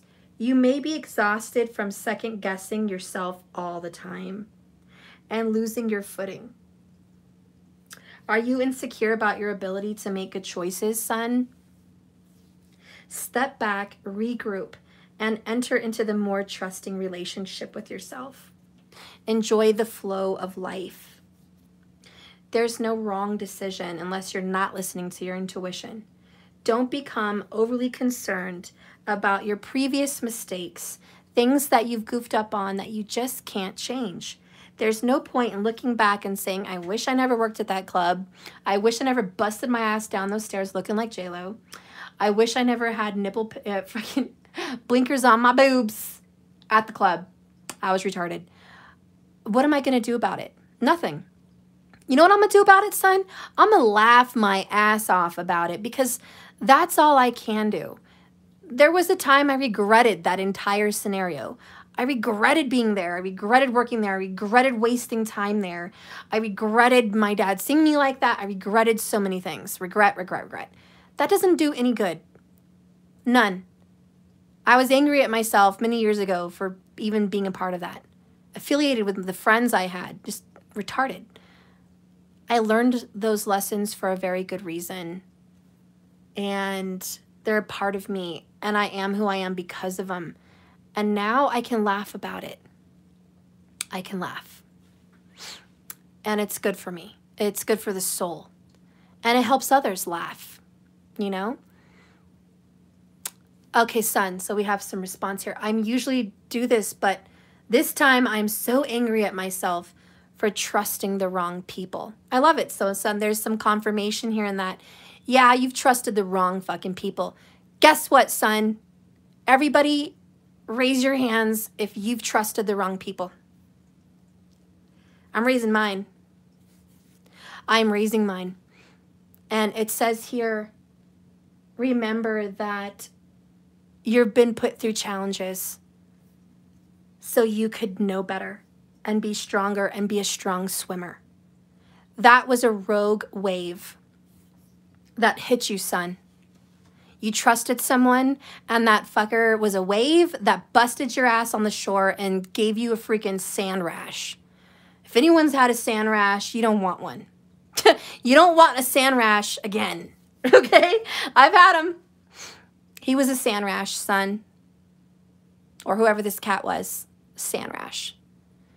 And you got back out there. And now you know what? I know how to read the waves. And there's some very good surfers that they can see when a wave is going to be a good wave to ride or a good wave to go through. You have busted your ass and learned so much through this challenge of trusting people, and now you know a good wave from a bad wave. So don't beat yourself up about trusting someone that was a total POS. You didn't read the red flags, you didn't read the radar, you didn't, see his shit. Guess what? The best of us don't. I'm an extremely intuitive psychic person. I can tell a good person off the street from a bad one. I'm very intuitive. I can spot a pedophile. I can spot a creep. I can spot a light worker. I've spotted twin flames out of a crowd. I'm very intuitive. I ask myself every day, why did I not see this one coming? How could I not see the person that I was with was a total POS? And it's true what they say, love is blind. The love is blind. When you love someone, you see past the flags. And you know why it's a good lesson? Because it taught you how to swim. If you were cautious every time, and you never got into any trouble, and you never got with the wrong person, you never trusted the wrong person, how would you be intelligent, smart, wise, and intuitive? How would you know how to advise people? How would you know how to advise your daughters? How would you know how to advise yourself? You would have no compass because you always avoided it. Your heart led you to someone that was untrustworthy, so you know what trust is and what the red flags are. You got what you needed out of that. You did, and you survived it, and you are doing well, very well. So there's a message there, son. You went through that to get something out of it, and you did. Let's see what's coming up here in your near future. You're welcome, son. I love you, girl. What's coming up in son's new, new future? We have robotic, and we have forgiveness.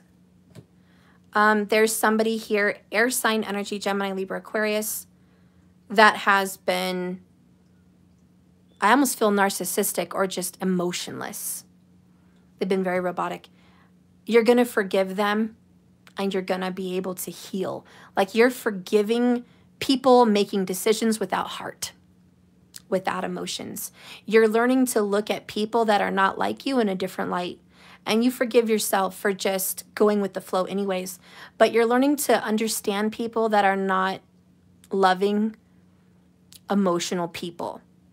You look at them differently and you're just like, there's a reason you are like you are. Thank you for the lesson. And you're forgiving this person. It's kind of what I feel. Let's get some more tarot here.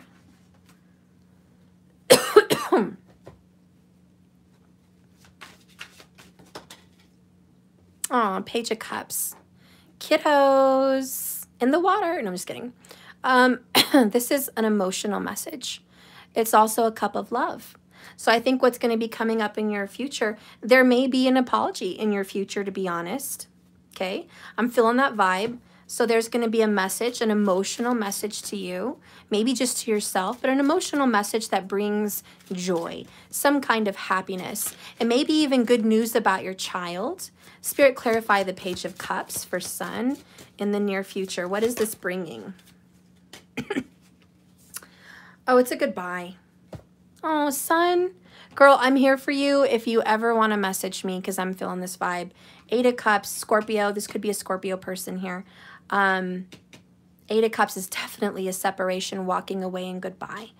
This may be you saying, I'm sorry, I gotta go, you know? But someone saying, I'm sorry, I gotta go. I feel like it's you just letting go also. It could just be you letting go. But this is Sun saying, you know what? Off to the sun, on the horizon, I'm walking away. I left a lot behind, though. There's a lot of pain in these cups. This is your love, your time, your years, your hopes, desires, wishes. There's just a lot put into something. And you're like, I hate to go. I hate to leave it all behind. Years of hope and years of tarot and years of stories and desires and reasons, but they were all for lessons. But I hate to go, but I gotta go. And it's, I'm sorry, thank you for the lessons. I forgive myself and I forgive you. I think that's what's coming up in your near future, to be honest, Sun. You're working through forgiveness. That's what's coming up for you. You're working through forgiveness, and you're working through walking away from someone, and you really don't want to let them go. 7 of Wands. You wanted to fight for this. You're a little bit resistant to do it, but you know you need to. Your intuition is speaking. Queen of Cups. This could be you, Cancer, Pisces, Scorpio, mostly Cancer, but I got to follow my heart on this one. I got to go. I gots to go. I love you, but I love me more. And the Ace of Cups is, wherever there was love, there's love no more. And you know, this gives me goosebumps. One of the hardest things I've ever had to do is tell someone I love you, but I don't love you like that anymore. And I think one of the hardest things I've ever had to do is tell myself that. I love him, but I don't love him like that anymore. That was hard. When I made that decision to leave my oldest kid's father, ugh, I can't even tell you guys. Ugh. Ooh. I think I died that day. I was so infatuated, obsessed, dedicated, loyal, in love. I was completely encumbered and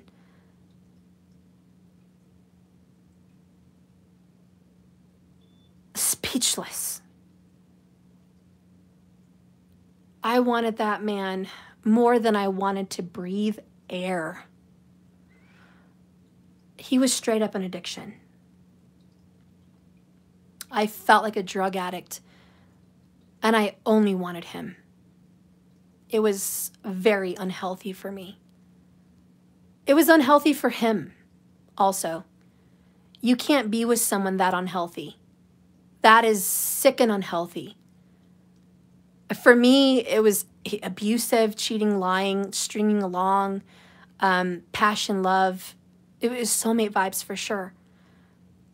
But for him, think about, and now I'm old enough, and I am grown and experienced enough to look back. I used to blame him for our failures, but I don't anymore. Not at all. I look back at him and he's passed away now, by the way, guys. So, but I look at him now and think how unhealthy for that man to have attracted a woman as needy, clingy, and insecure as I. Obsessed with him. Crazy. I was crazy about him. How unhealthy for him to be in a situation like that. Anyways, I'm able to look back at my old self and say, I was unhealthy, and so is he. Anyways, my point with that is it took the day I realized I had to walk away, 8 of Cups, from him, son. Ugh. My love dried up, and I couldn't even shed a tear. I used to cry and cry and cry and cry and cry and cry over that man. I couldn't even shed a tear. Because I told myself in my mind, this is your King of Swords. That's where I'm getting a lot of this from. I told myself in my mind, I can love this man, but it hasn't done a damn bit of good for me. It didn't do anything good for me. Nothing except my children. But it didn't do anything for my soul, except it gave me lessons, but I didn't know that then. But I told myself it's not doing anything anymore. It is nothing but suffering, sorrow, pain, arguments, frustration, mistrust, pain, agony, separation, suffering, and the cycle over and over again. I was in a domestic violence cycle. Because after I went through all that pain and suffering, it would be an uplifting. I love you. I'm so in love with you. You're my world. I want to be in your soul. I want to die with you. I'll love you forever. I'm a part of you. We're soulmates. It was an uplifting drug. And then we'd crash, come down again. So I think, son, maybe you're resonating with my situation, just maybe just a little bit. But you're definitely at that place where it's like, I can't shed another tear. I can't. I've done everything I can. I've dedicated myself. And now I have to love me. Because this is going off to the 9 of Cups. Self-love, self-care. And Sun, I think what's coming up for you is forgiveness to your person for being an emotionalist, you know, difficult, robotic being. You're forgiving that person, understanding the lesson, understanding why you wanted this person, knowing there's love there. But right now that love is dried up at this time, Ace of Cups in reverse. There's not another chance for this right now. 7 of Wands, you've been a little hesitant to do the walking away, but with the King of Swords, you know, strong Aquarius, Libra energy, I got to do what I got to do. It's the right thing, and I think I'm ready. So anyways, that's what I see for you, Sun. You are ready to do this. You're ready. You're prepared. Let's do it. And so you are. Spirit, what's coming up for Sun after this? Let's just see if we can get a nice message here for you. I'm glad it resonated, Sun. Thank you so much. And I'm sorry I keep telling all my stories here. I don't know what the fuck. Spirit, what's coming in for Sun? What's coming in for Sun with the Arrows of Love Oracles? Summer. You're going to enjoy the rest of your fucking summer, girl. You're going to be looking at some beautiful sunsets. I see 2 people down there on a bike. This could be you and another person coming into your life, or it could just be you and your kiddos. Or kid, you know, whatever. This could just be you feeling peaceful. You're going to enjoy what's left of this summer. You're just going to find peace. And overall, what I see, watching a sunset feels good. And you know what? The sunset is a revelation also, because when the sun sets, it's over. So there's something ending. So really what's coming up for you is just going to watch this ending, enjoy what's left of this moment, and you will wake up and see a new dawn. A new dawn, a new day. You're going to be ready for that. You're going to be so ready. It's coming. Peace is coming. You're going to fly away like a bird, free from this captive, stuck in a cage experience. So freedom is coming. Peace is coming. But mostly what's headed up for you is just the ending of a very long chapter of your life. That's what's coming. But peace comes with it. Sorry that went so long. Goosebumps again. Oh, that's good. It's crazy how these readings pop out the way they do. Okay, so Sun is done. Ah, that rhymes. Sun is done. Tiffany, Transformation Queen, where are you, girly? I love you too, Sun. Transformation Queen, you here, girl? There you are! I love to have general readings. What's coming towards the spiritual spill the tea? Tell me something good. Tell me something good. All right, we're going to do it. Tell me that you want me, yeah. Tell me something good. That's the song that came to my mind. Tell me something good. So the vision I have for you, Tiffany, because I'm trying to do visions before I do the reading for my little personals here. I see you just closing your mouth and humming the music while having a drink. Doesn't have to be alcohol, it could be anything. Just having a drink, just because I feel like you're confirming something. I feel like you're confirming it. That's the song you were hearing when you wrote it. That's so cool. So yeah, I just see you lifting your drink like cheers, cheers, confirmation. It's just that, you know, that meme they have of Leonardo DiCaprio when he says cheers. That's kind of what I see for you, but just you saying, yes, I already know what needs to be done. This is going to be a confirmation.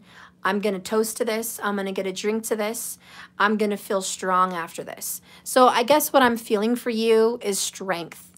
And you're going to be strengthened. I don't know if that's even a word. But Tiffany, what I see for you is strength and power. I feel a lot of fire vibes for you. I just also got a vision of fire in your hair, like an orange-red flame, like two-tone. And I just see this confidence spewing from you. It's like you have the Holy Spirit on your head. And I almost feel like you're just empowered. Empowered. That's what's really coming in for you spiritually. So let's, you know, because you asked spiritually, what's happening for you? And it's empowerment and it's strength and it's confidence. Spirit, please guide and direct me for Tiffany. What's coming in for Tiffany spiritually? Transformation Queen. Show me what's coming in for her spiritually. Please show me with these cards.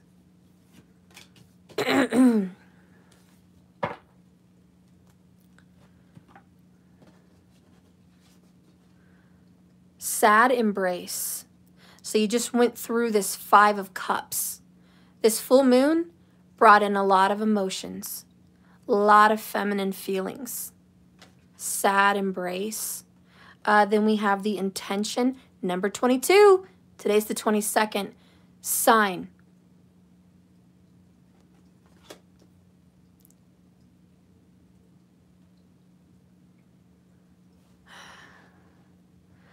I feel like you're also comforting someone. Someone around you has lost a lover, you know, through a separation or a death, or, you know, someone's lost someone. You've been a comfort. And at this point, Tiffany, what I'm feeling is you really don't know what it is you want. And this could be you, but I also feel you comfort people. Transformation Queen, yes, a new friend, he lost his lover. Yeah, that's very sad. So you are a comfort to people. You are a comfort. But that's because you know what it feels like. And that's why you've really known grief and loss. You've endured. You've had a lot of grief, a lot of loss in your life, your little life. And here you are comforting others. So that's beautiful. But you really don't know what you want with this egg, with this owl, with this intuition. What is it I want in this world? What is it I want? What am I here for? What am I doing? What is my path? You're seeking comfort, but you're also seeking some guidance because you're stepping up in a leadership position. You may be going into a leadership position at work also is what I'm feeling. Spirit, please guide and direct me with these tarot cards for Transformation Queen.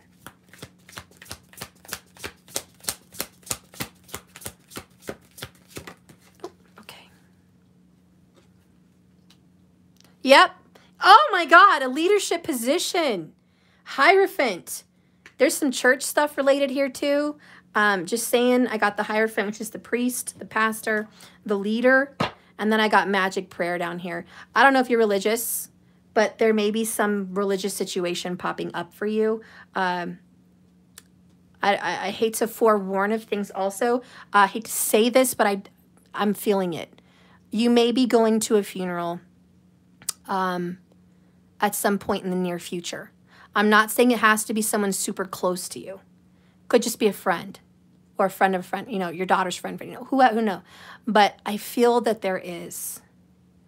And I feel you're going to step up in a leadership position to help through grief, maybe grief counseling. I don't know. There's just something that you're going to kind of take a leadership role on.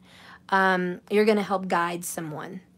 You may even help guide someone to the other side. I don't know what you do for work. I had a vision of a nurse guiding someone through death. I don't know.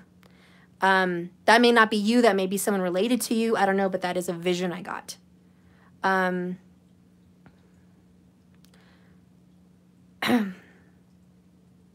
You're stepping up into a pillar of power. That's the words that came to me. A pillar of power. You don't know what to do for work or something or money because we have Queen of Coins in reverse. So you're like, what do I do? You might be torn between a position, a job, You want to make money, but you don't. I don't know. There's something about being torn between financials. Transformation Queen, I have a sick friend. I felt like she was guided to me to help her cross over. Transformation Queen, see, I am getting that friend vibe. I am getting the friend vibe. So yeah, I do feel that, Transformation Queen. That is part of your purpose, guiding people to the other side. See how the hierophants between this world and that world? I think there's definitely a connection there. There's a little egg here. Okay. You also have a concern that you don't have a nest egg. What do you do when you retire? What do you do when you're, you know, how are you going to make it when you can't work? I think there might be some concern there. Maybe something scared you recently to make you think that you don't have a lot saved. You don't have a lot put away for some future. There's some concern. What do I do? Answers will come to you. Clarity will come to you. Spirit provides. My message is Spirit provides for the birds in the air and the fish in the sea. Of course, he's going to provide for you. There's always going to be a way. And worrying about having a specific lifestyle, always, don't worry about that. Spirit's saying you're going to manifest that way. And if you do the work that you're instructed to do, you will be provided for. Oh, Transformation Queen, trying to figure out what to do for career when so many people need me. Okay, that makes sense. Not knowing what to do for career. Okay. I'm really feeling guided towards, I don't know if it's nursing, counseling, guidance, guiding teens, guiding kids. A few positions popped up to me for your reading, one of which is a tutor. Tutoring kids can be a very nicely paid position in people's homes, even online through Skype and other Zooms, tutoring. I also feel guiding people to the other side is going to open up doors. I don't know why. That is what it is. Maybe there's a spiritual blessing in it. Volunteering your time. I know you don't have a lot of time because a lot of people need you. Sometimes volunteering your time, even once a month, towards a hospice and getting to know someone may give you more guidance. I feel like Spirit says, I want you to help lead. I want you to do something for someone. Maybe there's just someone that needs you and Spirit's guiding you, maybe through this reading.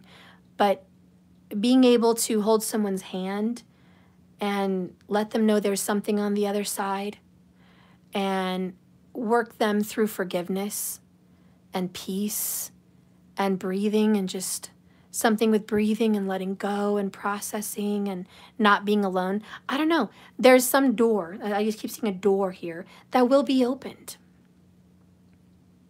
You may be offered a position. You may be given money as a blessing for something. You may inherit something. You may be blessed beyond who knows what kind of measure. You may meet someone that's rich and lonely and passing and wants to give everything to you.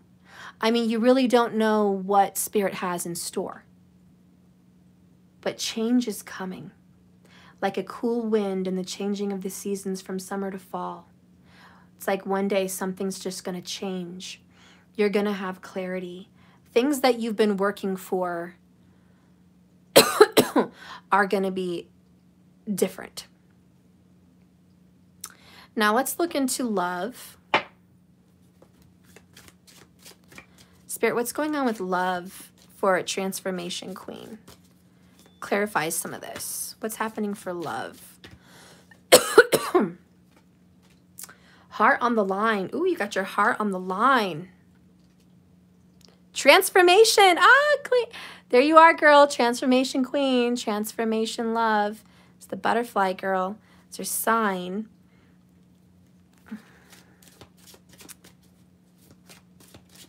You are a good lover to someone. Someone thinks you are a good lover. I saw satin sheets. It wanted to pop out. Red satin sheets. Someone is really attracted to you in the color red. Or just like a darkish color. Ooh, partnership is coming. Okay. You're anticipating something. Here's the deal. It's going to be short-lived. I can't lie to you. I don't know what's going on. Okay. There's somebody that your heart is on the line with. And there is going to be a transformation. This person's coming into your life and there's going to be a partnership.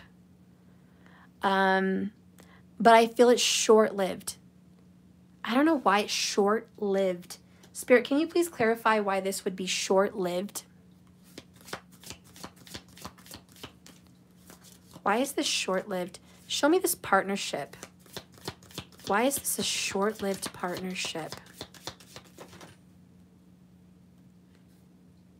Blocked, Ten of Swords, True Colors. Oh boy. Karmic broken chains down here. Girl, there's a karmic person that you're into or that's going to come into your life again, I feel. Your heart's on the line with this person. It is going to change you after you go through this process. You're going to see this person's true colors, and it may just be very sexual. And I think it's going to open your eyes, and you're going to say, you know what? This is really sexual for you. I need a heart-to-heart relationship. I need a soul-touching relationship. And I think you're going to be the one to walk away. And I think that's why it's short-lived. Mom? Yes? Why have you been taking so long? Don't do that. It's going to fall. I'm waiting and waiting. Okay, baby. I'm sorry. I'm almost done. Can you just hurry up? Mm-hmm. Yep, I am. Then do it right now. I'm hurrying. We're going to get another tarot card here, Tiff, and just see if I can get it. Almost, yes. Don't do that. That's a ball and it will fall. How is it going to fall? Because it's on a very thin little thing and you're going to drop the ball and it's going to crack and I'm going to be very unhappy. Don't do that. I want to know what's in it. It's a black gemstone. It's What's rock. happening? It's just a rock and it will chip. Don't play with that. Okay. Sorry, Transformation Queen. No, I won't break it. Mm-hmm. Right now, my feelings is I want it all with this person. I get it. And you are going to get it. You're going to get all. You're putting your heart on the line. My advice here is you're going to get into this. You're going to have a beautiful partnership. It's going to be probably pretty sexual. But I think you, believe it or not, and I don't know how long this is going to take, but you are going to be the one to make the decision to walk away. Because you're going to see this person's true colors. And that is going to like crash, break your karmic cycle. It's going to break the cycles you've been in with lovers. Let's get another card here for you. What'd I get? 7 of Wands, resistance, but knowledge and know-how and defensiveness. And Queen of Chalices, emotional. Look at her, emotional, in love, stressed. She's got a box of tissues. Okay, he's trying to comfort her. I just want love. I want happiness. I want peace. But it keeps resisting me. 7 of Wands. Why do I have to fight for love so much? You know, this is your wish, just to have love, peace, and happiness. The next one I have here is 8 of Pentacles. Working so hard, so hard on building what you want in this world. You just work, work, work. You're a little worker. I just broke it off with a Pisces.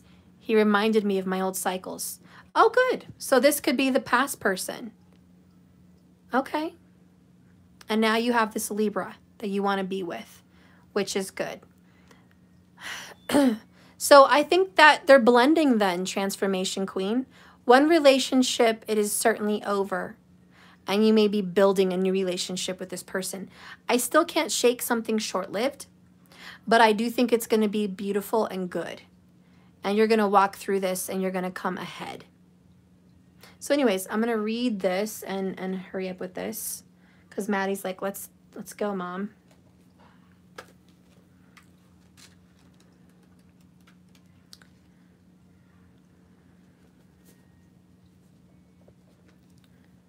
Where's my book? Where's my Shoot. Oh.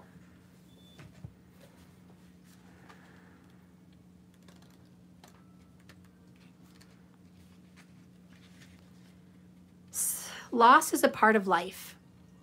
Let go and allow time to heal you. Tiff, you may be entering into a period where loss is a theme in your life, or a cycle for this matter.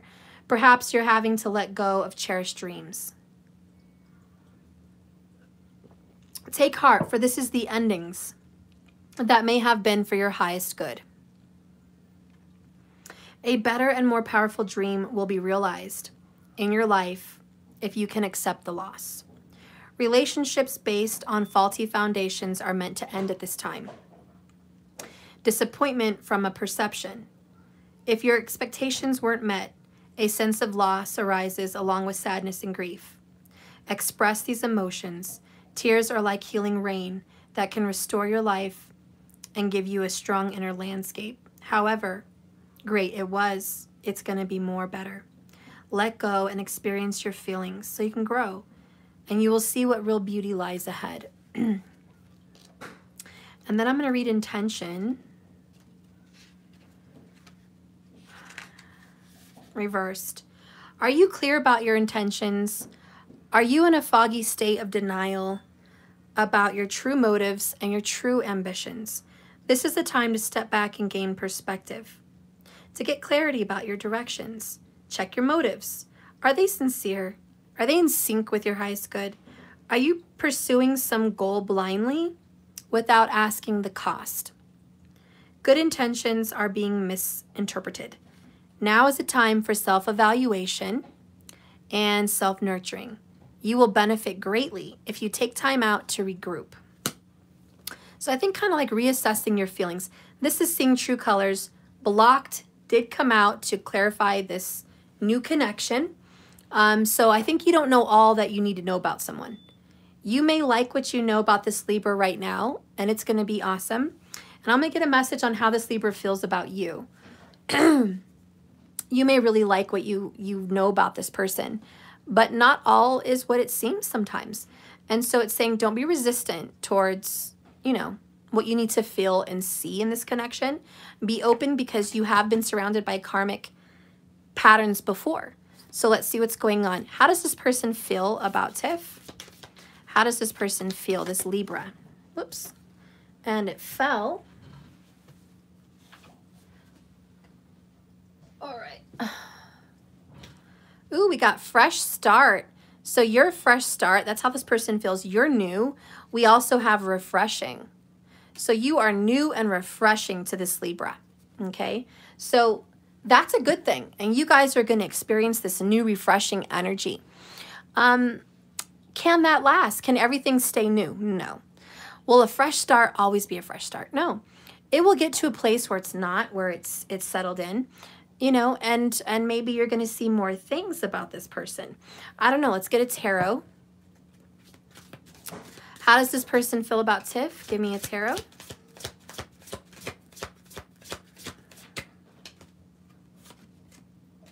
Ooh, Ace of Wands. See, it's sexual, girl. I saw the satin sheets earlier. Very sexual. You are a new, fresh, hot attraction. This person wants you and desires you. He feeds your passions. He feeds your flames and your fires. Or that's what's to come. All right? And that's how he feels about you. It's been my experience when things start off passionate, they don't always stay that way. Me and my, the situation I'm in, scratch that. All of my love situations that have been important and major in my life had strong sexual passion as the foundation. I'm not with any of them anymore. I'm not. Some of them lasted long periods of time, but the sex, the passion, the romance, the fantasy, I thrive and live for that stuff. It's what keeps me going in a relationship. You got to have it. But we needed more. We just needed more. And I don't know. but that's how he feels about you. So keep that in mind. If you are infatuated and in love, it's that passionate fire stick. But that's not going to be enough to make this last. So that might be why it's short-lived. Let's get one more card. What is the future of your situation? What is the future? Oops, okay, no more dropping cards. Two of Wands, Ace of Swords. The future of your situation, Tiff, is clarity will be had, truth will be revealed. You did get true colors. And Two of Wands, the path, he's walking away with a backpack.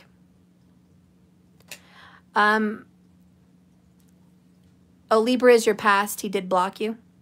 Okay. Well, the truth of the matter here is with this person, the future is you are going to get some information that's going to make you change course. I'm not saying he's going to be the one to want to leave you. I think you're going to be the one that's going to want to leave him in the future. So I wouldn't be worried. I wouldn't be scared. I wouldn't feel bad about it. I'm just giving you a heads up. Love is coming for you. Queen of Cups is a good sign of love. Eight of Pentacles is you're going to work hard for it. But Seven of Wands says there is going to be some resistance. Okay? You're going to work hard for this love. But there's always going to be, I don't know, some kind of defensiveness. You're going to find out what that defensiveness is all about. Because there's a reason someone will be defensive. You'll find out. I'm not saying it's scary or terrible. You know, just maybe he's not a good worker. You know, I don't know. But there's going to be something. Something about him that's going to be like, I don't know. You'll see. But you know what I say? Enjoy the day. Seize the day. Carpe diem. Go make love. Make sweet, sweet love. We are only in this body once. Enjoy it. Make love while you still can, girl. Enjoy every second of it. Every little morsel and sweet taste. That's what I say. Go all in. Go all in. This is an up and a peak. Damn it. We got to roll with the punches, guys. We got to roll with the peaks. Because if we don't enjoy the good times, the shitty times are really going to smack us around. We really got to enjoy the good times. So you go ahead, girl. You enjoy this. See what happens. You never know. Who knows? I say the good shit is coming, though. Partnership is coming. You and the Libra look promising. Okay? A lot of passion. He does desire you. Okay? All right. So we're going to move on here to Patrice. And if you guys don't mind, I'm just going to kind of try to speed things up here. Not make it so long, Patrice, and the rest of you. I'm being bad. You're welcome, Transformation Queen. My beautiful Tiff. Enjoy it. Spirit, please guide and direct me with these cards for Patrice. Please guide and direct me. So the tarot card you got is Six of Coins. Virgo energy. Are you involved with an Aquarius? I don't know. I got that vibe. I also have here the Lover's card, Gemini vibes, and the Two of Cups. Wow. Okay. So what are we going through here, Patrice? There's a relationship that is a soulmate connection. Could even be a twin flame connection, but it's definitely a bonded connection. Something about someone you were meant to be with. But this person may be giving to more than one person. Okay, this person is going to be more giving to you maybe and less giving to another, or vice versa. More giving to someone and less giving to you. But there is a unfairness. And this is a soulmate. You have known this person in a past life before. In fact, I feel like you guys did a marriage in a past life with a ribbon. What do you call that? You get married and you wrap your hands in the ribbon. Anyways, that's just a vision. I know they did that in Outlander, like a Scottish thing. So there's like a ribbon. Anyways, I feel like that was definitely a very important soulmate past life connection, and somehow you found this person again. This person is not very fair to you, In fact, this person may owe you money. 6 of coins. This person owes you some fairness, some equality, some payback. There's some karmic debt also from this person. Some karmic debt or literal money, but there's definitely a debt to you. He's indebted. He's indebted to you. Or she, you know, he's indebted to you. I think it's a he. He's indebted. Yeah, he's indebted. Sorry, I keep going there. Virgo. Obsessive compulsive. This person has some OCD issues, or somebody in this connection has OCD issues. See what's going on here. Vision I have here is over cleaning. Like wiping, I'm just seeing like it doesn't have to be literal, but the vision I had for you is wiping counters, just cleaning, getting spots out, and just like overdoing something and doing something over and over again because it's not good enough the first time. And it could be metaphorical. It doesn't have to be literal.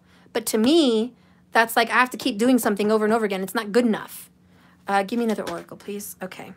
So we have movement. It's stagnant in reverse. The ostrich. The next one. I talked about cleaning. And there it is. Cleaning house. There must be a sign there. Maybe a person is cleaning house. But I saw that rag just... You know, maybe you're just, you know, general reading. You're just cleaning house. Cleaning house, making it super clean, you know, whatever. Organizing, stuff like that. This feels very stagnant and like things aren't changing, though, for you. You feel very stuck.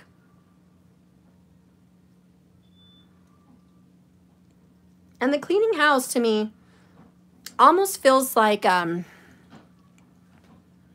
you want to get rid of someone or something. How do you do that? It's so stuck. I want to get rid of this, but I can't. Maybe it is a little obsessive, you know, obsessive compulsive. I don't know, but maybe that person feels that way about you. Let's see. So 28 is movement in reverse.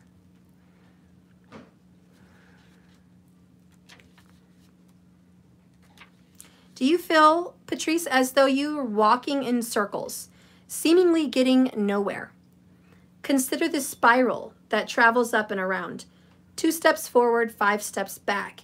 Even backward movement helps you progress to reach your goal. You may need to revisit some of the places where you forgot to look for treasure. Another message is this: lessons repeated for those who refuse or are unable to learn from them the first time. So this could be a soulmate karmic lesson. Consider this another invitation to mastery. I think the number 77 or 29 might be important to you. I just saw those numbers. Yeah, so there's something that's just you're repeating with your soulmate. You guys have done this before. There's a cycle you guys have to get out and over. He does owe you a debt. I think you've been waiting for this debt to be paid. You're a little bit worried. Where is it? Where is it? Something has to change. Let's read Cleaning House 37 in reverse.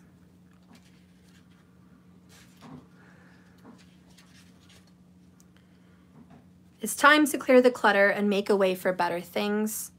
Patrice, why do you hold on to things that remind you of the past?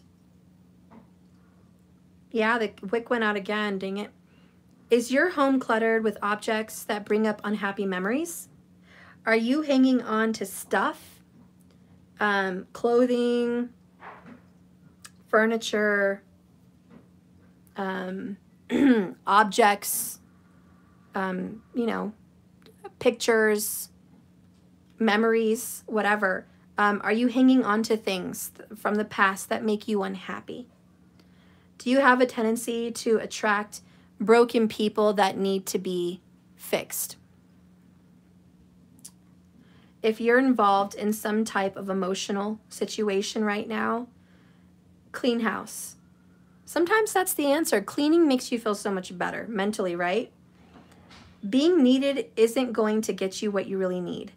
That said, even if you initially resist letting go of excess physical or emotional baggage, You'll feel amazing afterwards. Let go, and the universe will bring you something better.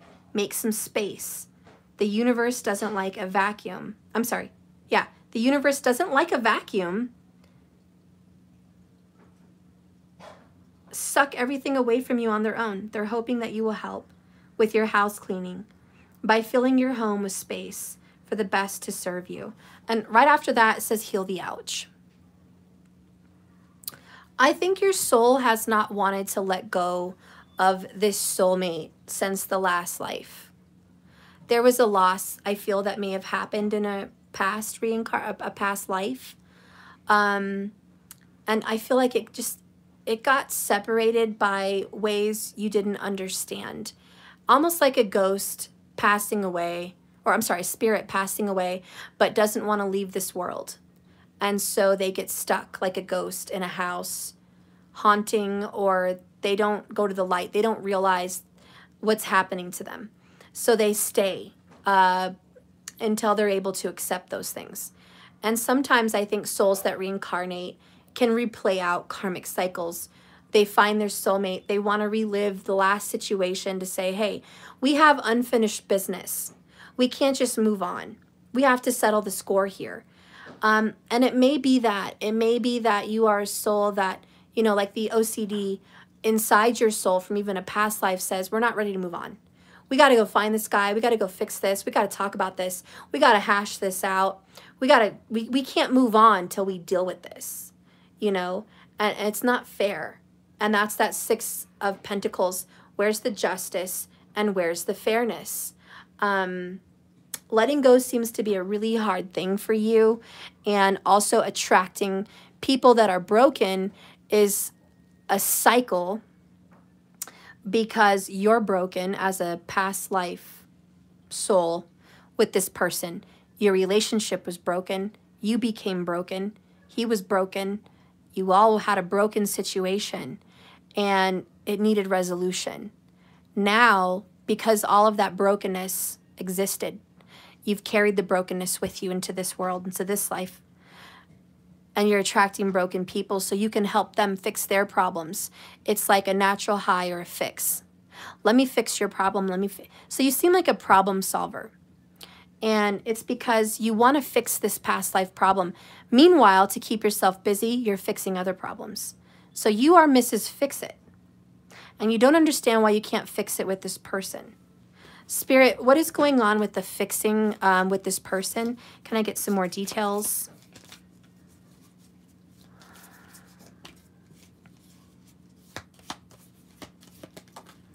Okay, we got a few details. Bottom of the deck, just like Six of Major Arcana, Two of Cups, we have forever love. This is a soulmate you want to spend forever with. You did not get to spend forever with this person last life. How unfixed is that? The next card is Mending Bridges. You just want to fix it. Mend the bridge. Give me answers.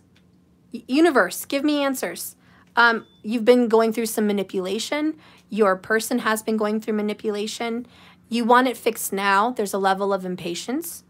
And then we got Twin Flames. And I believe it. You got the Lover's card and the Two of Cups. This could definitely be a Twin Flame situation. And you said, oh, look at that. I've let him go and he keeps coming back. That is the Twin Flame situation. This is your soul split in two, okay? It's all you. And there's a lot of brokenness in you. Make peace with that brokenness and you'll make peace with this Twin Flame. What inside you is feeling broken? What inside you needs to be fixed? So glad you're well, Steph. Thank you so much, Yogani. Oh, I appreciate you for the $20 on Super Chat. Thank you. Patrice, is there something in you that feels broken? What is it? I'm thinking there's labels, which are energies, forgiveness, love, security, you know, labels like that. Has your security been broken? Do you feel unsafe and unprotected? Has trust been broken? Maybe all the above. Has your body been broken? Heart, of course, but your intuition. there's things inside you that have split. A lot of brokenness. And Spirit's like, make peace with those things inside, and the outside will have peace. And maybe that's an answer you've been looking for. For one, making peace with your past life. It was unfair. And sometimes just writing that out on a paper, Patrice, and just saying, I don't remember what happened in my past life, but I feel like there was a brokenness in it. I feel like there was unfinished business. I feel like there was unfairness. Whatever happened in my past life, I forgive that and I let it go. You know, and you burn that paper or you do a little ritual, whatever, to let go of a past life suffering. And you say, I release my past life. I, as a soul, now renounce any previous karmic cycles. And I no longer have them with me, and I let them go. I'm not taking them with me anymore. So that's part of it. And then you have this life, which is another part of it, which is whatever you've created in this world as far as brokenness and cycles.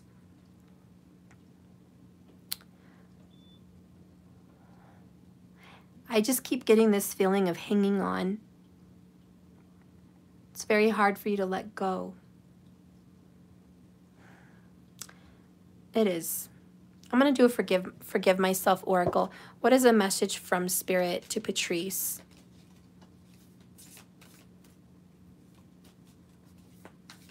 Bye, Kira. So Patrice, this is a message for you. I forgive myself. You could say, I, Patrice, forgive myself for shaming others' ability to effortlessly and endlessly receive from their environment. Okay, so this has a lot to do with financial and security. Look at that. I forgive myself for shaming others for their ability to effortlessly and endlessly receive from their environment. So this is kind of, not saying you're jealous, but looking at people get it easier. Looking at people get away with something. Forgive yourself for feeling angry, resentful, or bad about it, and forgive yourself for shaming them about it. People get what they get for whatever reason. And it's not for us to decide why or how, if they deserve it. This is forgiving yourself for feeling that way. The next one is, I choose to believe that when I allow myself to receive what's good for me without reflexively giving back. Okay, so you also feel like you always have to give. In relationships, you give everything. Your body, your mind, your stuff, your money, your spiritual, everything. Just take it. You give so much because you're so grateful to receive. So there's an energy of lack kind of in here, just saying. But I'm replenished with the resources I need to give more freely. And this is a message from the Martyr, and it's about esteem. Getting your esteem back. And Spirit's like, you're worthy. Don't worry about why other people get what they get. And when I give you blessings, don't give it away. You're such an unselfish, loving person that even when you get an ounce of anything, you're happy to give it. You're a very good heart. And sometimes with our giving, we become taken advantage of. And Spirit says, Patrice, don't be taken advantage of anymore. When I give you something, keep it. When I give you a blessing, hang on to it. It's okay to do that.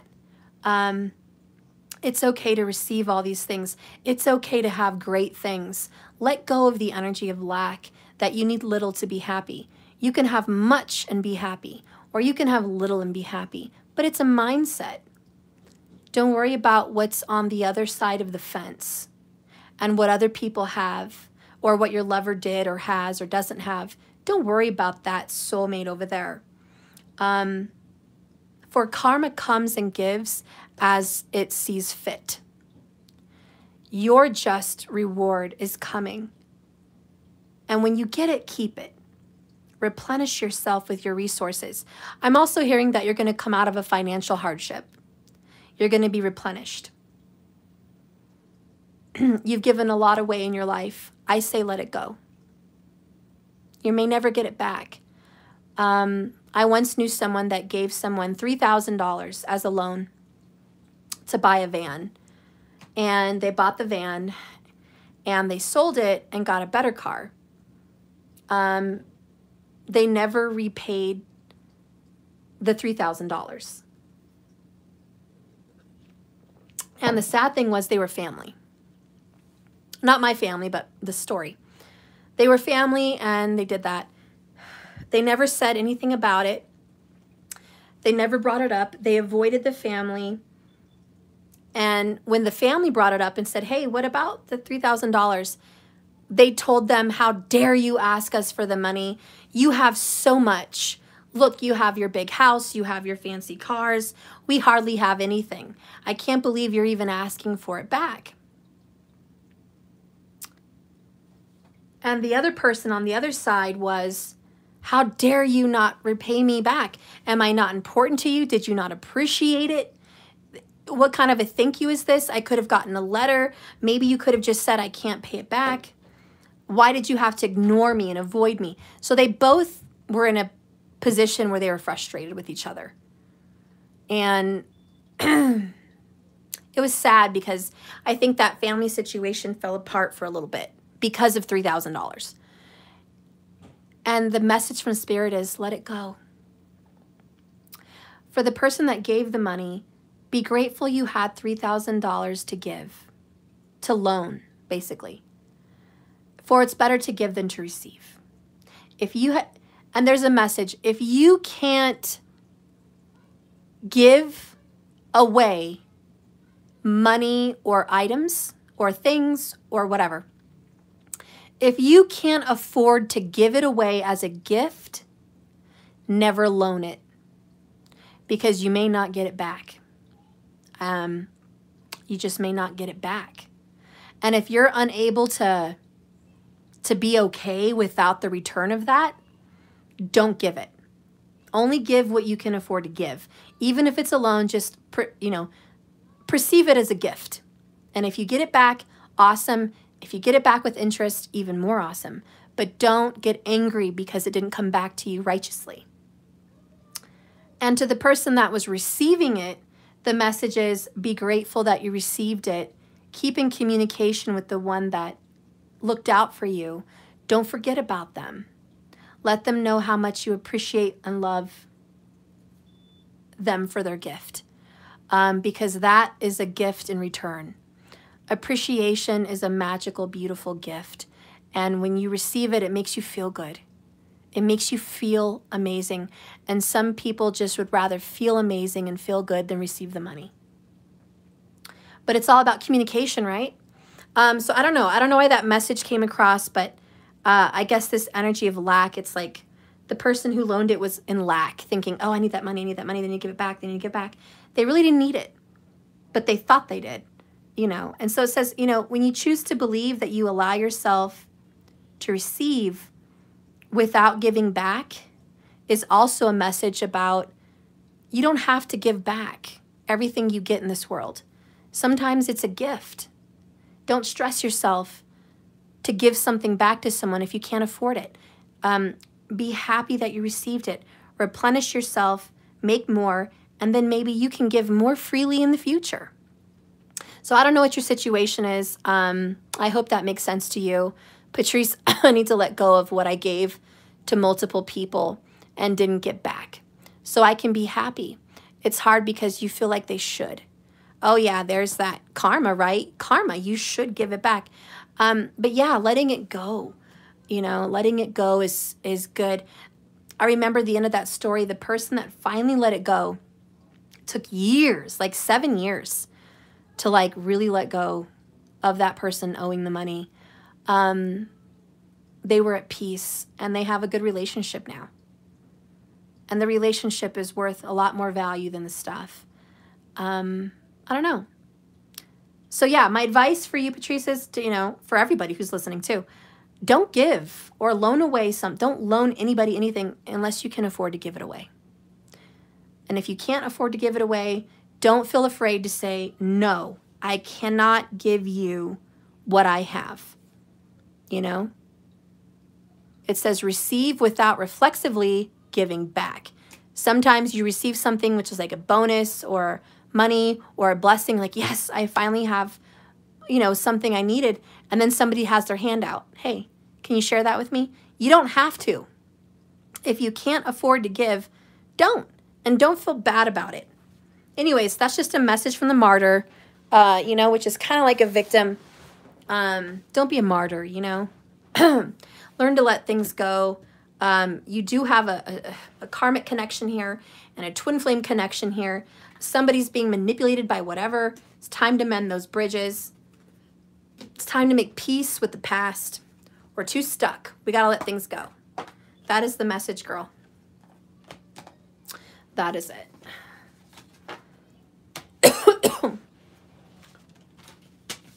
So what was the question by Tamika? Are you here? Do you have a question? Patrice, he would promise, then never did it. And over again. Yep, there's that karmic cycle. There it is. Promises, promises.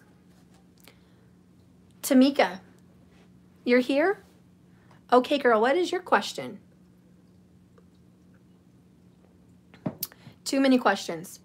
Okay. Well, it's $22 a question, but I can do a general. Want to just do a general? See what's up? Please. Okay. All right. We're going to do a general. Spirit, what does Tamika need to know in this reading? Holy Spirit, please guide me with these cards and show me what Tamika needs to know on her journey. What does Tamika need to know today with this reading? Please give her a blessing of some kind of message here.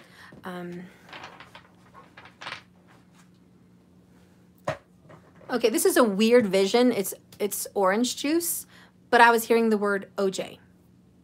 I don't know. It was weird.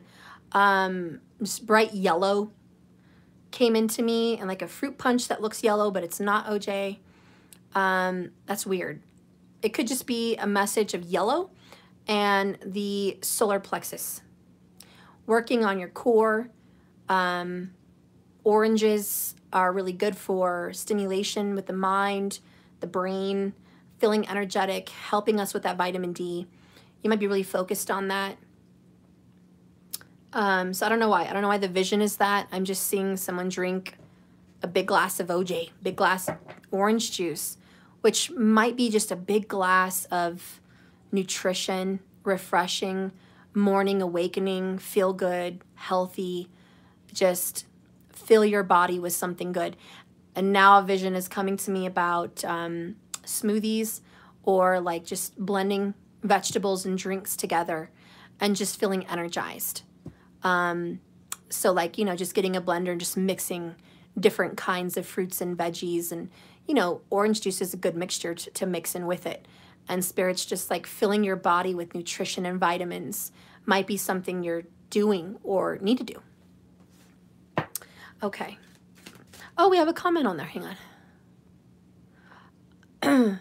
I like yellow. Been feeling like I want to do smoothies. Oh, there you go, girl. Look at that. And we talked about smoothies.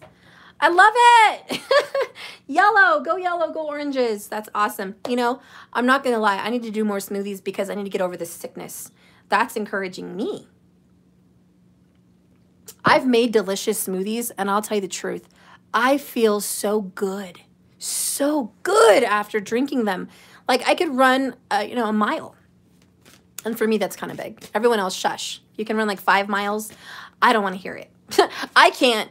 Running a mile for me is good. All right. It's good. But, you know, just drinking it is like I could just sprint. And, you know, the solar plexus chakra is a return to health and vitality. So you might be doing that, Tamika, returning to health and vitality. Okay. And obviously the yellow vegetables and fruit are very good for you. All the different colors of fruit and vegetables are good for you, just to mix them all together. Give me another card here for Tamika. Okay, so we have 7 of Wands. Who's been fighting you? A fire sign. Ace of Coins. A new beginning, a promise, never came through. Just a new beginning this year, didn't start. Oh, okay. So you had a whole new plan for 2021. Where the fuck did that plan go? You're like out the window. I had big plans for this year and kerplunk. Where did it go? Where did it go? Every time you want to start something, start a project, kerplunk, it's not working. Every time you want to go in a different direction, boop, that's not working either. You're very defensive. You feel people are against you. Constantly aggravating you, pushing you, triggering you. Why? And there's a tower behind you. So you've been through a few towers. And you're just like, why are you fighting me? What is your problem? Do you think I want any of this? No. King of Swords. Some cold-hearted people. You might be dealing with the King of Swords. You know, Aquarius, Gemini, Libra. This is very Aquarius or Libra. The next one here is a Knight of Wands. In and out fast. Oh my gosh. You get in a lot of arguments. I'm sorry, Tamika, but you get in a lot of arguments here. And you're like, why? I mean, this is bickering. This is consistent. This is someone always wanting to start a fight. Pick an argument. Pick a fight. Pick. Why? Are you... Okay. Okay. Now it's making some sense here with the yellow and the solar plexus. You know what? You need to center your aura, because sometimes when we're not centered in ourselves, we attract like static energy clinging to us. Bullshit. Sometimes you can be an empath. You can leave an argument with someone important to you. You could have a relationship with the King here of Swords. King of Air. A Gemini, Libra, Aquarius. But whoever that could be, a lover, mom, dad, you know, whoever. But you have this relationship with someone who's difficult. And it sticks to you like static. And your dress is just clinging to your legs and your butt, and you're like, get off me. But it clings to you because your aura is like, we're going to hang on to this previous argument. We're going to hang on to this issue. You didn't get over it. And then meanwhile, your aura is attracting other arguments, other reasons for you to be defensive. And these arguments aren't long-lived. They're kind of in and out. There has been a threat of divorce or separation. There's been a threat. And I don't know if it happened, but there's been a threat. Maybe you've had to give that threat. Maybe someone else had to give that threat, but someone gave a threat. I don't think that's what you want. Spirit, what do you see about the outcome of this? What is the outcome of this? Oh, so it's more you? Tell me, okay. Oh, girl, you need to work on communication.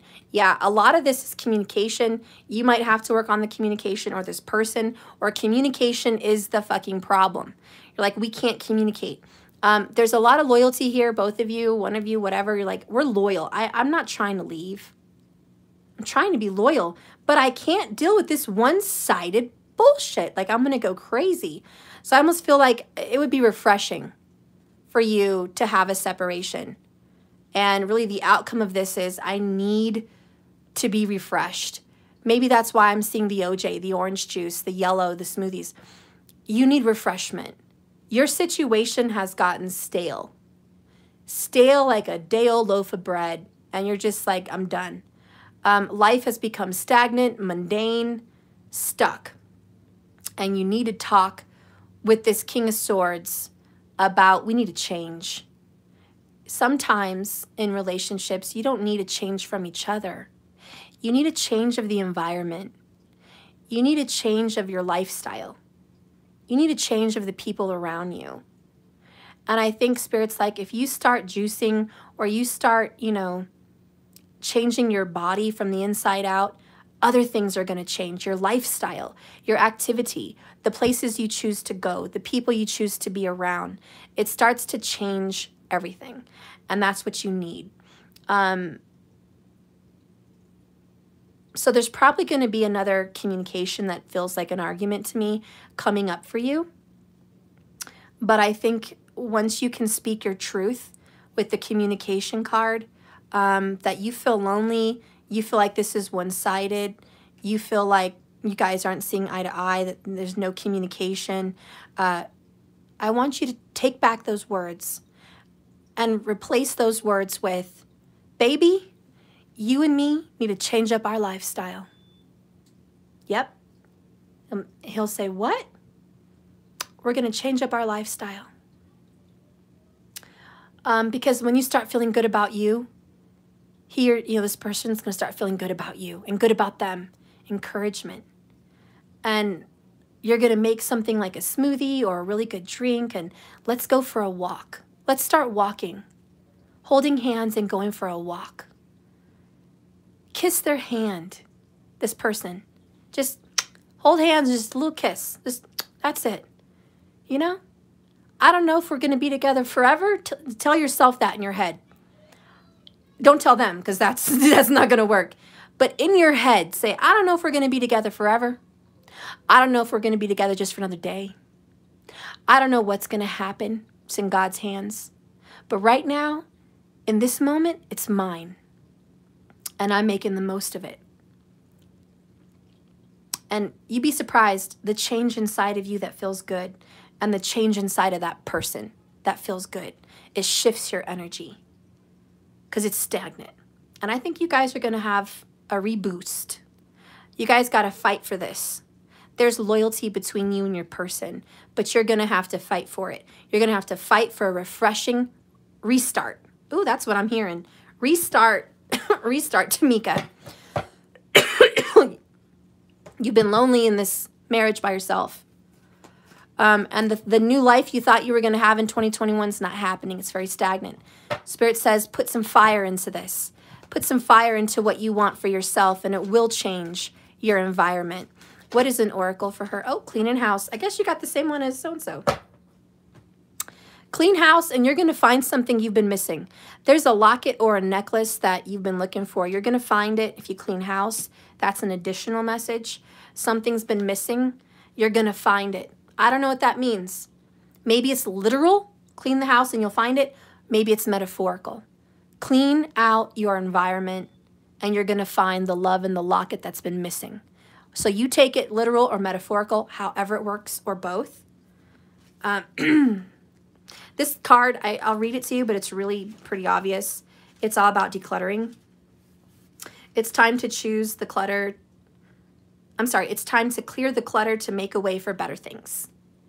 When you see the cleaning house card, it's time to declutter your life. Get rid of unwanted people and things and situations and cycles and habits. Release what you don't want anymore or need.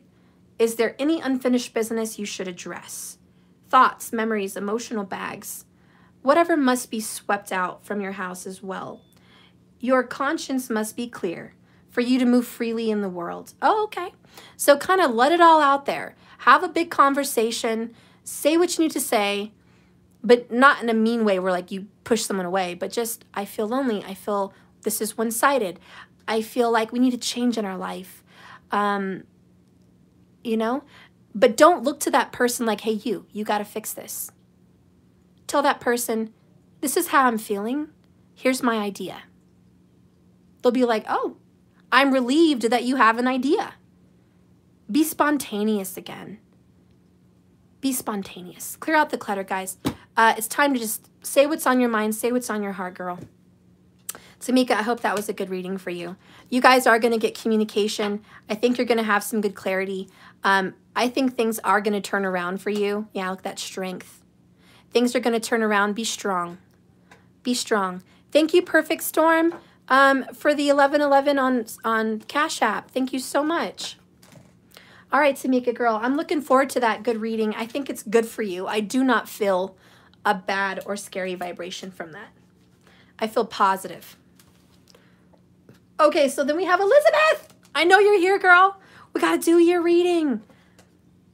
Tamika, Steph, you worked overtime today. Thank you for, I'm glad you're well again. Love you always. Thank you so much. Yeah, I am working overtime today. I'm doing good, though. I do feel good. I do feel good. I needed this. Well, it looks like I'm getting closer back to my old self doing these long-ass readings. It's like a 4-hour reading. But, you know, it's a lot of signs. It's 6 zodiac signs plus personals. It's going to be long, you know. But take what you want from these readings. All right, Elizabeth. So our question was, what? You're welcome to make it back to work, girlie. Love and light. Elizabeth, what is going to happen with the divorce, right? We're going to see what's going to happen, or do you want to know how he feels or what's going on? I'm not sure what to ask anymore or how to word it. Okay, I get it. I want to know for you, Elizabeth, how does he really feel about you, and where is this divorce situation going? Spirit, please guide and direct me now for Elizabeth. I want to know where this divorce situation is going. Queen of Swords. I also would like to know where this person's heart is. How does this person feel for Elizabeth? How does this person feel?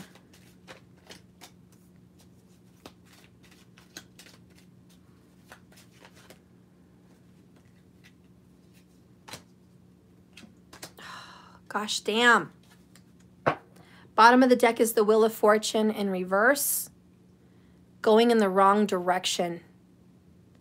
Oh, Elizabeth, okay, just hearing the word divorce hurts my heart so much. Girl, I can only imagine. I know how you feel. I know how you feel. The way your person feels that this is going in the wrong direction. He feels like your marriage is going in the wrong direction. He's an idiot, by the way.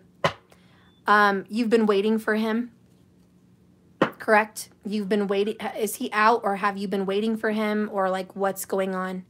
Because from my understanding, you've been waiting. Oops. Shoot. Put that there. Yes, you've been waiting. So you've been loyal and you've been waiting, and then this fucker does this to you. Unbelievable. Anyways. How he feels about you is, I know what you want to know right now. 10 of Cups, Cancer vibes, you know that's you. He loves you. You're his family. You're his comfort. You're his home. You're his happiness. Okay? But, Tower, that comes crashing down. And then comes manipulation. Knight of Swords. He's getting very bad advice, taking very bad actions from someone. Air sign, Gemini, Libra, Aquarius, could be. This person is reversed. They're a liar and they're a shithead. Excuse my French. But they are. How he feels about you. He lies to you. He does. He hurts you. He's lost. He's in the wrong direction. His feelings for you are crashing down, and he doesn't know why. He does not know why. He doesn't have the answers. That's definitely how he feels about you. Elizabeth, yes, we had a beautiful family visit for 4 days last month, and then this out of nowhere. I'm going to get to what the fuck happened. I want to answer that question too. But yeah, so his feelings for you are crashing down. There's manipulation. But where this is going doesn't look very good either, girl. And I don't want to scare you. But Queen of Swords is a divorced queen. She's Gemini. She's hurt. Her pride has been hurt. Okay. She can't, you know, she's smart. She's wise. But she's been hurt in the heart. She's been through some serious pain. That's not good for an outcome card, Queen of Swords. It could also just be a lawyer situation, you know, legals. He's listening to someone. I'm a Gemini and Sun Vedic. Yeah, he's listening to someone shitty. Then we have the 10 of coins in reverse. Where this is headed is emptying the financials. It could be a lawyer, yeah, emptying your money. It costs money to get a divorce, number one. It's not free. And he's a Capricorn in Vedic. There you go. Look at that. Yeah. So it's going to cost money. It's going to deplete. It's going to drain. 10 of Pentacles in reverse is like the ending of a family line, a home. You know what 10 of Pentacles looks like. The grandpa, the mom, the dad, the kids, the home, the money, the security. It's in reverse for an outcome position. And then we have 6 of Swords in reverse, which is no resolution. Not going from difficult waters to calmer waters, but more calmer waters to difficult waters. Leaving the good times for bad times as an outcome of this situation. So you're headed for the storm. And I know you're hurting and this is crazy and we're gonna get to the bottom of this, don't worry. But that is the situation, as fucking heartbreaking and idiotic as this fool really is. I'm going to ask why, because I think you deserve to know why. Why did this person have a change?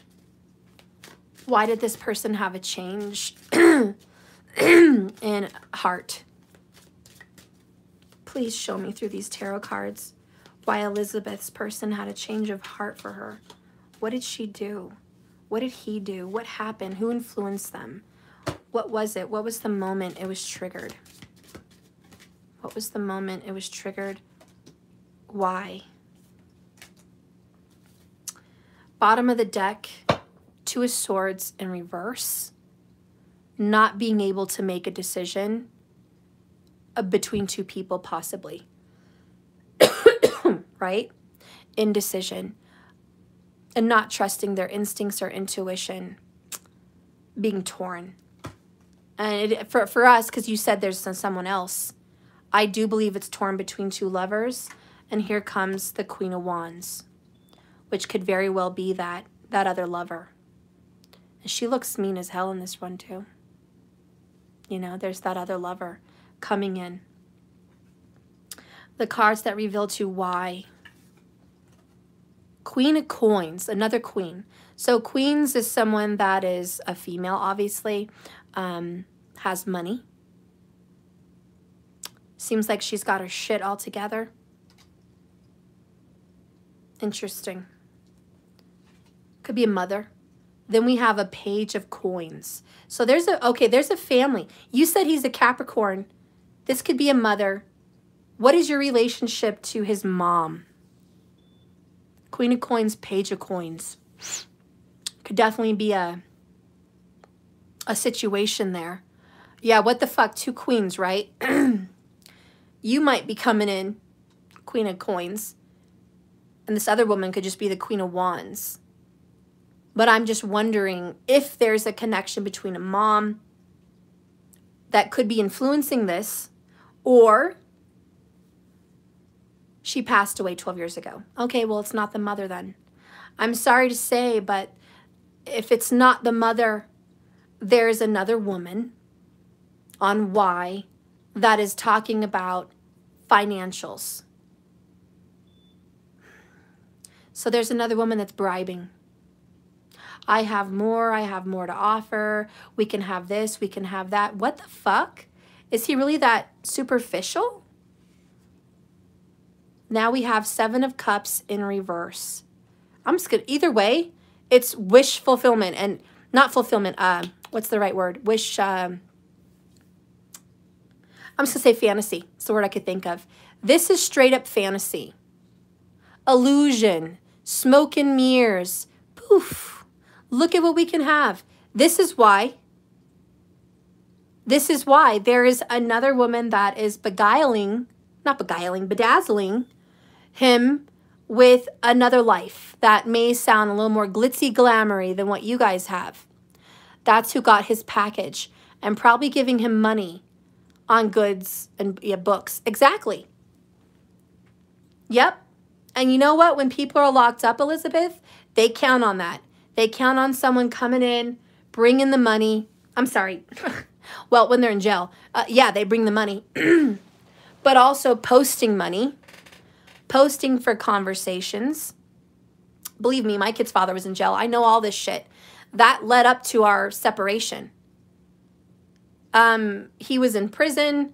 He was calling me and the kids. Well, you know, we would answer the phone, accept the collect calls. Then I got onto the new system back then, which was you have to like pay for a certain amount of calls. Then they can call and it can go through. It was weird. And then I found out there was another woman. How they got married, I don't know. But they did. They got married. I don't know if it was in jail or just fresh out of jail or like what the fuck happened. But it was crazy. And she was paying for his commissary, his books, you know, putting money on there. She was accepting all the calls. And guys, jail calls are not cheap. You're going to spend 60 bucks, you know, for a few conversations. A few good, you know, because it's like 15 minutes or less per call. And it's expensive as hell. Don't you think for 1 second jails aren't making money on their calls? They're making a lot of money. So when you have another woman coming in paying, you can become so desperate in jail. So desperate to have different food. So desperate to have phone calls that you can almost say or do anything. So what, he's leaving me that for he's been doing all I can for someone that's giving additional money. You know what? I think he's confused because over here this Knight of Swords is in reverse. He is confused. And then he's got feelings crashing down. Tower moment, destroying the 10 of Cups that you guys have. Because Elizabeth, you guys have a 10 of Cups. That's beautiful. And then here comes this why, this bitch, this Queen of Pentacles, Page of Pentacles, talking to him, communicating to him, giving him money, giving him hopes and dreams and whatever with these 7 of Cups fantasies. And what happens in the end? Queen of Swords, loss of money, no resolution. I hope that doesn't happen. I hope that doesn't happen. But for some reason, he's been torn between the both of you. And sometimes these bitches, excuse my French, but yeah, these fucking tramps. And you guys are like sick and tired of me talking about Chris Watts and the whole situation. But yeah, I've been reading into it a lot lately and I'm done. I'm done reading into it. But that freaking tramp was it just, oh my God. He even said, if it wasn't for her, I would still be with my family. They'd still be alive. He was just waiting for some mistress to pop up. Waiting. And she did. She sure did. And she freaking used whatever she could to bedazzle him to go her direction. And the same with this person, Elizabeth. This is a tramp that is probably older than you. Okay, no offense, but she's a tramp that is older than you and probably has a little bit more of her shit together for whatever reason. She's been giving him money for sure, for sure. And giving him some fantasy about what his life could be when he gets out. I wonder who it is. He just changed his profile pic on Instagram. Yeah, I would look into it. I would totally look into it. It's an older person. Okay, I'm hearing the number 37. Is that older than you or younger than you? I don't know, but I saw the number 37. I don't know. How old are you, Elizabeth? Is that older than you or younger than you? I don't know.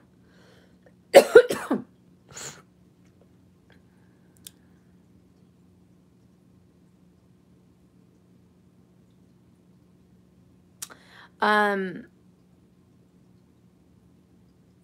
50757, huh? Well, I don't know. I don't know. This person,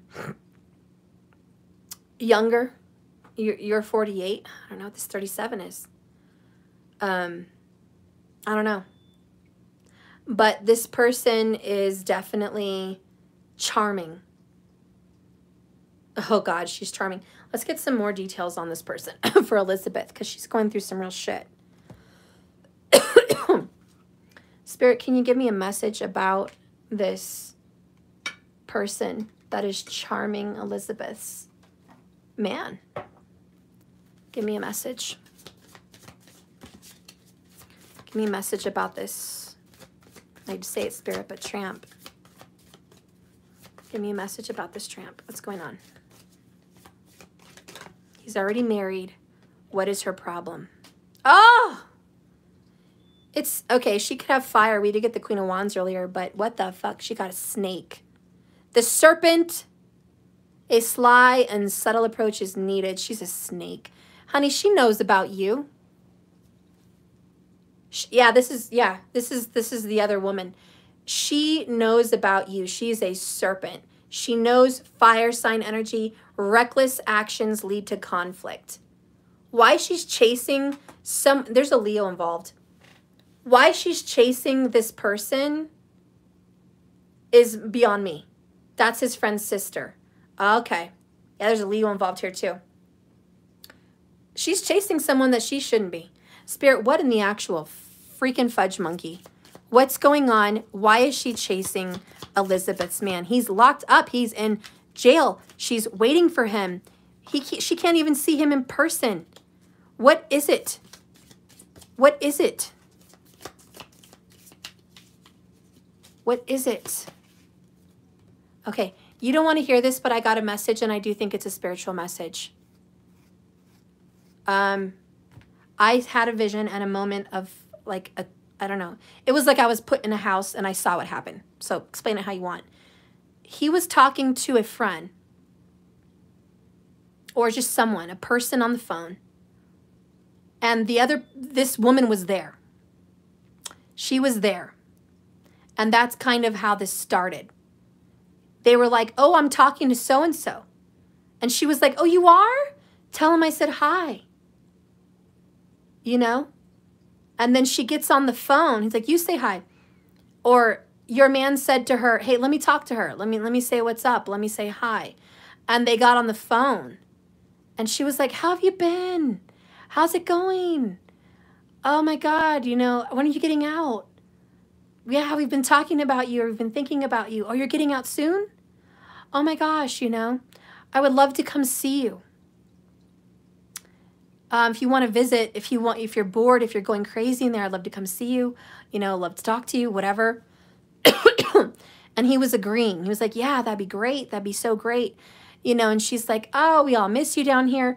We're going to put some money, you know, on your books, give you something, and, you know, we'll come visit you or whatever. That's just a vision I got. It's just like a moment in time. And because he is who he is and the situation that he's in, he was flattered. And I think she's desperate for love. And I think she saw that he was a good family person. And I think she wanted that. And I think that she had been cheated on. She had unfaithful people in the past. And it sure is nice to have someone locked up because they can be faithful. Elizabeth, yes, very possible. He'd been saying he's getting out soon and reconnecting with his old friends. Yeah, I think that's what happened. I think he reconnected with this person that was there while he was on the phone with another person. I do think she's visited him. I do think she brings money there. I think they talk. You can't say anything sexual on the phone when someone's in prison or they're going to shut the phone off. You know? You have to, like, speak in code. But you can say loving things. You can say, I miss you, I care about you, I want to do this to you. They're not going to shut it off then. Elizabeth, but he's not getting out for 6 more years. He could get out sooner. He could. I mean, I know there's a time limit, but it's possible. She can't visit him due to COVID restrictions, at least not yet. It's possible they visited a couple years ago. I don't feel like this person is very new. I don't think he could have just met this new person out of nowhere while he's locked up. I don't think he met someone out of nowhere. I'm the only one that can visit right now. Yeah, I don't think he met this person out of nowhere. I think he's known her in the past. She remembered him. This could be an ex. This could be just someone he was into back in the day. But this is a past person. I do feel that way. And yeah, it's an older person. It's a past person. She's throwing a bunch of fantasies. They're living a fantasy world. Maybe he thinks you want to be free of him. Well, I'm going to ask that. But you know what this Tower is? It's over. Separation, divorce. 10 of Cups, yeah, you make me happy and I love you, but it's over. Knight of Swords is manipulation, lies, deception, and deceit. He's being mean also. This is cruel, mean behavior. And then seeing what's going to happen after that is crazy. Why this is happening, the serpent, the snake came involved. Money is involved for sure. Queen of Pentacles. I mean, this is someone that's like comfort. Yes, he's been very cruel. Yeah, this is cruel. So, yeah, there's manipulation here, and there is another woman here, period. So it's not that he wants to rid Elizabeth of this person. There is someone involved.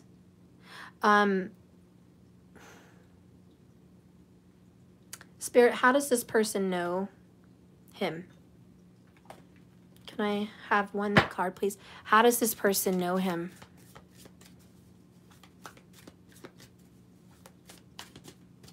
How does this person know him?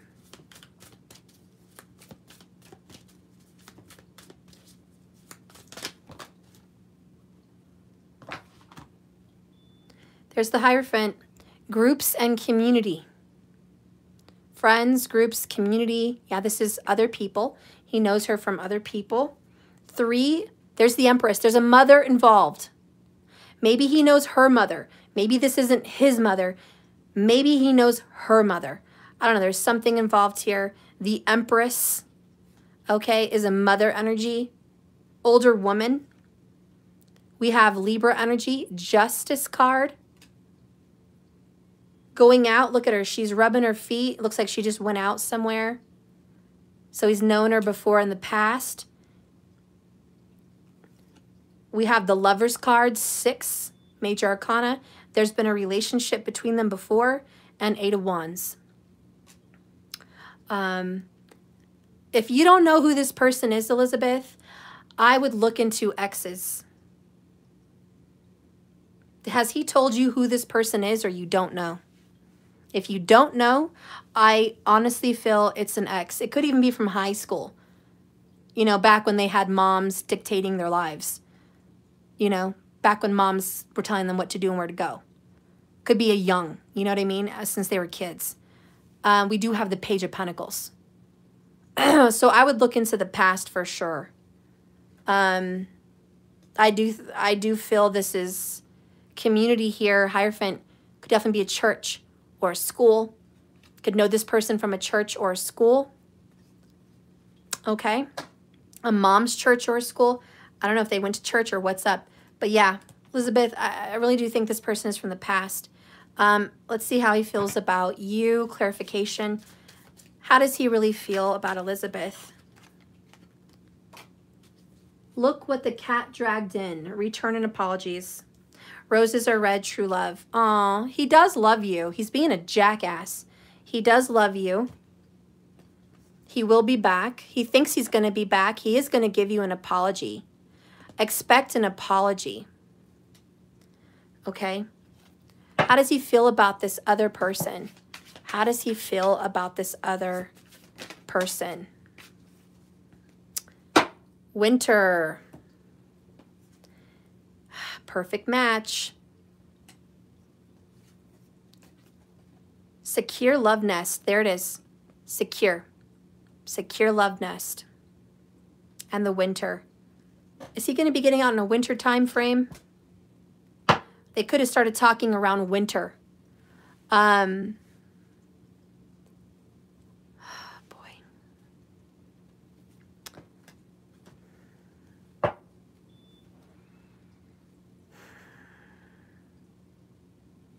Tell me about this divorce that's in action. It could be rosy. We have roses or red. True love. Could be a rose confirmation of some sort. Show me the divorce energy here for Elizabeth. Spirit, please give her the truth. Give her the truth. What's up? Rose-colored glasses. He's stupid. He is seeing behind rose-colored glasses. Take off the rose-colored glasses. He's making a very big mistake. I can't believe he already set the divorce in motion. Unbelievable. Spirit, why did he set this divorce in motion? Why did he set it so quickly? Everything was fine. Why?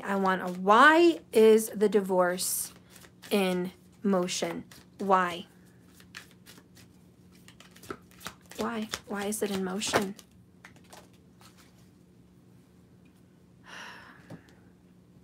So we have the World card. It's over. It's a cycle that needs to end. How did he put in motion? He had no money. Sometimes you can just file for legal separation. And I don't think that's a lot of money. She might have paid for it. She might have paid the money. Here, I'll give you, I think, $20, $50 to pay for the separation. And he may be a dumbass that think, oh yeah, we're in motion. Once you file for separation, then comes the divorce papers, and then comes the other stuff.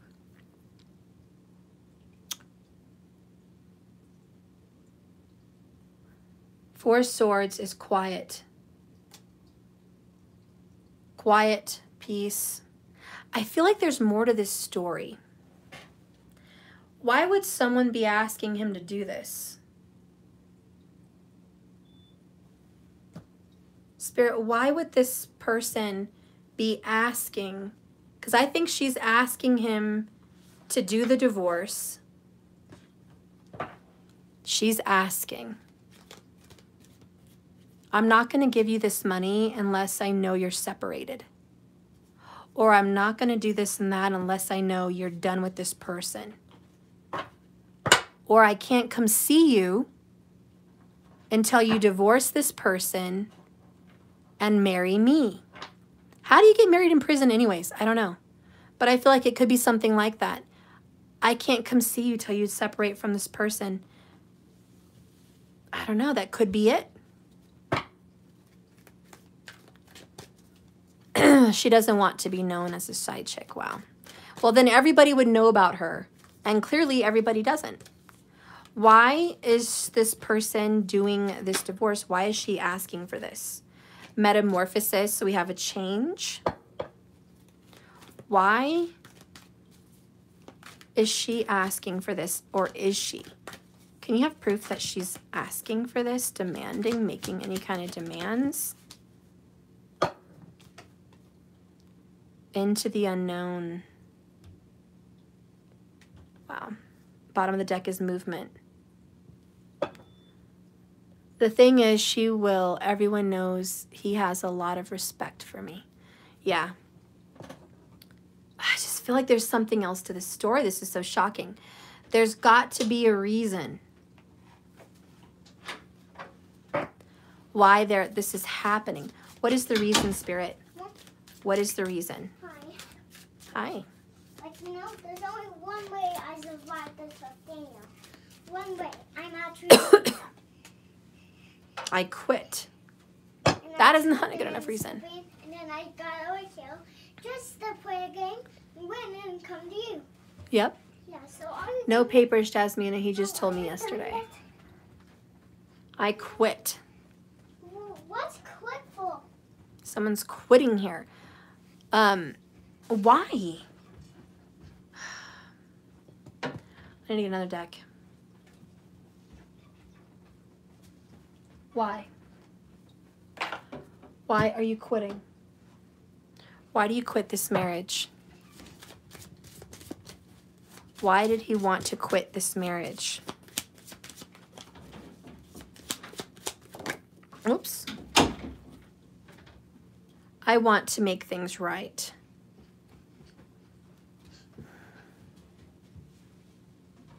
There's one of two scenarios that I'm feeling here. Sorry for the annoyingness. The one scenario is trust your instinct, Elizabeth. If you feel like this person is trying to leave you so you can have a happier life, trust it. And who he may be talking to could literally be a lawyer, not another woman, but an advisor, a counselor, a pastor, you know, in the jail, or a lawyer. So if that's your instinct to, I'm almost done. If that's your instinct telling you, you know, it's just that, then believe it's just that. If you feel in your gut that it is another woman,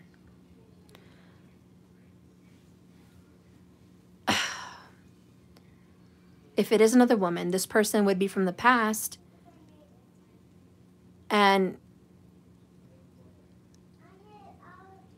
he wants to just release you because he feels no good. And he's going through a change. Okay? People get really weird in jail and weird places. Don't, please. Don't. So there's just, I want to make things right. Why does he feel like it's right? Stop it. Why does he feel like it's right to get a divorce? Stop. This is a very, we're going to have to get more into like a really deep person, Elizabeth, if we can. Okay? We're going to have to figure out a lot more in depth. This is a lot for this little moment. But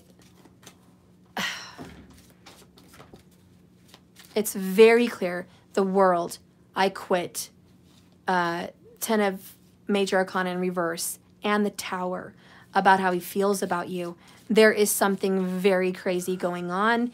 It's not just, in my opinion, I want to save you from me. Because that's not what's coming out in the cards.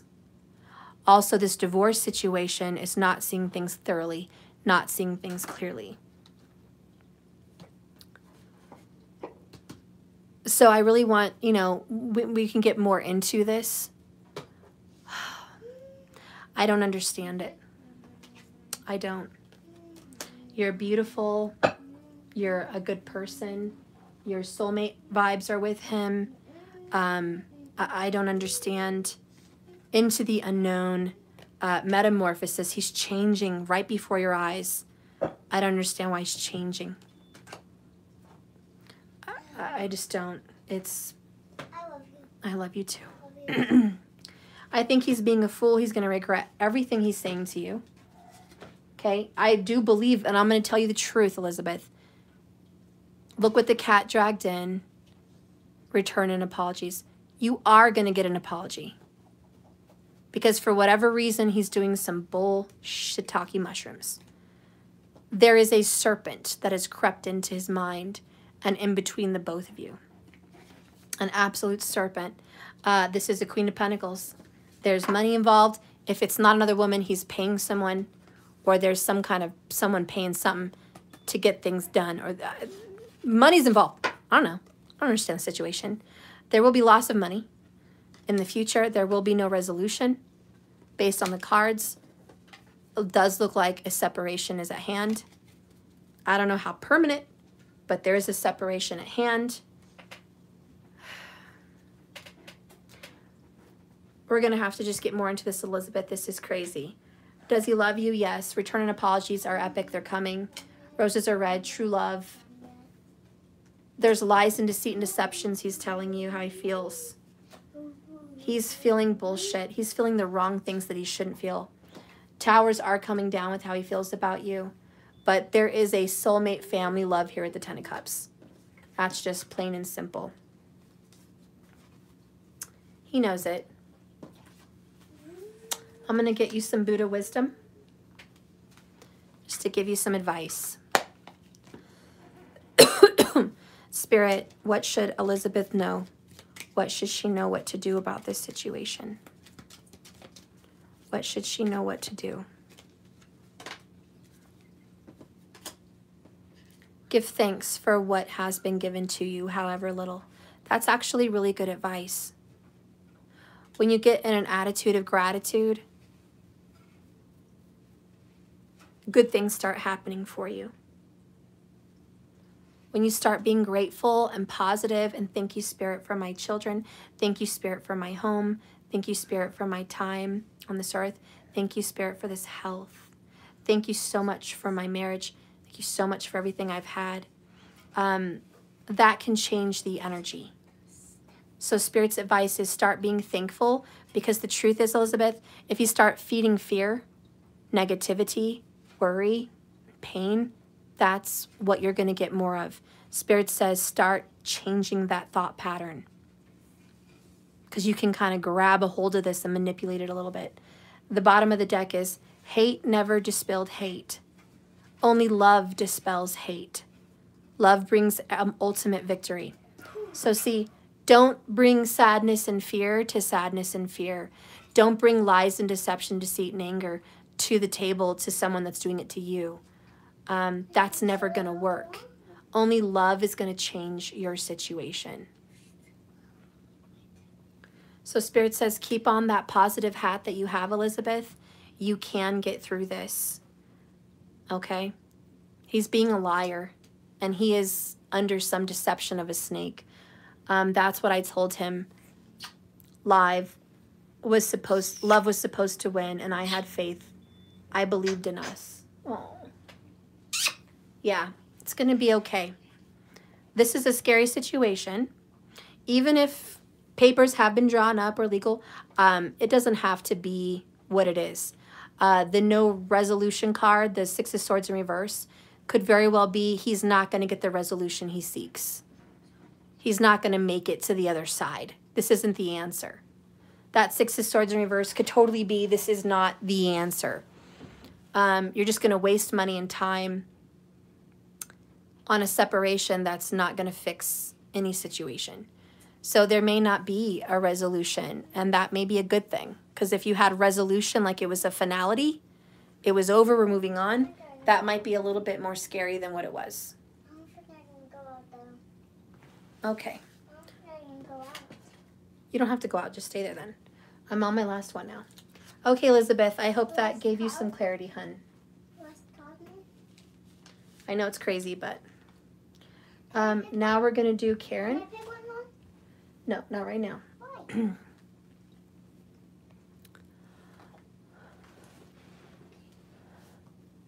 I will put it in God's hands. Yeah, and stay positive. The advice is to manifest good things. Love will overcome evil was that card, you know. Love dispels evil, okay? So, yeah, there's something wrong here, but it's going to be okay. Just keep your distance, keep your positivity, and it's going to be all right. I think love overcomes all evil. All right, Spirit, please guide and direct me now for Karen. I would like to know what's going on. Karen, I still believe love will win. It always does, girl. It always does. Karen, do you have any questions, my love? I do. For Karen. Who's Karen? Karen's a friend I have on here.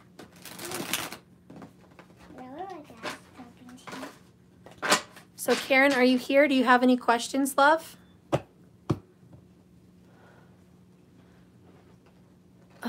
So, Karen, okay. If Karen's not here, maybe I'll just wait till I get in here in part 2. Part 2? Part 2 later. Part 2, I guess. All right, well, I'll be back on part 2, and I'll do Karen there because she's not here. I love you guys. It's been 363 minutes.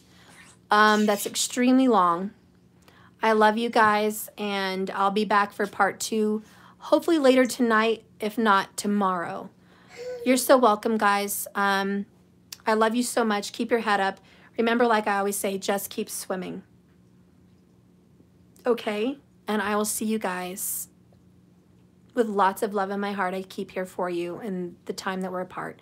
Elizabeth, my heart goes out to you. I'm here for you if you need me. I love you so much. It's going to be okay. Love wins. I love you guys. Bye.